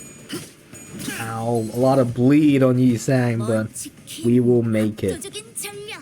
가끔 on. 질릴 때도 있지만 I wonder if I can make 어떤 Yuria 맛에서만 redirect 느껴지는 into that. 독특함이 있다니까. I want to see if I can make Yuria redirect. Heathcliff is gonna run out of ammo, but I don't want to use going for the bullseye just yet. Honglu, you got 7 bullets, you're good. 21 damage, 34. We use the skill one. Nah, you go bed. Okay, Yuria, please Ezra, please redirect your attack. I would love it if you would redirect it. 1, 2, 3.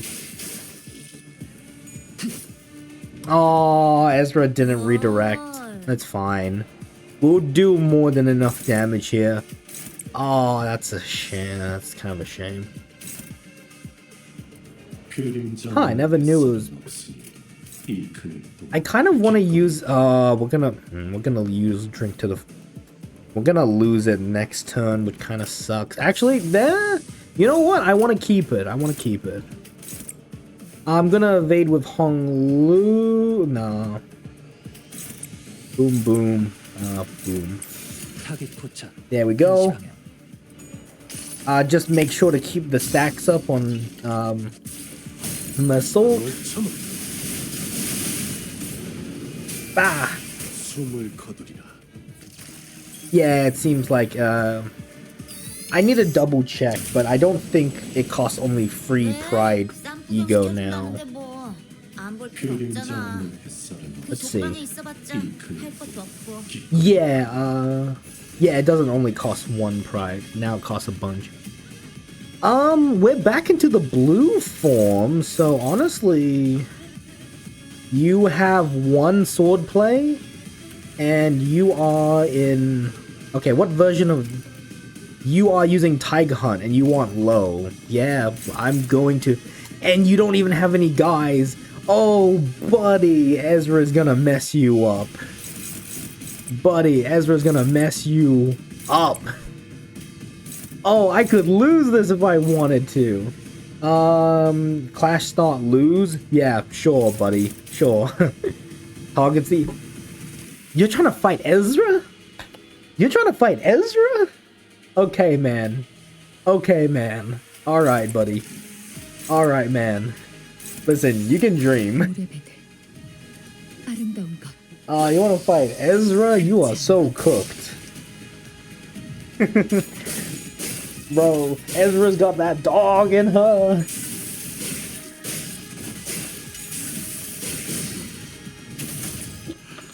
Yeah, Heathcliff. 한 점만 노린다. Bullseye.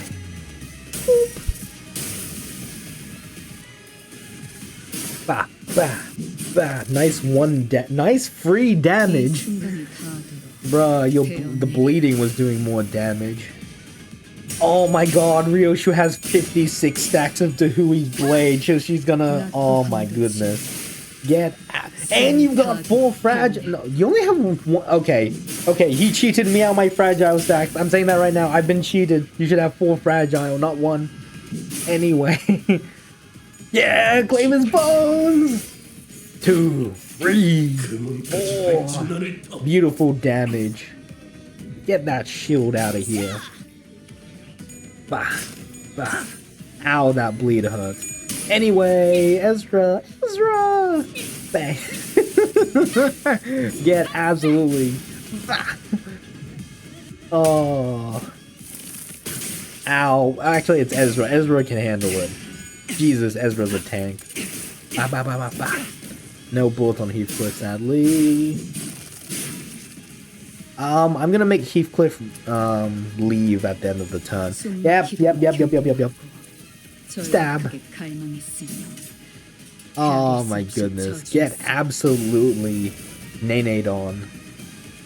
Oh my god, you are getting... 쌈구경 시켜준다는 You 거. are not looking good, my friend. You are not looking good. You gain more fragile and deal and deal... Oh wait. Deal and deal 15 on hit. Gain 2 fragile, deal double the effects. Oh, that's not good. But you do... why do you only have 1 fragile? Shouldn't you have 4? Okay. Anyway, please die. Unclashable, lose free, I don't even care at that point. Convert on to unbreakable. Ezra's literally clashing with those two. You are... Oh my god! And then Ongdu's clashing with it. I only have to worry about like 2 skills, man. This is not good for you. Yeah, we'll make you clash with, let's make you clash with Ryoshu. Bang! Bang!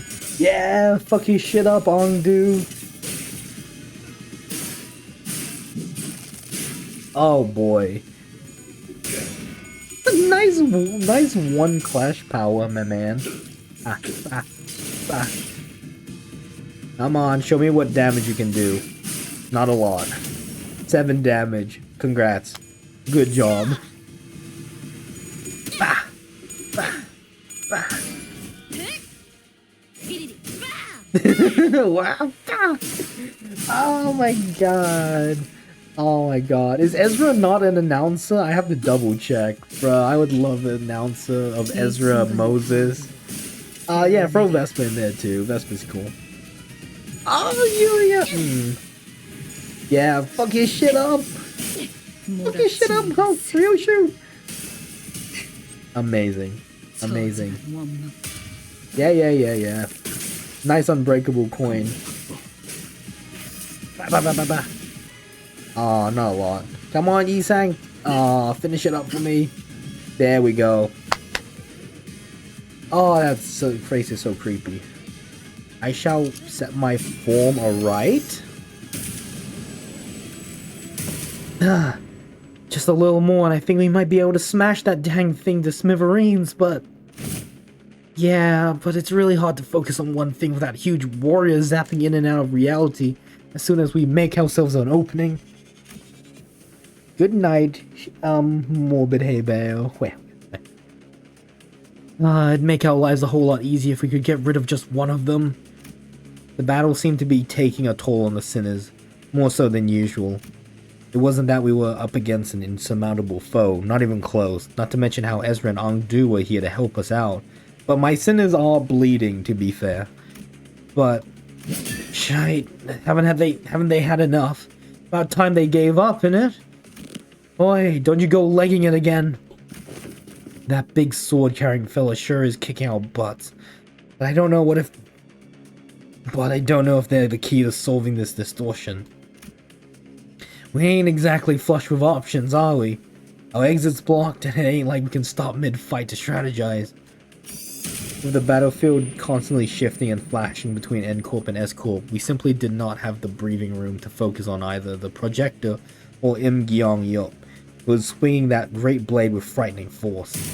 Besides... Ongdu, go cover his back too. It shall be done. N Corp was sending far too many people against us. There weren't that many at first, but it seemed that the sudden spike in employee casualties in an area so close to the nest had alerted N Corp to our location. How do we get out of this? Faust, Otis, help me out here. I decided to stop racking my brains trying to navigate a situation I know so little about, instead rely on the sinners with possibly more experience in the field. First, I need to know if there's any way we can deal with the endless reinforcements N Corp is sending after us.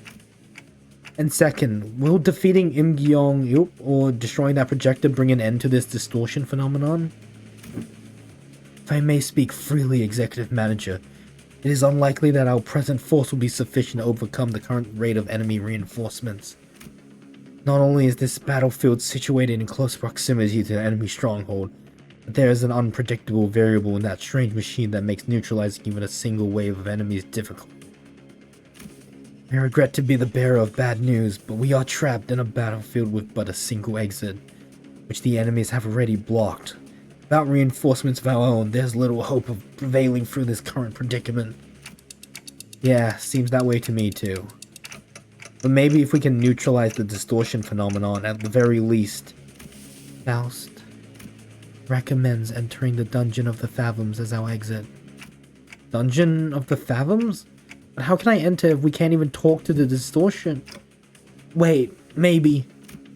During the LCB regular checkup back at the LCE, he says that all you have to do is read what's on the note in front of his distortion. Apparently it's some kind of a code? Right, keywords. No fucking way.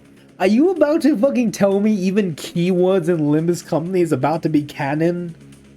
Okay, man. I see the hype around glazing Kim. Well, we haven't seen him in battle yet, but like Kim is I enjoy how relaxed he is. Cause he gives me like Hohenheim vibes where he does have he's just a well-written character. But like I said, obviously we need to dig further. He feels complicated like a character or like a person should be after going through so much stuff.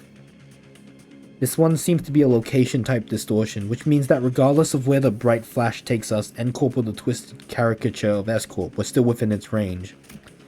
In other words, as long as I have the right keywords, I can summon an entrance to its Dungeon of the Fathoms from anywhere within it. Okay, so what are the keywords for this distortion then? Hohenheim had provided us the necessary keywords for his distortion back then, but this time we had to figure it out on our own. First things first, one of them has to be photographed. It's obviously been present throughout the entire phenomenon. I may perhaps experience maybe one of them. Yisang put his 2 cents in, having briefly retreated from the battlefield to the backlines. There is an undercurrent of obsession with experience staining his every trail. Must have aught in relation to what has caused this distortion. Experience. The concept alone lacks substance. It must be something more grounded, something that is at once synonymous with experience, while maintaining a thorough line to N-Corp's technology that was the core of his obsession. Canned experience? Most likely, thinks Faust. Alright then. Photograph. Canned experience? Naught seemed to transpire as of yet. It didn't, but I could feel it. Are these the kind of photographs they used to make canned experience? So that's what this strange sensation was, mentioning that word shook the distortion and caused that rippling effect. But it was clearly not enough to force open the Dungeon of the Fathoms. How many other keywords could there be? Scraps. So sorry? Oh, I thought we were all taking turns sharing what might have caused him to distort. And going by the way you folks were saying your piece one after another, I thought this was to be some sort of Zen riddle. Not a Zen riddle, no, but where'd scraps come from? See, when enjoying the benefits of slacking off at work, all kinds of mundanities come to possess far more interesting qualities, sometimes even revealing secrets beyond invisible to eyes focused elsewhere. Take our person of interest to wit. He has been poking around this area of town with an eye-wateringly expensive camera in tow, so conspicuously that every store owner had lightly prodded for information had tales to tell about him. Each tale added another facet to the long saga of a once-driven man. A man with a can-do attitude, an uncanny ability to pull himself by his own bootstraps, and a clear path towards Nest's residence, who became so bewitched by photography that he eventually squandered his fortune on what was, in the end, nothing more than a pastime. And that went on until he found himself reduced to a pauper, barely making rent on a scrap heap of an apartment. In pursuit of his ideality, the man has lost his grip on fortune and reality. I sorted out his apartment and found a few scraps of his writing. When cold rain drips through the roof, when mold and tepid humidity encroach from the earth, the mind begins to wander, lost. Eventually, madness is evoked in a form indistinguishable from drunkenness, and Pauper loses himself. A shadow darker than I had seen on Kim's face crept beneath the shade of his eyes. No, I had seen that look once, in the past. Though it would be more accurate to say that I heard it in his voice that echoed in his fathoms, distorted by guilt and regret.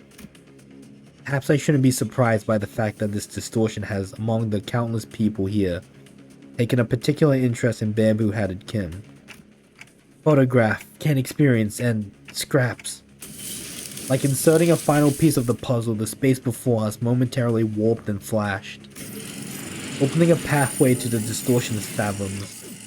Well then, we'll be right behind you, Executive Manager.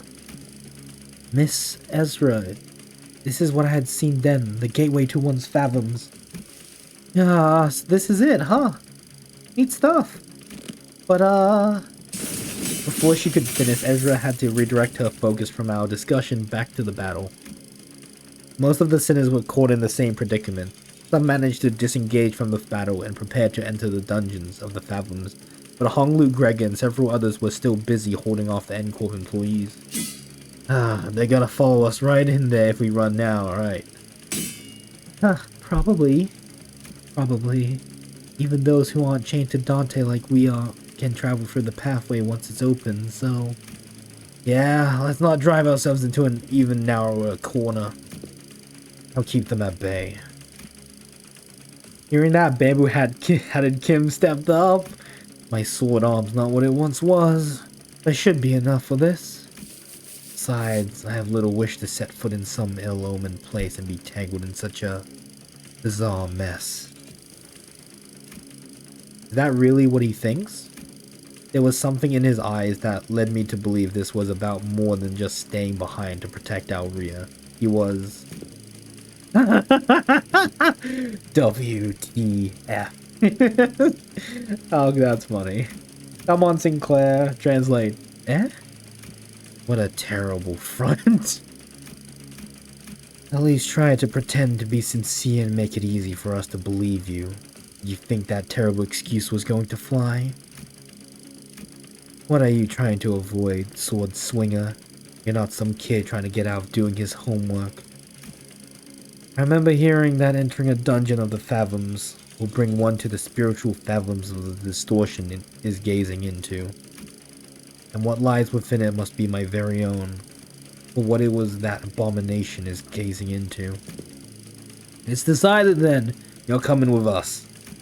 We ain't about to walk in blind to a place we know shite about, mate. Guide us in there, yeah? That's... He keeps it simple. You try that too. Learn the hard way that homework like summer reading doesn't go away just because you don't look at it. It's still there even as the summer break comes to an end, ruining the last day of your vacation into an all-nighter. Arayashiki's scabbard vibrated cheerily in agreement. Stop procrastinating. Go do your summer reading.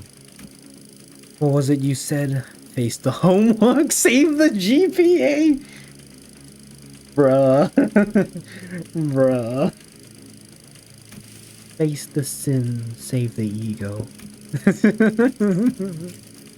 Bruh. It is, after all, the attitude the company expects of its employees. Go, go, Junior. You guys too, LCB. I can handle them all on my own. I'm sure you can, Ezra. You're a bloody tank. You'll make a lone stand? Hey, who the heck do you think I am? I'll show you why Team Leader Moses felt safe sending me out alone with you guys. This was basically a monster of the week situation for Team Leader and me back in our duo days. I can handle them on my own, no problemo. I wanted to see how you guys handled the inflection point, but I guess you can never really have it all. Ah well, guess I'll just have to trust our two OSA team newbies to handle that. Hey, we get to keep on do. Now that I think about it, I think I'm setting a pretty solid example as your team senior, aren't I? I don't like this, but it seems that I have no choice in the matter as long as this employee card hangs from my chest. With a sigh, Kim shook his head and joined us, dragging his feet all the while. I shall take the vanguard. Ah, Mentor, be warned that the entrance is floating. Take a tall step over or you may trip. I can clearly see that, Ongdu. Bring me a ladder if you're really that worried, why don't you? Do you need a one? Me jest, you needn't worry. 아, I said this way earlier, but I actually like their dynamic quite a lot. 그럼 약속대로 이 만화책이랑 해결사 잡지 가져간다. Because I do think Kim does care a lot for Ongdu and even the Blade lineage stuff, but Ongdu definitely like cranks it up to like 11. Alright, this is probably the final one. This is probably the final part of the Intervallo. So, let's just do that. Oh, I can buy Honglu. I don't know if I'll add him into the team 제가 though. 분명 말했죠. 뛰어봤자 벼락이 That's a 됩니다. crazy animation of him wrestling you. That should be the final stage. It's not that I don't want to use Honglu. The problem is, it's just that, you know, I have to level them, uptie, all that.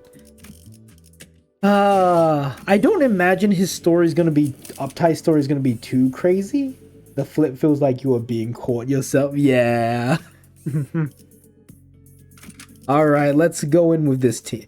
It's so weird that Greg is just Gregor. It feels like he should have an identity, but I do think this is probably the best in terms of passives. Just get free gloom and then, you know, heal, you know, very slightly. 가스 점화. 엔진 시동. Alright. If that's how everyone's been living, then my own life. My photographs too. So this is S-Corp 2. Right. It is reminiscent of my homeland, but the sights are much too hideous compared to what rests in my memories. Hideous was apt. When we emerged from the entrance of the dungeon into S-Corp streets, what greeted us was a distorted and eerie scenery I wouldn't be surprised to find in an S-Corp themed haunted mansion. 'Tis a place hardly fit for human habitation, far more dilapidated than once expected. Thou sayest that people inhabit these lands, for truth? Really? I think it has a cool vibe. Vibe's my foot. I don't think I'll be able to get a wink of sleep in here. The lives of the downtrodden were beset by 1,000 woes and tenfold more struggles, and the streets they inhabit reflect that reality. Many times I had contemplated in consternation how the folks here had even the will to live on. Okay, there's Pirate Gregor. Like, that's the one I can think off the top of my head, but even then, it's... Unless if you're going for Bleed Poison Mirror Dungeon, yeah. The shadow that had begun to haunt Kim's face still lingered there as he looked around. If the distortion reveals the fathoms of those it gazes into, as Kim had said, perhaps this is how S-Corp is reflected in Kim's eyes.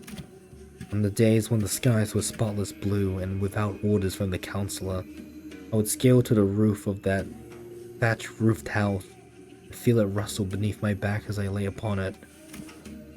I thought it to be a respite solely mine, yet in this mirrored world, another has walked here before my arrival.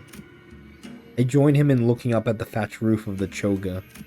Beneath it, a wicked tunnel have I passed. Now I witness myself before the one who shall strike the head from my torso. There was a figure standing tall next to the building, staring defiantly up towards the man on the straw roof. Im Gyeong Yok. Are you home? Are you home, I asked. What a strange visitor I have. Damn, okay, Babu-headed Kim. Jesus. Damn, you were okay, you are in a high position. Okay, I see. Because the royal exam. Why not call at the front gate if you've come seeking to the master of the house? Be not like a dog barking up the wrong tree. It's an unbecoming. Dog? Really now? I can see you up there lounging on the roof. I'm not going to speak to the door like I'm blind. Has a spell of some sort befallen the day? Have such an odd occurrence transpire twice successive? The work of a bewitching spirit, I say. What's so bewitching about checking in on someone? Isn't it odd that a high and noble military commissioner of our esteemed corporation would come in person to simply check in on how a lonely mercenary fares? Really? That's the drip of a lonely mercenary? I mean, I guess maybe like a high tier mercenary. You know me? She certainly knows her Jess. Oh wait, it's a she. Okay, She marches forth vested in war strider armor that expects no violence. She wields a two-handed great blade like a demonic yaksha, and she harbors no hostile intent. Why? Who else might she be but a military commissioner Gyeong Yuk, the principal of the famed M family? You are certainly in the habit of speaking hyperbole. I'm not so noble that I deserve to be complimented with an epithet so grand as the principal. Not a compliment, you see, Commissioner. This is a rhetorical technique known as backhanded compliment, in which I damn you with praise, for you are so bound by your precious principle that you would rather be unreasonable than betray them. Does an officer ranked second ordinance have no wit to engage in such banter? Why am I out of line, as they say? You two are friends, right? This was our first meeting, so no, not at that precise moment. I know, I'm just saying that if I were her, I wouldn't ever let myself become friends with you after such a bad first impression. Can't imagine becoming friends with someone who keeps pushing my buttons. Maybe, but people do find friendship in such personalities if they have a taste for prickliness. You've got a friend in us, don't you? Fine. You have a point. I guess I do have a habit of pushing people's buttons too. But still, I hope you're not seriously comparing the way I talk to his sassy, gotcha-digging and pun-riddled. Well, the world we live in is a vast and diverse one. Consider yourself lucky that you're surrounded by so many quirky characters. It's because of that same luck that she took the joke well, rather than respond by trying to cut off my head. You are out of line, yes, but I knew you would be, so I won't take issue with it. Though I must admit, the rumors of your sharp tongue do you no justice. The streets speak of a man they call Bamboo Rain Hat, Kim Lib, a man who had once intended to pursue the path of the brush, only to realize the sins of his forefathers and exiled himself to the back streets. Interesting. You go back to Eep. Also, the one on the right is Bamboo-Hatted Kim. This one on the left is a woman, which is really cool. Just armored. Just full battle armor. That's cool. Giant-ass sword and bow. Yet with the sheer power of will, gritted teeth, and scarred heart did he find himself in the path of sword and not the way into the nest. As the right state councilor's sworn guard at that. That's you, isn't it? All those superlatives. Yet the reality is that I've merely found the path of man butchery as a viable way of life. Direct any compliments you have towards the right state councilor, if you will. I am but a butchering blade that happened to fall into the right hands. Not a compliment. Just the word on the street. You're a quick learner. And spare me the fancy reading of my name. Watching you pretend that pompous posturing comes naturally is painful enough already. Keep it simple and spell it out as Bamboo-Hatted Kim, thank you. S-Corp Zhao. It would be so cool to get Zhao identity, but I'm not betting on it. And does he continue to veer away from the line? I'd rather be a corpse cold and dead than stay in line. Have a shred of mercy on me, almighty one. If I'd come all the way here just to punish you for every little misdeed and ill manners, I'd have laid you out and split you in two, 3 ways before this riveting dialogue brought us this far. Burn will be saved. Real. So, feel safe to continue trapsing outside the line, but in return, would you answer a few of my questions? I've been watching you from a distance for a while now, and... Really? Stalking someone's not very principled of you. You sure she didn't give you a good wallop after that? No, truly a mystery, isn't it? Besides, she did give me free rein to continue trapsing outside the line. I couldn't in good conscience turn down such an office of kindness, not that I ever do. You sure have a way with words. A way of finding your way under the listener's skin, huh? Perhaps, yet are such japes not to be expected among fellowships of close mutual bond. They don't look like friends yet, though. So care to tell us why she's been watching you? Ah, I was engaged in the age-old pastime of throwing rocks. Oh, you speak of the game of rock tossing. Save them for the festivities of Dano. I was throwing rocks at the passerbys. Fie on thee! That is a wrong deed, good sir! I suppose it is. People of bone and flesh in particular found it to be distasteful. They did not let their discontent be hidden. But the blood and the downtrodden cheered me on to a degree. They found it cathartic. Oh, curiously, then is a right deed or a deed not right? Pio? Sal? Whatever is it thou art describing? It is a well-known truth that S-Corp is also known by its other name, Sal Pipio, Agron Industries. A wing specializing in the general agriculture and livestock industry of the city.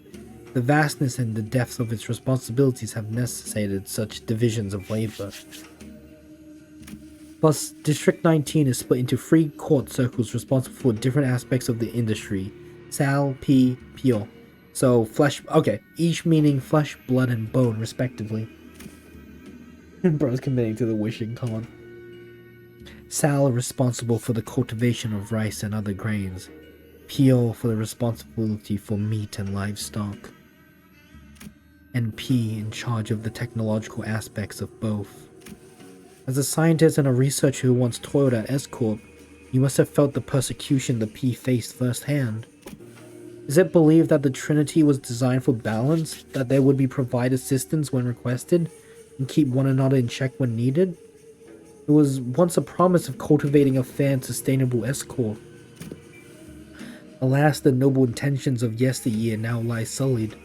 The Trinity now degraded to free quarreling bands of profiteers blinded by avarice, relying not on honor but betrayal and perfidy to claim the top of the triangle. An adherent of the flesh claims the position of the chief state counselor and monopolizes rice as the common folk starve. An adherent of the bone, once a right state counselor, toadies to Sal and rises to the seat of the left state counselor. When such shameless conspiracy permits not the common folk to even till the land as they please, anguished cries of suffering flood the streets. Thus, the common folk are reduced to livestock bleeding out, hanging from a hook while bone and flesh conclude, like that of the emaciated dead. Who shall claim the severance of flesh and bone forced them both to yield? An oft-heard poem when walking the streets of S-Corp. Oh, no. Then the people whom I targeted with thy rocks were... They weren't people. Rats. Rats? Oh yes. The counselor finds rats detestable.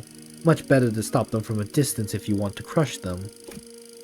By any chance do these rats have a habit of sneaking into the royal court to better pilfer what the common folk rightfully deserve? They certainly suffer from a severe case of kleptomania. So you purposely threw a rock at his feet to trip them to the ground, knowing that he was a kleptocrat. Well, I simply could not help but react as such in the presence of scurrying rats. Is there aught you find funny? Speak if you do. I could use a good laugh about now. Just heartily expressing my gratitude, that is all. Those whose corruption is revealed ought to readily receive their scarlet aura bonds. The gal to scamper away with their expensive prosthetics. My men were having some trouble apprehending them until now.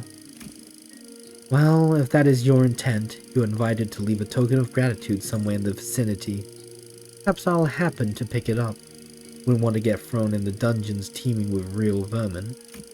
Oh, I was going to do just that.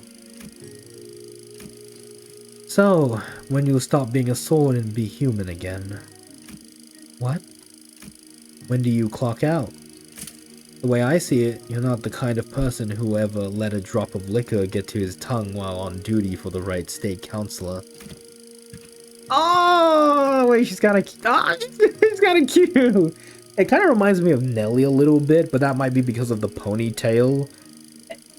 I don't know if I would call it short hair necessarily, but like looking up here, it does kind of feel like short hair.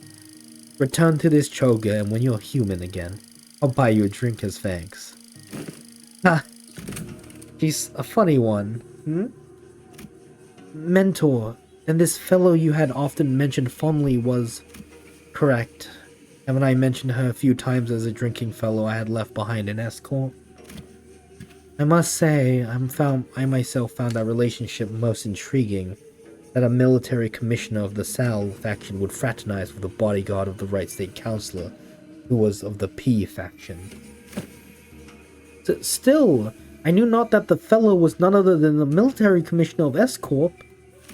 Ungdu's eyes had gone wide and sharp, her voice rising unconsciously. It is news to me that you have had ties to a second ordinate official, a military officer with command over high-ranking employees of the wing at that. Well, I was in the service of the right state counselor, who was a first ordinate, you know? Well, that might be true, but... Yet you would like to know why I, with such a powerful friend by my side, have ended up in exile from Escort. Yes, your silence over matters of such great import is why I have to come to introduce you to others, as a reticent one, Mentor.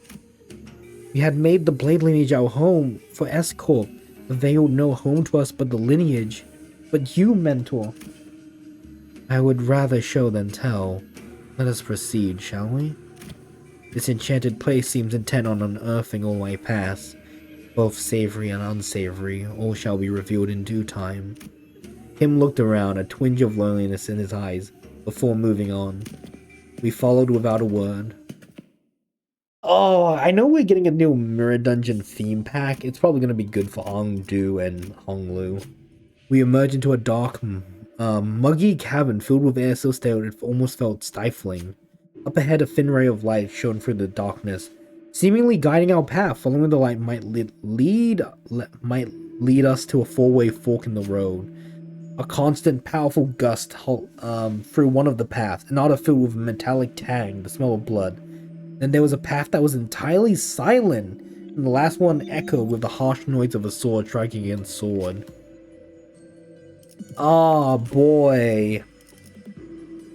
Wind howling path, maybe haste? Blood, maybe healing or damage. Silent, I don't know what silent could be.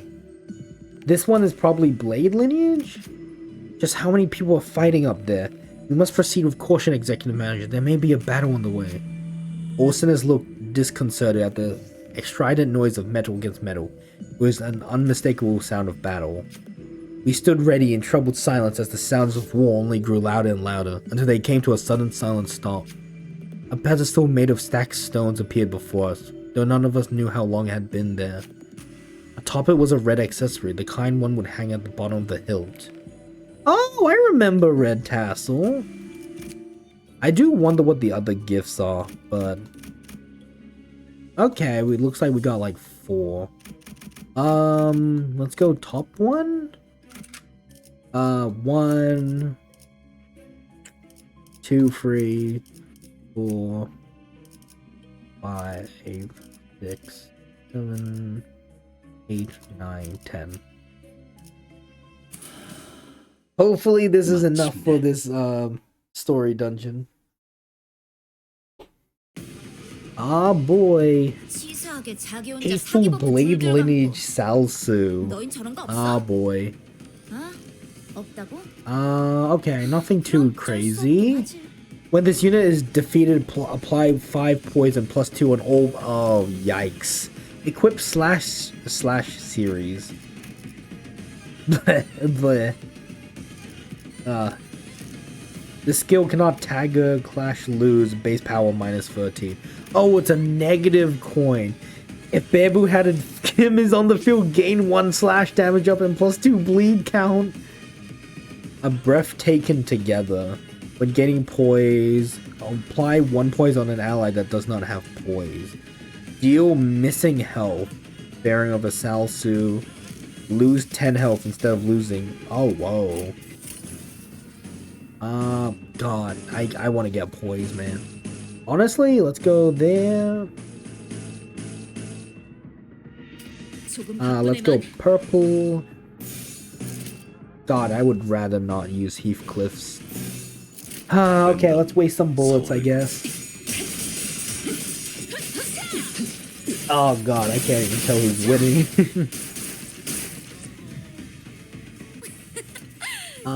I do not want to use dominating yet. On it, dominating?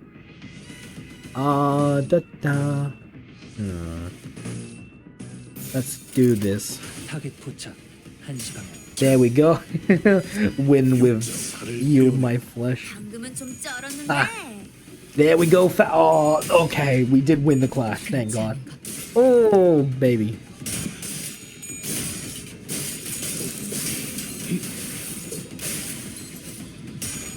There we go, Hong Lu. Ah. 그 삶에 Oh, good shit. Good shit. 대박. 감지였는데. Oh, and we got so much poise on our team as well. It's amazing. 이럴 때 딱 씹어줘야 하는데. I do not want to be using that. Oh yeah, we can use Yisang skill free on that. Do a little bit of damage. Bah, bah, bah. 난자오. 흉터의 결정. Wait a minute. Is Bamboo-Headed Kim on the field with us? Oh my goodness. Look at the man himself. Oh my God, bro does have aura. He does have aura. Brand, no. 6 haste. Oh boy, let me look at your skills. Draw of the sword. Acupuncture. Yield my flesh. Targets with the highest max health. Take mine. Oh? What do you mean? Wait. Takes -2, minimum 80%. So is it like 20 less? Wait. What do you mean minimum -80? So it's like 20% less damage, or how does that work? No way it's -80% damage, right? Clash power, -1 for every poise. Clash lose, use claim their bones. There's overthrow. Overthrow. Damn, it's been a while since I heard that name. And then they claim their bones. For every successive attack weight beyond the number of actual targets. Coin power +2, +2. +2. Oh boy. I can't see his okay. Gain brand. At 1 poise, lose 10. Okay. Combat start if Pride Resonance was achieved. Gain Pride Resonance ×2 poise. Apply 1 slash up on all sinners. Oh man. Crit damage up, excluding units this turn, excluding this unit. For Blade Lineage, double the effect. Oh my god, it's like we have 2 team leaders on the field. Turn end, gain poise on self divided by 4, haste next turn. Blade Lineage mental when gaining poise, apply 1 on the sinners and 2 assist units that do not have. Oh boy, for Blade Lineage, apply free. No wonder why we're getting so much poise. Yield my flesh to claim their bones. In this encounter, when this unit takes damage, when it brings it to 0. You cannot, at 30+, fix this unit's speed to 20. Yeah. Oh yeah, it's hopeless. It's hopeless. Oh, it's hopeless, baby. Come on, Kim, show him, claim their bones. Bah, bah, bah. Oh, he didn't even get to the fourth point. He just deleted them. 자, 오늘 할 거 다 끝난 거 맞지? Yeah. 그럼 약속대로 이 Oh, he 만화책이랑 해결사 claimed their 잡지 가져간다. bones. I guess I'll go to the top one. Excuse me. We were slowly looking around the streets of S-Corp. A youth, after fidgeting and hesitating for a moment, walked up to us and asked for help. The youth explained that, wishing to better his own status, he took the royal examination akin to public employment policy in S-Corp and was able to attain a high grade for himself. And that was where his problems began. As far as he knew, people who passed the exam with flying colors like himself had their travel expenses paid for the homeward trip and would be granted a guide. But there must have been a misunderstanding or something, because when he left the exam grounds, no one was there to escort him. Confused by the unexpected turn of events, he wandered away from the exam grounds in search of his escort, lost his bearings and found himself in these alleys. He's asking if we could help him with the directions, which we do. Sorry, we've never been there. Let me ask my group if they can help. It's gotta be Bamboo-Headed Kim, right? Yeah, +6. My soul opened their mouth and began to stop, then turn around to where Bamboo-Headed Kim and Ong-Do were. Oh, I didn't mean to skip. Bull. It's the mirror dungeon. It made me balls. When an allied identity gains assist defense, if said ally gains 2 damage up and protection. Well, that's good for Ong-Do. Effect applies only to first I gain 2 haste next turn when an identity is faster, deal +3. Water drop. Okay, let's do this. I got my drink, but I also have a cold roll. Beep. 치사하게 자기 혼자 사기 버프 둘둘 감고. 너흰 저런 거 없어? 아? 없다고? 그럼 쩔 수 없긴 하지.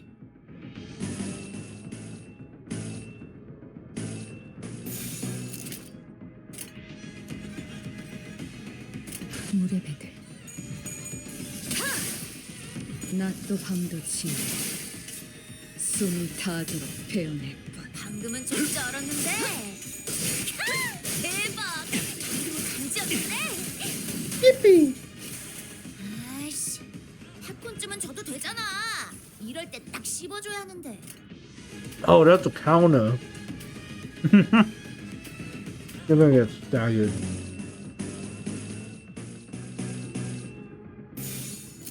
즐겁겠군. Yeah, get him, Heathcliff. 한 점만 노린다.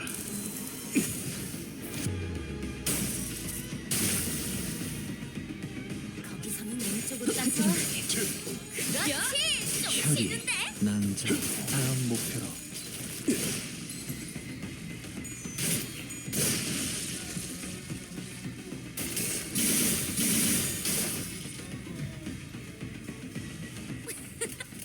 너희 너무 얕잡아 보인 거 아니야? Oh, okay then. Okay then, Miss Salt.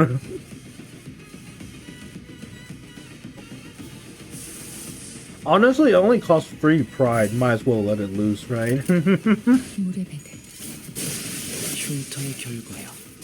흉터의 결과요. Oh, Miss Salt, no! Ow.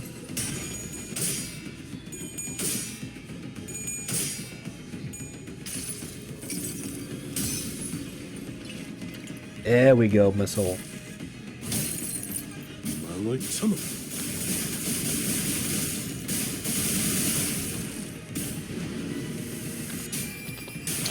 I don't want to use corrosion on missile, but I don't think this is the time. 그 삶의 Ba. 마침표를 사선이 비었어요. He flips just snipes from across the stage. Oh my god, they won 1 hit point for that final coin. Oh, you are so... It is so over for you. 역시 늘 먹던 맛에서만 죄를 느껴지는 새겨주고 Yeah! Get him, Bamboo-Headed Kim!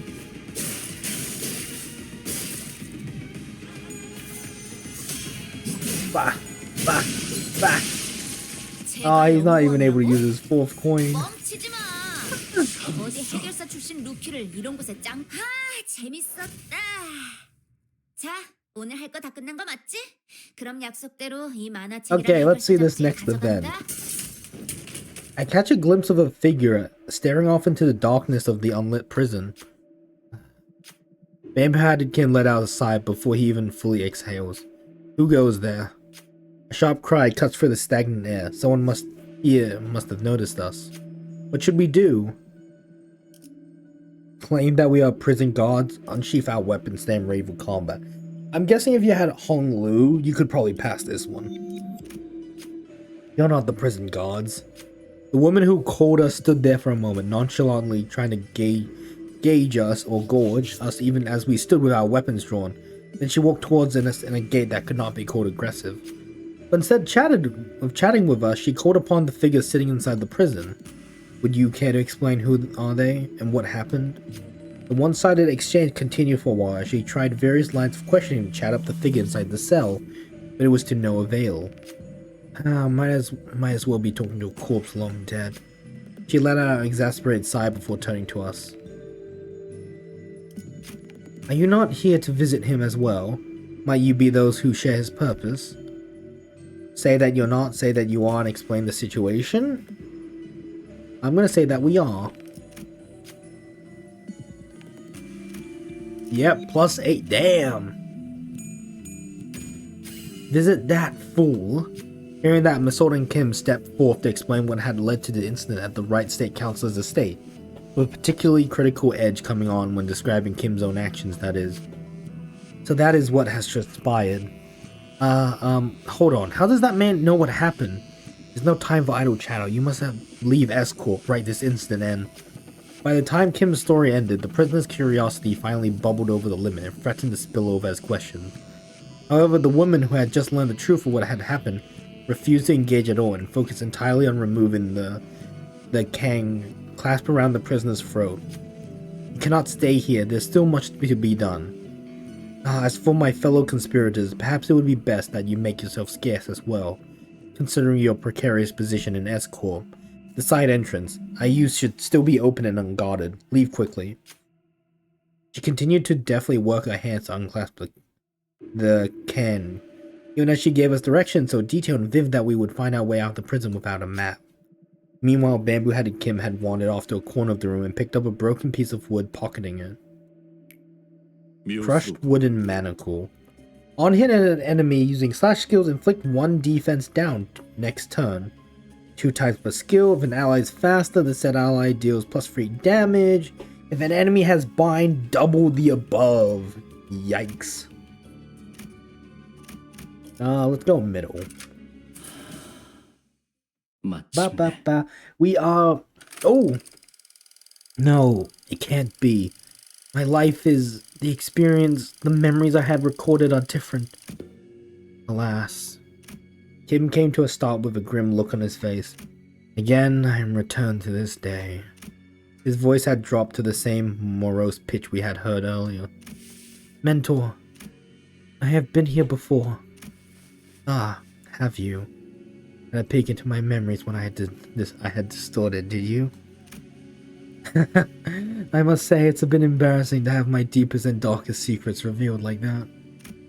Kim grinned sheepishly as though to clear the air, but it was becoming rather clear to me what he was doing. That his flippant demeanor and seemingly devil-may-care attitude was but a mask to hide the true darkness in his heart.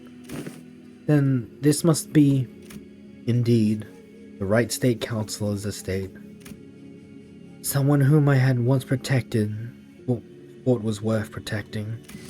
Kim pushed open the main gates and made his way into the front yard. Watch out, Hongdu. Take a tall step over or you might trip. There were bodies splayed about the yard and I couldn't dare start counting them. Felt faint watching the aftermath of the carnage. Some were decapitated, some had their torsos split diagonally, and some of them were so mangled that I could hardly even tell which parts belonged to who. Are they not retainers of the royal court? What were they doing at the councilor's No, they were killed by assassins? Assassins did infiltrate the estate, yes. You're looking at what remains of them. Though I had but a moment to glimpse it, I clearly remember what the S-Corp logo I saw in Kim's Fathoms looked like. The hats these corpses are or were wearing are adorned with the same logo. So why is Babel-headed Kim calling them assassins? In this corrupt land, the Right State Council's life was always as precarious as a candlelight in the tempest. Such is the fate of all those who have the guts to speak the truth in S-Corp, where positions of influence are hoarded by corrupt sycophants whose chokehold on power is ironclad. The most prominent among them, the left state councilor, with the chief state councilor's blessing, sought to wield his own private army to silence forever the tongue of those who would advocate against the corrupt. Private army? But they are prohibited in our homeland. So they're kind of like how the Great House of H-Corp each had their own armies? This is similar to what is happening, but not exactly. If S-Corp's circumstances were to be explained in plainer terms, it would be akin to a situation in which a company whose employees outwardly appear to be all working for the same side is in fact fractured within, with certain departments pledging allegiance to a different individual than the chief executive. What assassins there had been in the past at least wore masks to hide their allegiance. I had thought this no different, though with assassins significantly less invested in maintaining their disguises, not realizing that I had just placed my stone inside the tiger's maw. Looking around at the yard teeming with the assassins, I recall thinking it odd just how many of them they had sent. Though the left state councilor's power had grown to loom over that of the king, I should have realized how ridiculous such a brazen attempt on the life of one of the triumvirate councilors at the royal court would have been. Foolish. I can't. Failed you, counselor. There were simply too many of them, as though they had decided that tonight was the night they would finally slay the counselor, or die trying. I was soon overwhelmed, and some of them eventually managed to get around me and reach the counselor's bedchamber. The moment I heard them breach the door, all strength left me, and I fell to my knees. I, Kim Lib, poor excuse of a bodyguard, I have failed you. And I knew who the author of the foul scheme was, the left state councilor. Let this be my final act of loyalty ere I depart this life.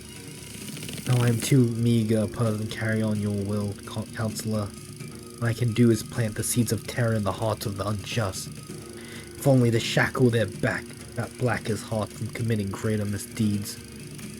I shall go before the villain who contrived this betrayal, and see that the favor is repaid with steel. Only by such vengeance shall the counselor at last close his eyes in his grave. Or so I had thought. What? Greetings, honored bodyguard of the right counselor.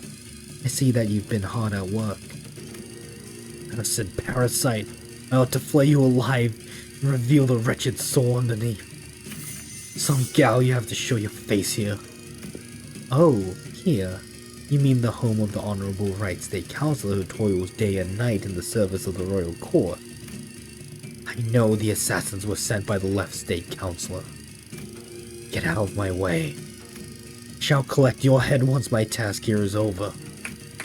Alas, alas, this unsightly display of anger shames us all. Are all those who live by the sword as uncouth as you? The cruelty of your damning words is an oppression upon decent men like myself. See how long you can... Heed me, soldiers. Arrest that mad butcher. What? The accused shall heed his crimes. 1 moon ago, an anonymous letter threatening to take the life of the revered Right State Councilor arrived at the royal court. This audacious, contumelious effrontery is an affront, not only to the royal court, but to the heavens and men alike. The revered left state councilor has been long in disagreement with the right state council on matters of the state, found this offense to be so heinous that he has personally commended his men to protect his political enemy on the day writ on the letter. Huh? Yet a tragedy has struck. All those alive sent to protect the noble counselor are slain, the bravery and justice of their honorable heart trampled upon the ground by this villain. And now the villain promises death to yet another pillar of the royal court. Thus we are perforce to arrest the criminal and restore the rule of law. You spout senseless drivel. I saw your men make their way into the councilor's bedchamber with their blades drawn. The councilor? Might you be looking for the right state councilor here, alive and well? My lord?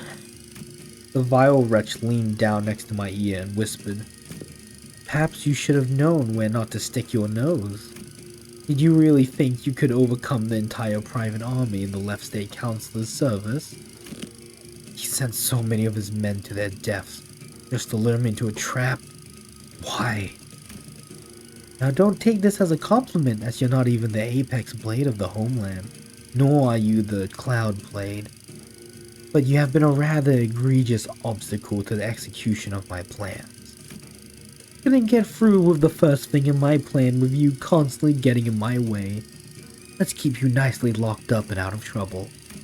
This cannot be. For what it's worth, young man, I am sorry. Come to realize the error of my ways. The truth is, though S-Corp is indeed a pond of turbid water, it was those like us who had stirred the dirt from its bed and turned it cloudy. Fearing the worst, we arrived to protect the Reverend Right State Counselor. 1,000 curses upon the villain. In his quest for the Right State Counselor's life, the butcherous man has already watered the ground with S-Corp's laborers, the very lifeblood that runs in the veins of this most serene wing. And that charcoal-hearted villain is none other than the Counselor's sworn god, Kim Lib. Han. Heed us, O villain. Han, obey. Oh, the aura! Feels the aura. And let the aura bonds take you. You've fallen far, my friend. You who were once considered a candidate to the honor of Ungyum. And with that brand of Anobi sapping your strength. Oh, that's the brand. Okay, I see. Even your mastery with the blade will only dull. You to be my executioner, Gyeongyup. And then receive the orders to behead you. That is what you're asking. Nor would it befit someone of my station to sully my hands with an executioner's duty. How will you live on now? I don't know. Counselor has abandoned me. There's no path forward. Sal Pipio, Agron Industries is more corrupt than I had thought. Rotten to the core. This is where the game ends. Time to resign my stone. Indeed it is. Why, are you freeing me? Once a game has been lost, you start anew and test other gambits in the next round. Why don't you stop playing this unfair game where the opponent always starts with stones placed on all 9 star points on the board? And find a place where you can begin anew in equal standing. As soon as they realize it was you who freed me, they'll come after you. It's okay. Unlike someone who made a fool of himself and fled after passing the royal examinations, I have the royal court's backing as its military commissioner. My position in the court isn't so fickle that they would cast me down right away just because I let go of someone like you. You're a branded criminal. In the eyes of the royal court, you're as good as inconsequential. I report that even if you were to flee, you would still be nothing more than a plaything in the palm of their hands. Didn't think you were the kind to go against your honorable principles. Some things can't be done without bending a rule or two, and you are needed. This corp's future is in need of those who are less bound by expectations like yourself. Besides, it's not the rules I stand by, it's my own principles. I did say I owe you a token of gratitude, didn't I? Consider this a settlement of that. Gratitude and vengeance, after all, share a common quality. They are both debts to be repaid. Kyung-Yup. Come with me. There's no hope left for S-Corp. You said it yourself, didn't you? never win as long as we're playing their rigged game. Listen, they might have a 9-stone advantage over you, but to me, it's as small as 3. I'll manage and keep my finger on the pulse. Besides, change doesn't always have to come from the outside. The old wisdom says that to catch a tiger, you must enter its den. But wouldn't it help to have an ally waiting in the tiger's den to back you up when the time comes? There, all done. Your bonds are severed. Go now. Go and build your strength beyond the walls of S-Corp. Yet beware of relying overmuch on foreign powers. You don't fit in me to take up such grand purpose. I'm done with S-Corp. You know how I am. Just go with the flow. Yes. Do as you will. Go with the flow. Be whatever you want to be. And I'm just hoping that the currents of the river will someday bring you back to S-Corp. That's all. Though I had left with the rigged game, my records afterwards weren't stellar. The laying of the stones on my board were always full of holes and mistakes. I joined the Blade lineage, became their mentor, dragged them into the library, so eventually I cut down those who had placed their faith in me. Self-defeating move after self-defeating move. When Young Yup had let me go, I thought I had escaped the Tiger's Maw.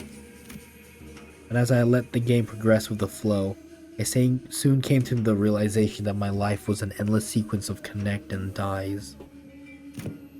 I was in a losing play from the start. Shadows dancing by the distance, humanoid form begins to grow like wildfire. And those in the tie of the Blade lineage, one by one, leap over the wall and approach us. Like the projection of Kim's darkening fathoms, they're from his memories. Films and photographs can sometimes remain undoctored, but the impressions a person gets from viewing the photograph is malleable, and they must be after. Yeah, Kim believes that if the Blade lineage were to come back to life, they would want to kill him. Man. Let's beat their ass! Oh, okay, it's back to folk. Dominating, favorite. We'll let those two go and focus on some. We'll focus up on these.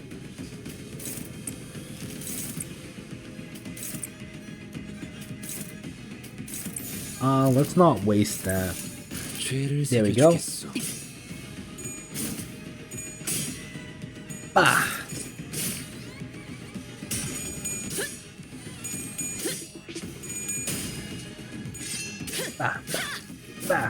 Good damage, good damage. Nice. 이 순간이 닿도록 베어내리라. Stab.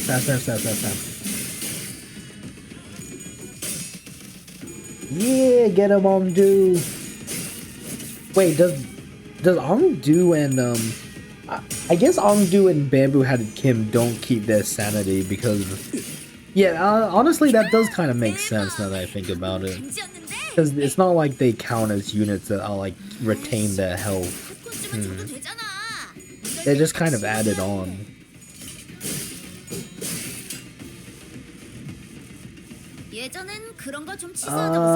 Wow. I mean, Ongdu's gonna get assist defense, so I could let one of them pass, I guess.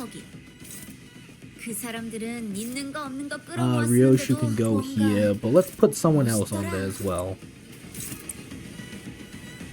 Yi-Sang can go toe-to-toe. Boom. Boom.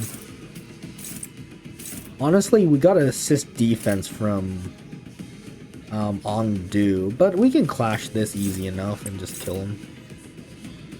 Let's go, skill 1 on there.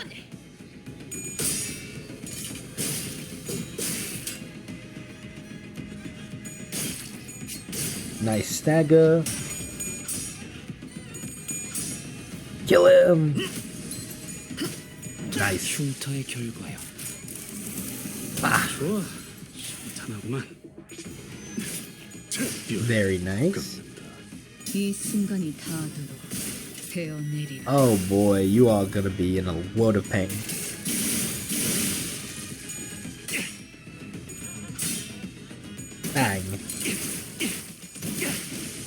don't even need Heathcliff to help there.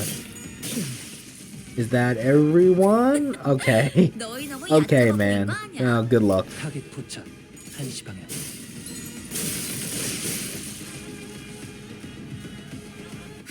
재밌었다. 자, 오늘 할 거 다 끝난 거 맞지? 그럼 약속대로 이 만화책이랑 해결사 잡지 가져간다. Let's go. Let's keep going to top one. Someone carrying a sword on his belt and a sack on his shoulder leaped into a haystack near us. A few moments later, a small squad of Chunokins, torches in hand, rushed in from the same direction that the man had come from. We saw a criminal who has coveted the kingdom's properties flee in this direction. Speak up if you have seen the wretch. The Chunokins began walking up to civilians and questioning them about the criminal's whereabouts. Despite all having seen the man jump into the haystack, all of them shake their heads and refuse to give up the criminal. Are they hiding him for some reason? Soon the Chunokins made their way through the crowd and approached us as well. What should we do? Point them in the wrong, say that you don't know, and slowly turn... Say you don't know, then slowly turn towards the haystack. Point them in the wrong direction. This Mistol... Yeah, Mistol... Damn, plus 10! Ah, so he went that way, huh? Appreciate the assistance. Once the group of Chunokins hurried towards the direction I pointed them towards, the man crawled out of the haystack. Seeing that the Chunokins had gone, some of the civilians walked up to the man and gave their thanks. Good work, you. Can't have those vile Chunokins take a noble thief like you away. Thief of the people. They're all wretches, I say, wretches, so well fed while we all starve, but I bet they will bleed rice if we got them. He returned their gratitude with a polite bow, then approached us. You have my thanks. I did not expect to be shielded by outsiders such as yourselves, but this is a welcome surprise. Who am I, you ask? Well, I have no name to give you, but it seems that the common folk have been calling me like-minded, the Blade lineage. I'm only stealing the sacks of rice of the corrupt officials have stolen, and returning them to where they belong, just as mental bamboo-headed Kim once had done. Kim squeaked a small embarrassed cough. I've lingered here too long. They're already on my trail again. About time I saw myself off. Even in a hurry, he bade us to wait a moment as he rummaged through the sack and produced a few packages of food. Take these. It's not much, but it should be quite filling for those on the road like yourselves. Gratitude and vengeance, after all, share a common quality. They're both debts to be repaid, eh? With that, he withdrew into the shadows. All allies heal for 50% of max HP and full SP. I mean, thanks. Thanks. Not great in terms of combat, but, you know, little pick-me-up if you were suffering in this dungeon somehow.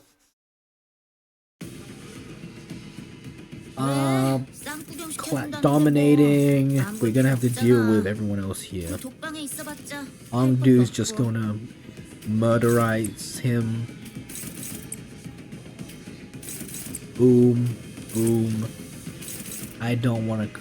Okay, clash it. Let's soften this guy up. Anyone else? Draw of the sword. Yeah, let's put Yisang on there.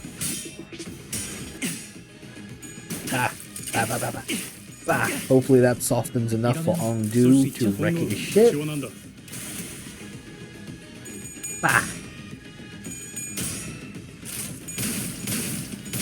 Little bit of a softening. Bam. Bam. 이 순간이 닿아도록 Bam. 베어내리라. Oh, 20. 베어냈으리. 대박. Stab. 방금은 간지였는데. 아이씨, 한 푼쯤은 줘도 되잖아. 이럴 때 딱 씹어줘야. Come on, get him. Get him, Ongdu. Oh, just one more head and he would have been dead. Oh well. 예전엔 그런 건좀 치사하다고 생각했지. Ryoshu. You probably don't need a skill free, that's probably enough. Put him on there. 그 사람들은 있는 거 없는 거 Is anyone else talking? No, it's just. This is clashed with those two. He's dead. He's just dead, straight up. So, I guess if he's dead, we will do our best to finish these off.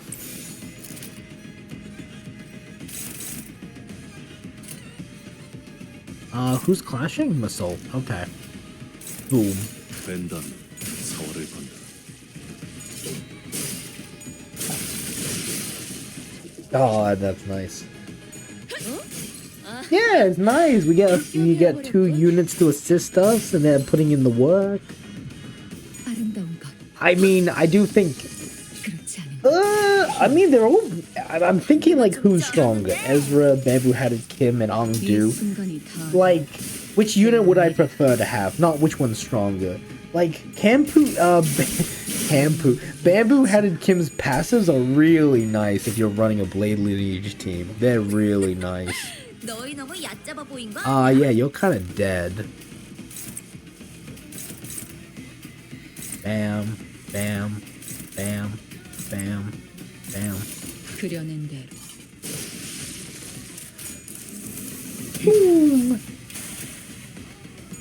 살을 베어내고 뼈를 끊는다. 아, 재밌었다. 자, 오늘 할 거 다 끝난 거 맞지? Okay, 그럼 we 약속대로 approaching 이 the 만화책이랑 finale. 해결사 잡지 가져간다. Unless if there's more floors, I believe this is the last one.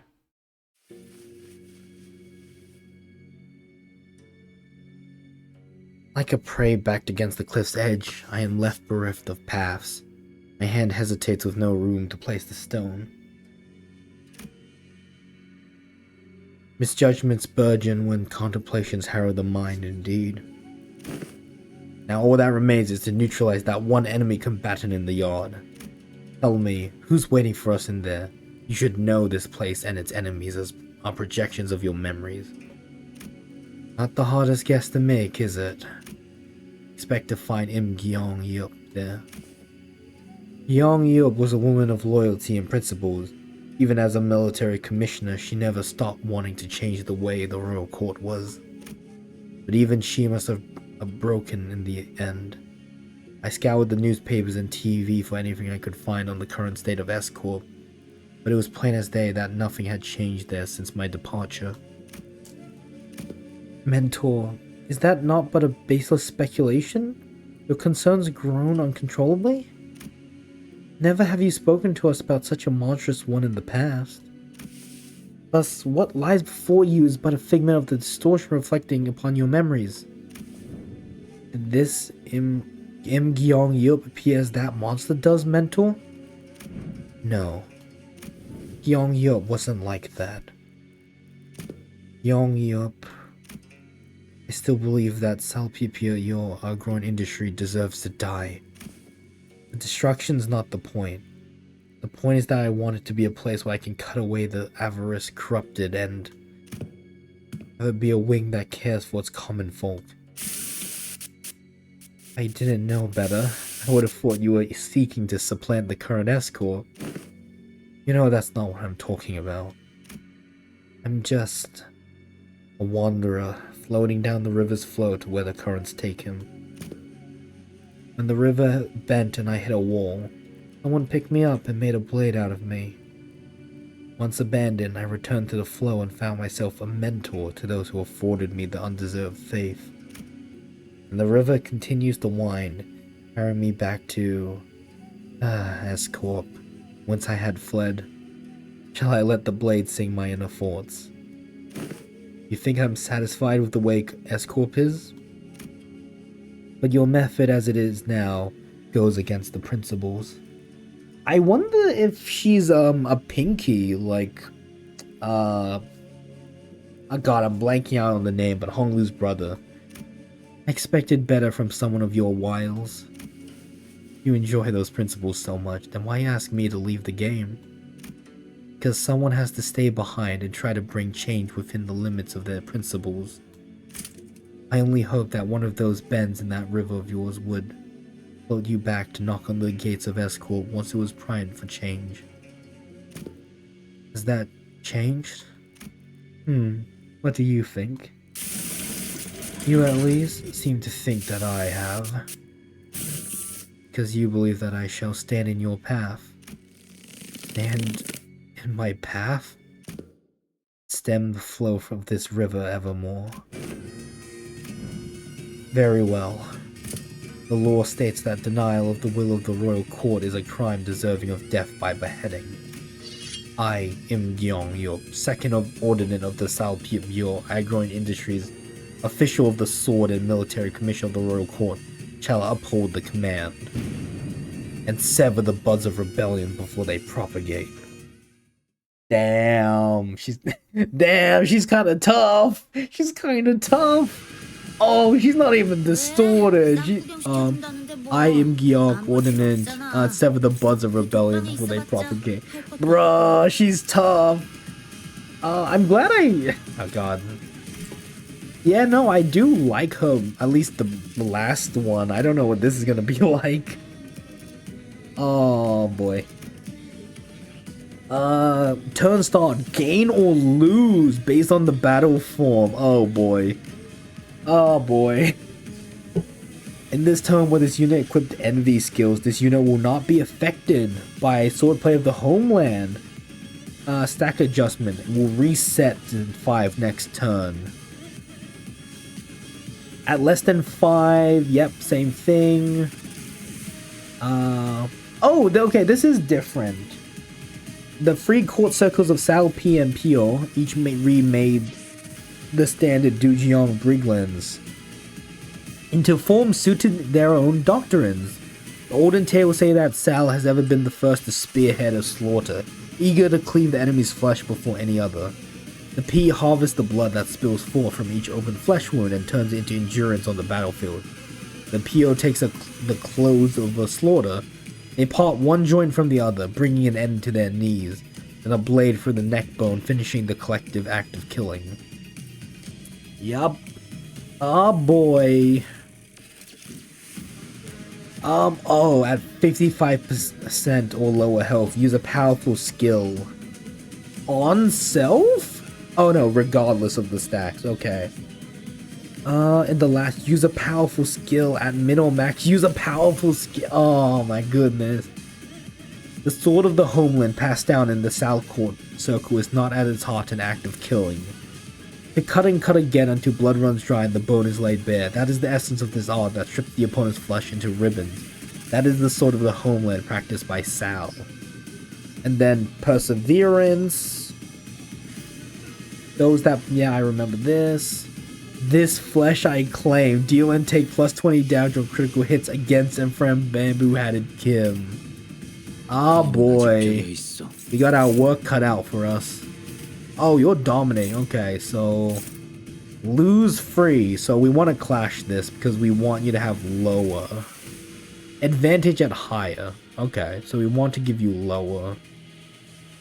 Who wants to clash this baby? Oh, Yisang only clashes that. That's rough. Steve Cliff. Dawn. Oh dear. Boom. Boom.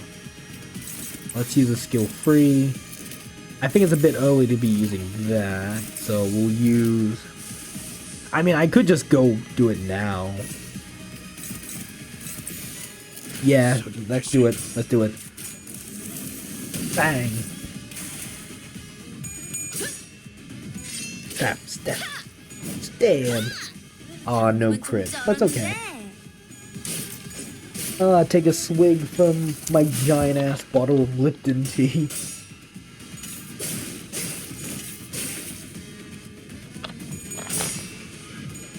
Yippee! Points for everyone! You get points! You get points!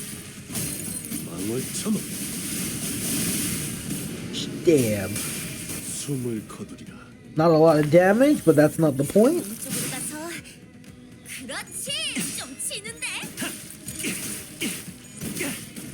Oh man, ow. Like, I'm not really worried about the damage from what clashes, it's just the bleed is... Geez, the bleed does hurt, I will say. So, if I can get Faust's Fora Calgia up and running, I'll be very happy. Oh, she has so much poise! How did she get so much poise?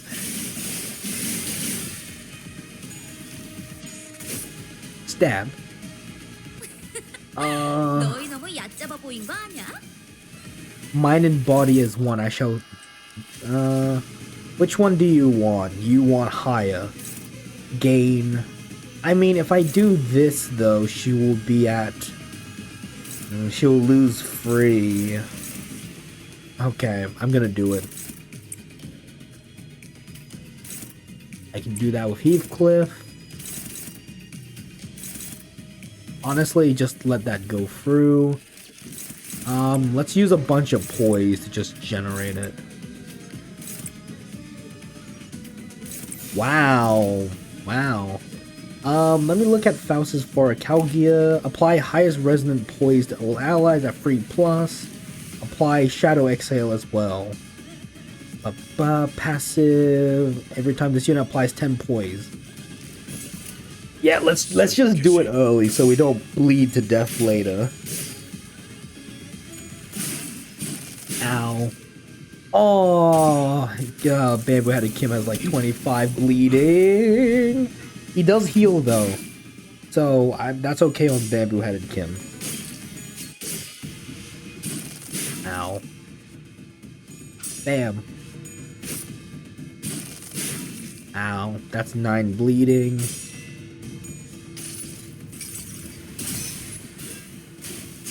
Come on, give me a bit more poise, Faust.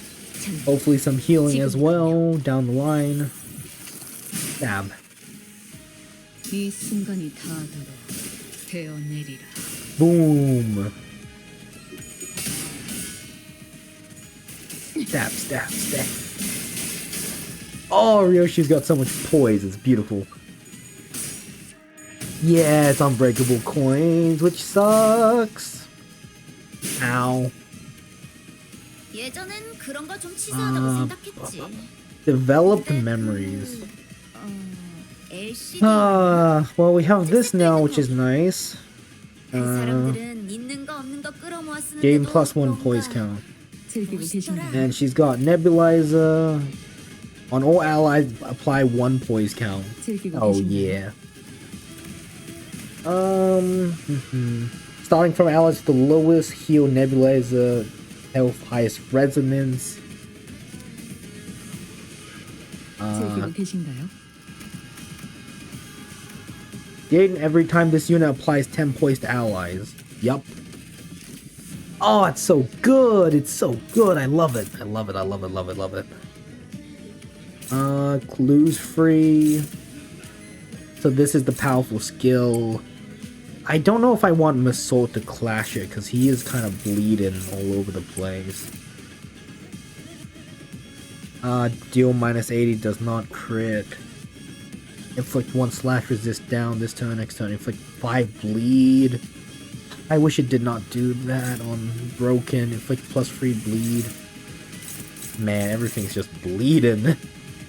On hit without cracking. On hit, it doesn't matter. Does this do bleed? This does not do bleed, so I could get Masault to do that. I can have Faust is a bit too low SP for me to comfortably wish her to do it. Yisang could do it. I'm kind of not. I don't love that bet, I'm not gonna lie. Oh boy. There we go. Come on, you're -30 SP. Surely don't get heads. Unless it's a negative coin skill.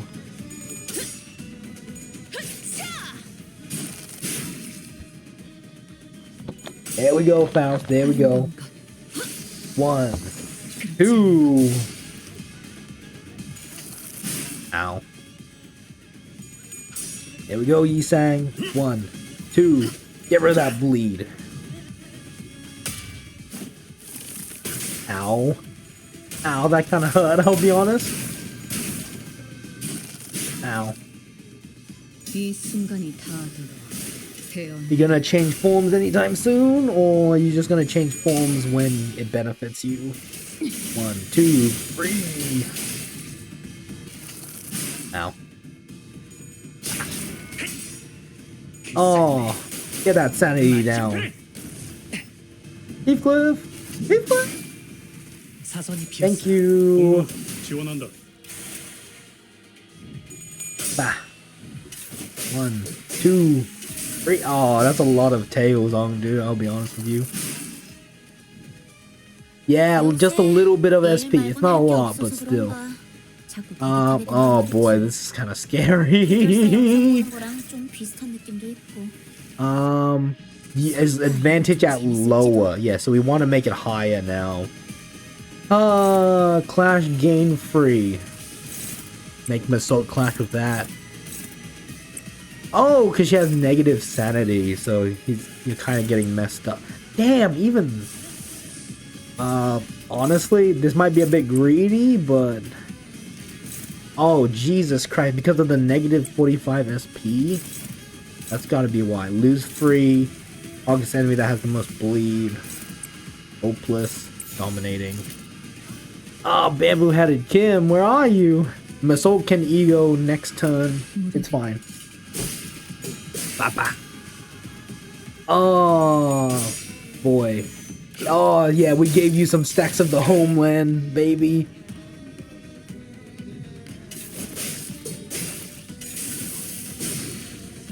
Good damage, good damage. Oh, hell yeah. Hell yeah, Ongdu. Oh, 4 coins, 5 coins. No heads on the last, but it's good, it's good. Oh, look at that. Look, oh, where's all your power? Nice, nice coin power, but you get heads, it doesn't matter. Ow. I'm sorry. 한 점만 노린다. Bam. Oh, that's a beautiful stagger. Yeah, just get a little bit more healing. Let's just speed up the process a little bit. Boom. 지금이군요. 1, 2. Oh, beautiful 이 damage. 순간이 다하도록 되어내리라. 1, 2, 3. 1, 2, 2, 3. Heathcliff. 이러면 쏠 수 있죠? 공로 지원한다. Heathcliff, he doesn't have a Tilly anymore. Oh, beautiful healing from Faust. We love to see it. Love to see. Oh my god, bamboo-headed Kim on a staggered enemy. Love to see it. Oh, wait a minute, Mnestic, you're about to lose your thing, aren't you? Oh boy, we got damage. Heathcliff's gonna run out of bullets. Ah. 즐기고 계신가요? All allies apply this effect, combat, apply, and 1 poise count. At 20 plus. It's the resonance, I believe. Was it the amount of stacks you have? It's the amount of stacks. Allies max stacks. So you have free times max health. Okay. Let's go! Yeah, oh, he can't clash. That's sad, but it's fine. It's fine. It's fine. Bam, bam. Heathcliff's gotta retreat off of this. Oh, no no. No heads. That's to stab them. Come on! Heads! 숨을 거두리라. Oh, she has 45 SP. That's not good. I don't like that. Please kill her. Ryoshu, please. Skill free. Surely. Oh, I don't like that. She has 45 SP. Ren space. There we go. There we go. There we go. 1, 2, 3. Come on, Ongru. There we go. Finish her. Oh, I mean, there was nothing really to be worried about, but hey. She's not as powerful as I recall. Yet weighed down by the brand, I'm not so far ahead or behind. I don't know. I think you're doing pretty well. Verily, they appear evenly matched, yet... He's wielding that sword like he's trying to get himself killed. That blade works far beneath him. Seeking the end here, is he? Can you afford to look away in a duel? What are you doing? You rather lock your sword with mine than parry it away? Can't have a proper sword fight without a blade lock, though, huh? The duel between the mentor of a syndicate and a military commissioner of an S-Corp is neck to neck. Clash after clash.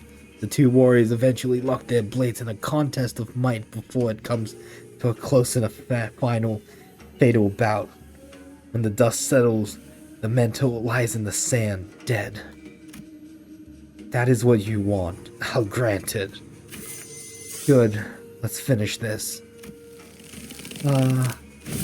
Just as Bamboo-Hatted Kim and Im Gyeong readied for their final bout, Ongdu leaped in between them.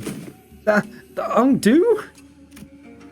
Are you really so ashamed that you would choose death over life, Mentor? Are you so scared to live that you would rather die? Yes, I am. I am scared. Terrified of my own audacity to live my days as though I hadn't failed at everything and everyone who had the misfortune of placing their faith in me. My mission, my honor, my fellows. As though my path isn't haunted by ghosts, as though I can stand shamelessly before the watching eyes of the heavens. What have I even done with the life I was given to me? Blind to the realities of my homeland, I served the master who chose politics over loyalty and justice. I cut down my very fellows who chose to trust a fool like me. I walked my entire life as the flow carried me. When I finally had the mind to look back, all I saw were blood-red traces everywhere I had gone. Isn't it about time I admitted that this game cannot be won? That... Mentor, the weakness in your strength has failed your mission. The weakness in your position has failed your honor. And the weakness in your heart had become the fiendish blade that cut down your fellows. Ongdu? I thought you were here to talk to me and to keep on living, yet your words pain me so. What weakness of yours is it this time that you would cast away your own creed in life? What other weakness will you use as an excuse today? Stop trying to bear responsibilities asked not of you. The blade lineage was never about responsibility, nor was it about you, Mentor. Or does your overbearing guilt help you overestimate your importance? What was that saying again? Fellow travelers in the same boat will aid one another? Not a single soul demanded that of you. Talk about kick a man when he's down. I have had enough of that flippant larking of yours. We all have. Do you truly believe that not a single one of us had picked up on the fact that all your levity was a means of relieving yourself the burden you had cast upon your own shoulders? None of us ever demanded some impossible feat from you. What was it? What was it that you've always wanted to describe yourself? That you are but a butchering blade that wields not itself? A tool wielded by willing hands? My mentor, I know now what kind of shame or responsibility a mere tool has. Do you? Because I fail to see any. If the shame does not subside still, then shroud your face with that bamboo hat of yours and live on. Live on so that you may repay your debts. Out of blades, out of arrows. Even the heart that sought death lies defeated at your feet. There's no stone left for my next gambit. There is nothing more. Indeed. Perhaps there was some merit in your words, that I must retreat from this silly game of stones and become a fiend of blades. Common? Oh my, is he gonna manifest? Mentor? That is not what I said. Interesting. Whence did you hear that poem? Yes, when inverted, a bamboo hat is like an unladen ship. Ongdu and Im Gyeong were knocked away from Bamboo-Hatted Kim as though bounced off by an invisible force. Oh boy, Kim, it's time to have a talk. Kim raises his gaze to meet the empty air as though someone were there, a hollow laughter escaping his lips. We know who he's talking to. It's the voice. But your last move was not a good one. Indeed, I did wish to become a blade. What did you do? Forge me into an indiscriminate one that cleaved blindly into friend and foe both. Seems that in your excitement, you have cornered yourself with that last move. Well, as it seems that I have an opportunity to retrace our past moves, allow me to try something different this time. Be not so vexed by this round, as you say. You never know what the next game shall bring. I appreciate and will treasure the other bits of your advice. But let us play by my rules for tonight's game. Something's different this time, innit? He ain't distorting. I think that's an efflorescence, perhaps. Nothing is for certain indeed, and I trust that the words of my last remaining followers have also reached your ears, I am but a tool wielded by willing hands. Nothing in my life has ever been certain. I know not whether this move is what cements my defeat, but I desire it to be a victorious stone nonetheless. Thank you. I'll take what encouragement I can. The strange invisible pressure dissipates, and the armored woman Im Gyong-yu readjusts her grip on the sword.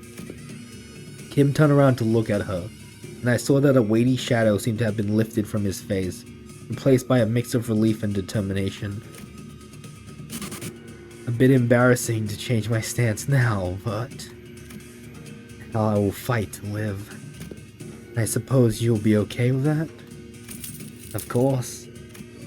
Oh! To hide from heaven's gaze, this hat I wore. An empty boat, it bore my friends along. In bamboo veiled, we drift from shore to shore. With wine, I don my hat to watch blooms throng. In mirth, I doff that shroud to a moon adore. You gonna claim their bones! So with this bamboo hat to veil my brow, though winds and rain may rage, I shall not frow. Hi to me, bamboo-hatted one. Speak your name, for I find your outfit dubious of character. I am he who has mentored the lineage of blades to its premature end. I am he who has sought to bring salvation to the downtrodden, to no avail. What to call a man who has failed to disburden himself of the world?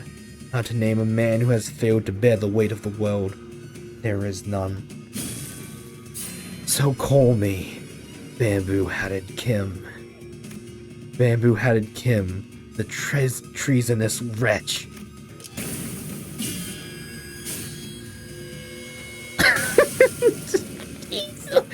Oh, not a...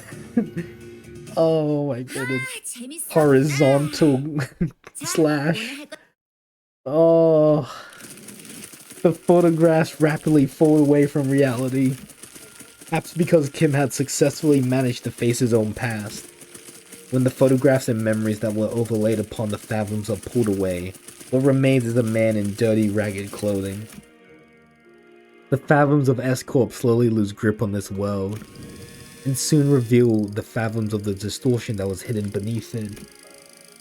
I see residents of the backstreets in their blissful highs from taking the can experience, and a man who's watching them with disapproval.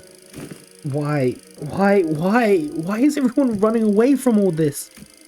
Baker always surrounded by the smell of freshly baked bread? Florist who makes lovely bouquets for graduating youngsters? Photographer who captures these beautiful sights to remember?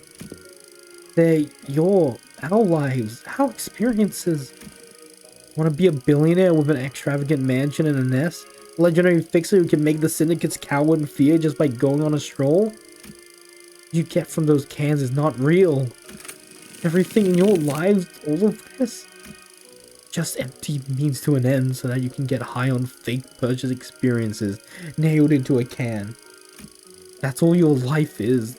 And my life, and the photographs I've taken are all... No, it can't be. My life, those experiences and memories I've photographed are different. Your whole blindly consuming fake experience off the fake experience without a care about the real thing. That's why you're all floundering, grasping at illusions. So let me show you the things I've shot. The memories. The experiences.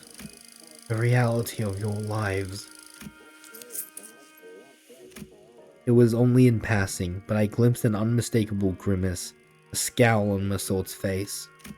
I reflected upon the events of today and could at least begin to guess as to why that might be. You don't believe there's any experience in either the canned experience or that guy's photographs, do you, Massault? Because experiences and memories aren't the same thing. What really distinguishes them, I wasn't sure. Correct, manager. But what I knew was that the distinction was, for whatever reason, was important to Massault. Oh, hey, buddy! Huh? A figure materializes into a humanoid form swirling out of the projector. You must be the distortions. And next to him is another figure stumbling out in a giant suit of armor. Blimey, that thing's still alive? It is but an overlay of fathoms created within a distorted space. The concept of life and death has little meaning for such a thing. Yet faint does she grow. It must be that the distortion's power is waning. Hark, accused one, but these are your crimes. Crime of fomenting chaos in a foreign wing while impersonating Trunokins of Salpio Agron Industries. The crime of exploiting the suffering of Salpio Agron Industries downtrodden as a mere veil for one's own fathoms.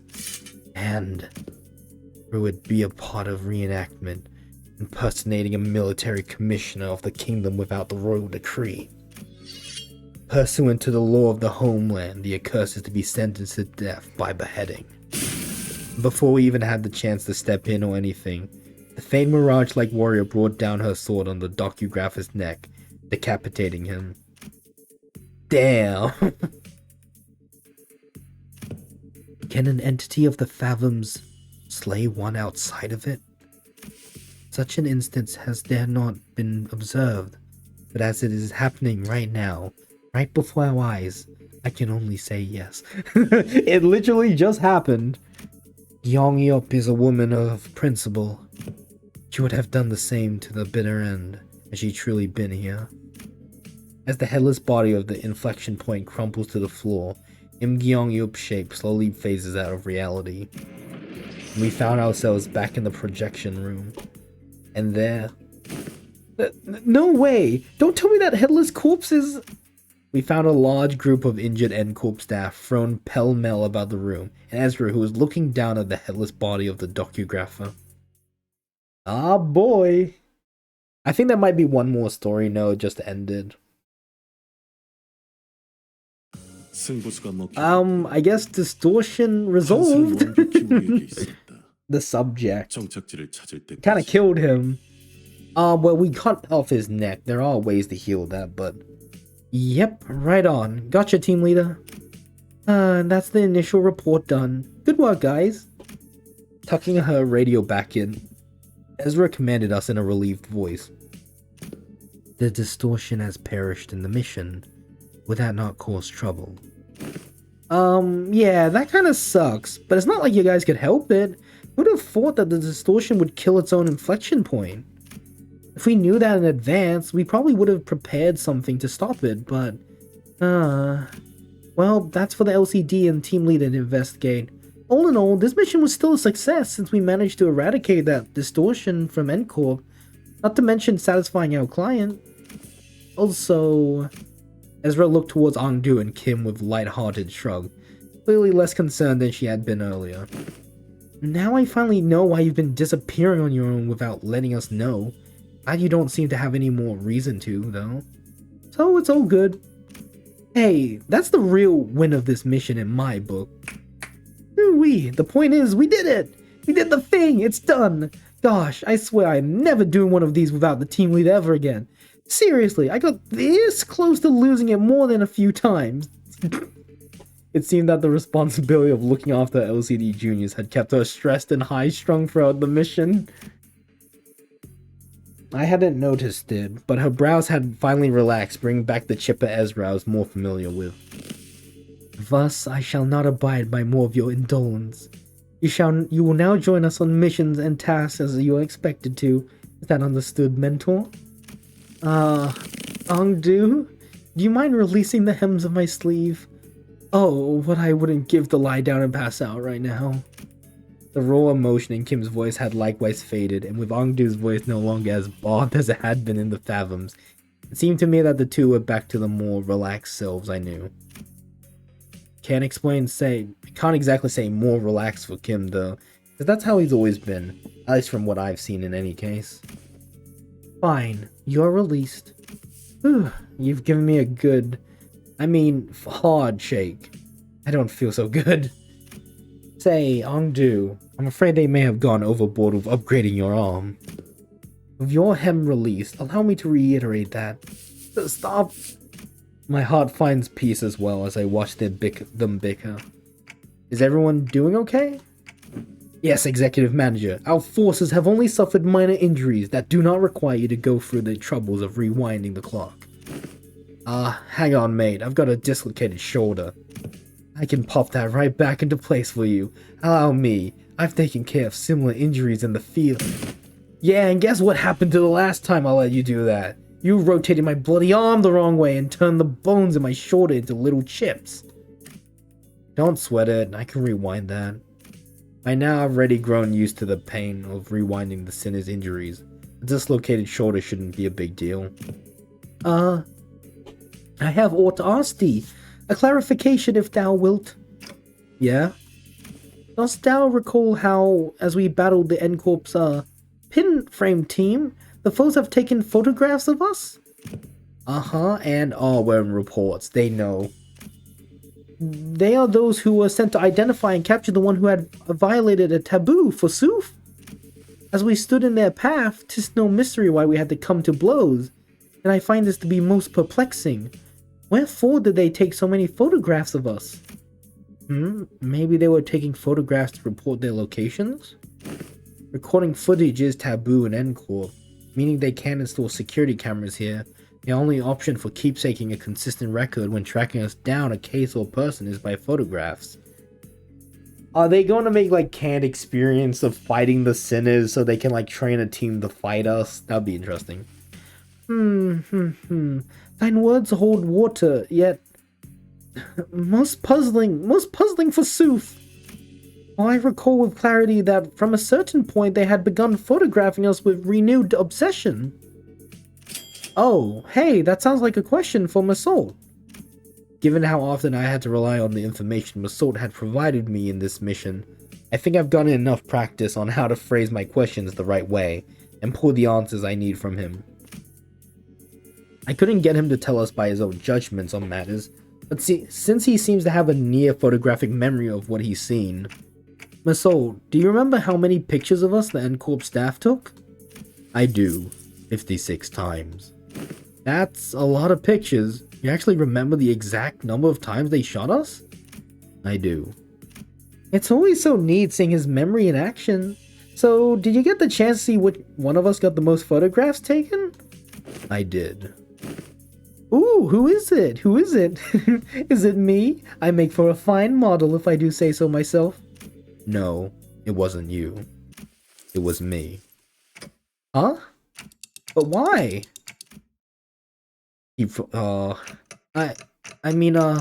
What's the most statistically likely reason that it was you? It was at that moment that I heard the sound of pebbles crunching on the boots approaching us, louder and louder. What the heck? N-Corp. Oh, dang it, are you here because we beat up some of your guys? Listen, here, we had to because of the distortion, see? It is as she says. The skirmish was an unfortunate consequence of combating the distortion phenomena. Nah, they're here for Massault, baby. Limbus Company provides a customer damage compensation program in case of such unforeseen events. Instead of engaging us in battle, please elect to contact the emergency response team at our headquarters as your first. Yes, we fully understand the circumstances surrounding the battle, and we intend to submit an expeditious request for damage compensation as you have recommended. but we are here on different business. So if you would be so kind as to let us speak. Different business? They are here to arrest me, manager. Oh my god, they're actually going to do it. Hold on. Masoud, let's hear them out. Wait, what? Masoud did not resist. He walked past us and joined the group of N-Corp employees? Please confirm that you are Masoud, formerly one who nails and a former member of the maintenance and manager team at the Grand Magazine Sisfi headquarters. Former member of the maintenance and formerly one who nails. Well, he was part of... They said he was part of... No, Masoud didn't say he was part of... I think he said he was like briefly part of Nagel and Hummer, but confirmed. By the decree of the Giants, you have been expelled from N-Corp, with imprisonment as the penalty for non-compliance, pursuant to Article 12 of the eviction regulations. You have also been informed that remaining in N-Corp district for more than 6 hours may subject you to immediate arrest. Please confirm that your memory pertaining to the above incident has not been expunged, and you are of sound mind to recall it in its entirety. Confirmed. Very well. Then in keeping with the regulations, I hereby notify that you are now subject to arrest and transport. Place your hands behind your back, and please offer no resistance. I am required to inform you that resistance may incur further penalties. Wait, stop! What the hell is going on? Wait, forget all that. Did you see how this would happen, Masoud? Did you know this would happen, Masoud? Masoud, who stood calmly with his arms behind his back as the N-Corp employees handcuffed him, nodded placidly in my direction. I did, manager. Then why the heck didn't you warn? It was less a question and more a reflex, but I didn't need to hear his reply to know why. Because you didn't ask? Right, I never asked, did I? You did not. I'd say you should have warned us way earlier, but you just reply, I will follow these instructions going forward, right? Yes, I would. Subject now in custody. From this moment onward, you are considered a suspect and will be transported to N-Corp headquarters for your trial. As for the rest of you, would you be the organization the suspect is a part of? Organize your ass. What in the bloody hell do you think you're... Heathcliff, you are about to antagonize N-Corp, a wing. In the absence of a reasonable justifiable cause, such as a contract, engaging battle with the city's corporate entities is strongly discouraged. Yeah? And we're just supposed to twiddle our thumbs while they drag him away? This must be another piece of information they neglected to tell me. Yet another development that was set in stone. Despite her calm and collected explanation, I could tell that this was not a pleasant situation for Faust either, as she was sending an uncomfortable glance at N-Corp's employees. So where are you taking him? A retrial will be scheduled for the execution of this exile sentence. They replied dispassionately as they took Masoud into custody. We looked back at them, not knowing what to do or say. The late afternoon sun pricked at us like 1,000 hot needles. Masoud, now in cuffs, gazed at us with an expression that would not have seemed out of place or on any ordinary day. That's where we... Is that where we ended?